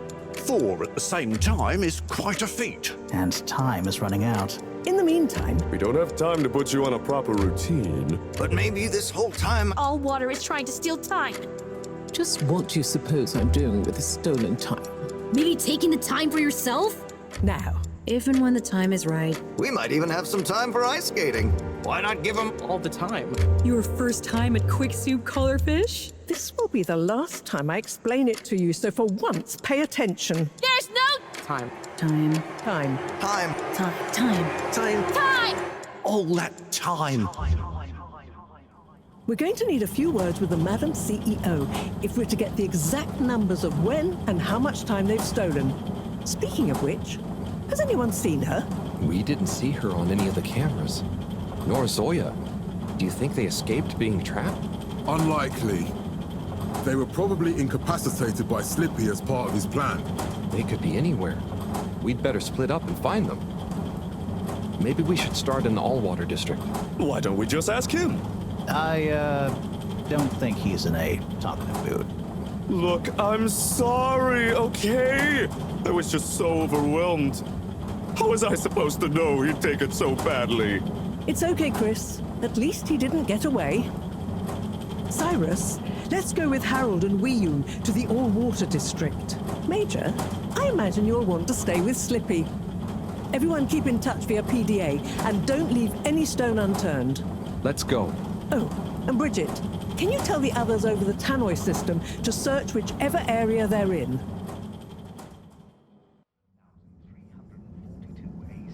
It's them. They look fine, and not at all hungry. Do I look fine? Well, I mean, it could have been worse. Those snacks are tasty. Yes. I could have been tied up with you. Can someone please tell me what is going on? Slippy engineered this whole hoax. He was never really working on a relaunch procedure. His plan was to freeze the planet into a giant ski resort. How absurd! Professor, I expected better from you. So there's no relaunch plan after all? I can't believe it. I'll never fly this thing. Madam CEO, I could say the same about you. We know all about the time hoax, but it's still imperative you clear up a few things. What good will it do? Still, I suppose it can't hurt at this point. And you did untie me. Fire away. Firstly, when did you start the time-skimming process? About 8 years ago. For the good of the ship, of course. And how much did you shorten the days? Well, we started with 30 minutes, just letting the clocks run a tiny bit faster during the daytime. Every 2 years since then, we made gradual transition to another half an hour shorter. And I thought it was my fault those plants were growing slowly. Cyrus, stop blathering about plants and run the math for me, please. Okay, so that means 365 hours in the first 2 years, 730 to 2 years after that, then 1,095 hours, and then 1,460 hours, which adds up to 3,650 hours. So we have 152 days left. Or what we think of as today is in fact 152 days away.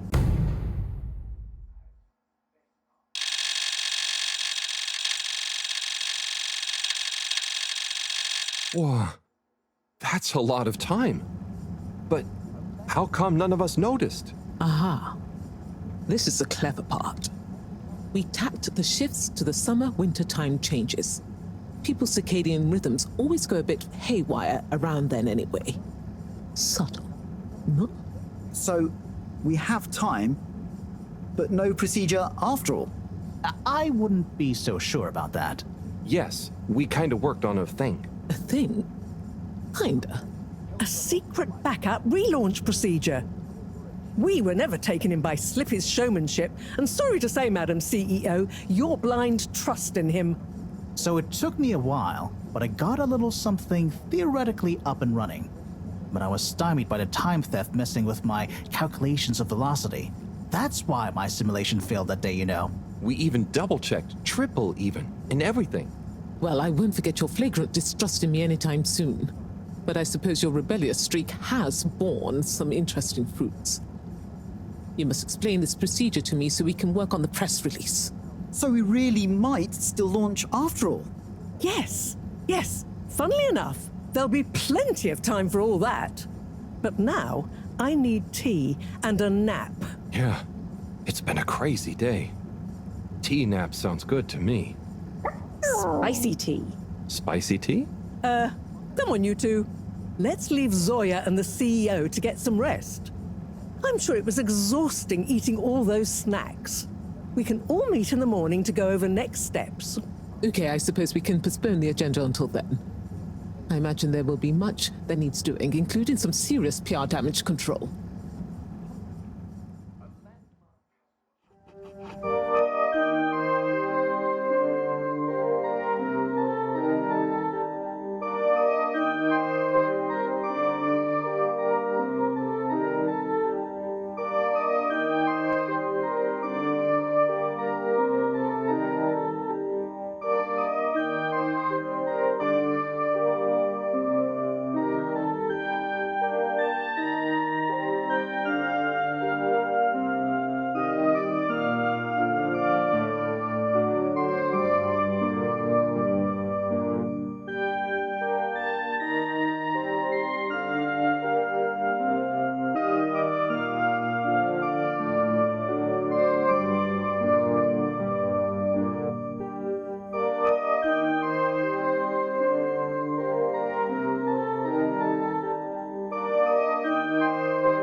Ah, hello, my boy.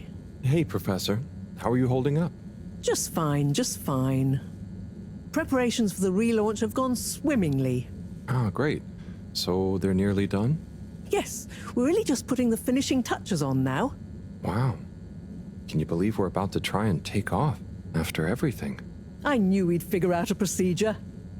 But I would never have guessed at what it took to get there. Are you excited to see space again? Yes. But that's not to say I won't miss this place. It had a certain watery charm and plenty of scientific curiosity. But you know, I'm getting old. My real wish is to step foot on real ground. Yeah. It was nice to be outside of the fedora in the cave, but I suppose that's not what you're thinking of. Indeed. I'd like to see the sky. But enough about me. How are you feeling about leaving Wiu and the Flimmerlim? I know you grew close to it all. Yeah. I'm gonna miss Wiu. I'll miss it all. But this is our path, right? I think so, my boy. You'll always cherish the time you had with them. But don't you want to continue the mission? Get back to finding a real home? Yeah, it makes sense, I suppose. Do you think we will? I'm not sure. But what do we stand to lose? True. True. Have you said goodbye to Wiu and the Flimmerlim yet? Not really, no. Well, no point putting it off. Saying goodbye only gets harder the longer you leave it. And so send them all my regards. Yeah, I know. I know. And Harold? Yeah? You'll miss Wiu, but over time, it does get easier. You'll be busy once we're back on course. It'll feel like a whole different life. I know. I know. Wiu. Hey, Howell. How's Fedora doing? Yeah, nearly there. Are you excited? I mean, it is exciting, but it's gonna be so hard leaving you behind. And this place, just... Yeah, maybe we'll find a new home out there, but also, maybe not. At least not in my lifetime. You know? I don't know. You will or you won't, but at least you will have the chance. And of course, I will miss you. We have true Simbo. We all will. But we're just happy we could help with the energy and everything. Yes, we couldn't have done it without you all. And I couldn't have done it without you, Wiu. And I would probably be a cold non-Wiu if you hadn't helped me get better. Everything has changed since knowing you. It will be hard to remember Tidamo now. Maybe I'll go exploring a new part of the ocean. Can you believe how lucky we were to even meet? I always thought this luck you all have is a very strange thing. You do a thing, or you don't. But what if a thing happens to you that has nothing to do with your own actions? I don't understand. Life is like a tide, you know? It's not always obvious where a tide comes from, or is going, or how it connects to other tides. But if you are you go with the tide, or you go against it. Sometimes it doesn't matter if you try not to go with it. Sometimes it does. Wiu, the Fedora is nearly ready to launch. This is going to be the last time we see each other. I know, Howell. I don't know what to say. It's okay. Remember, Simbo. We'll always have it. Thanks, Wiu. We will.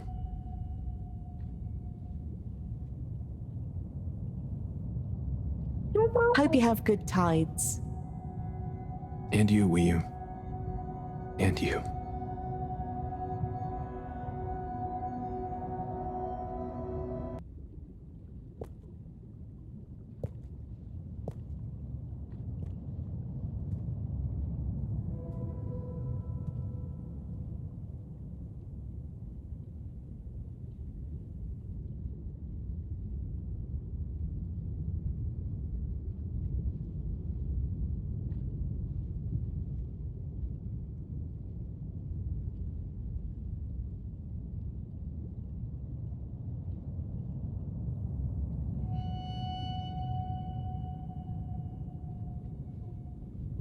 Wiu, Howell?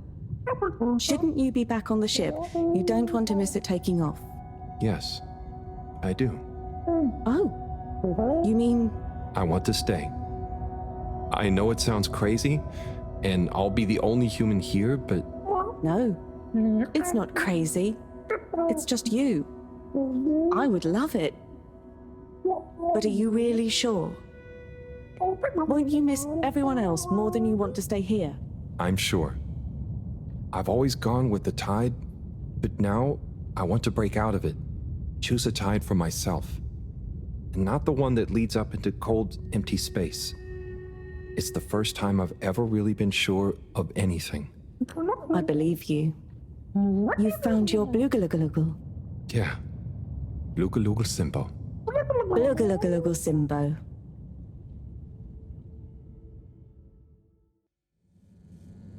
Hey, Professor, there's something I need.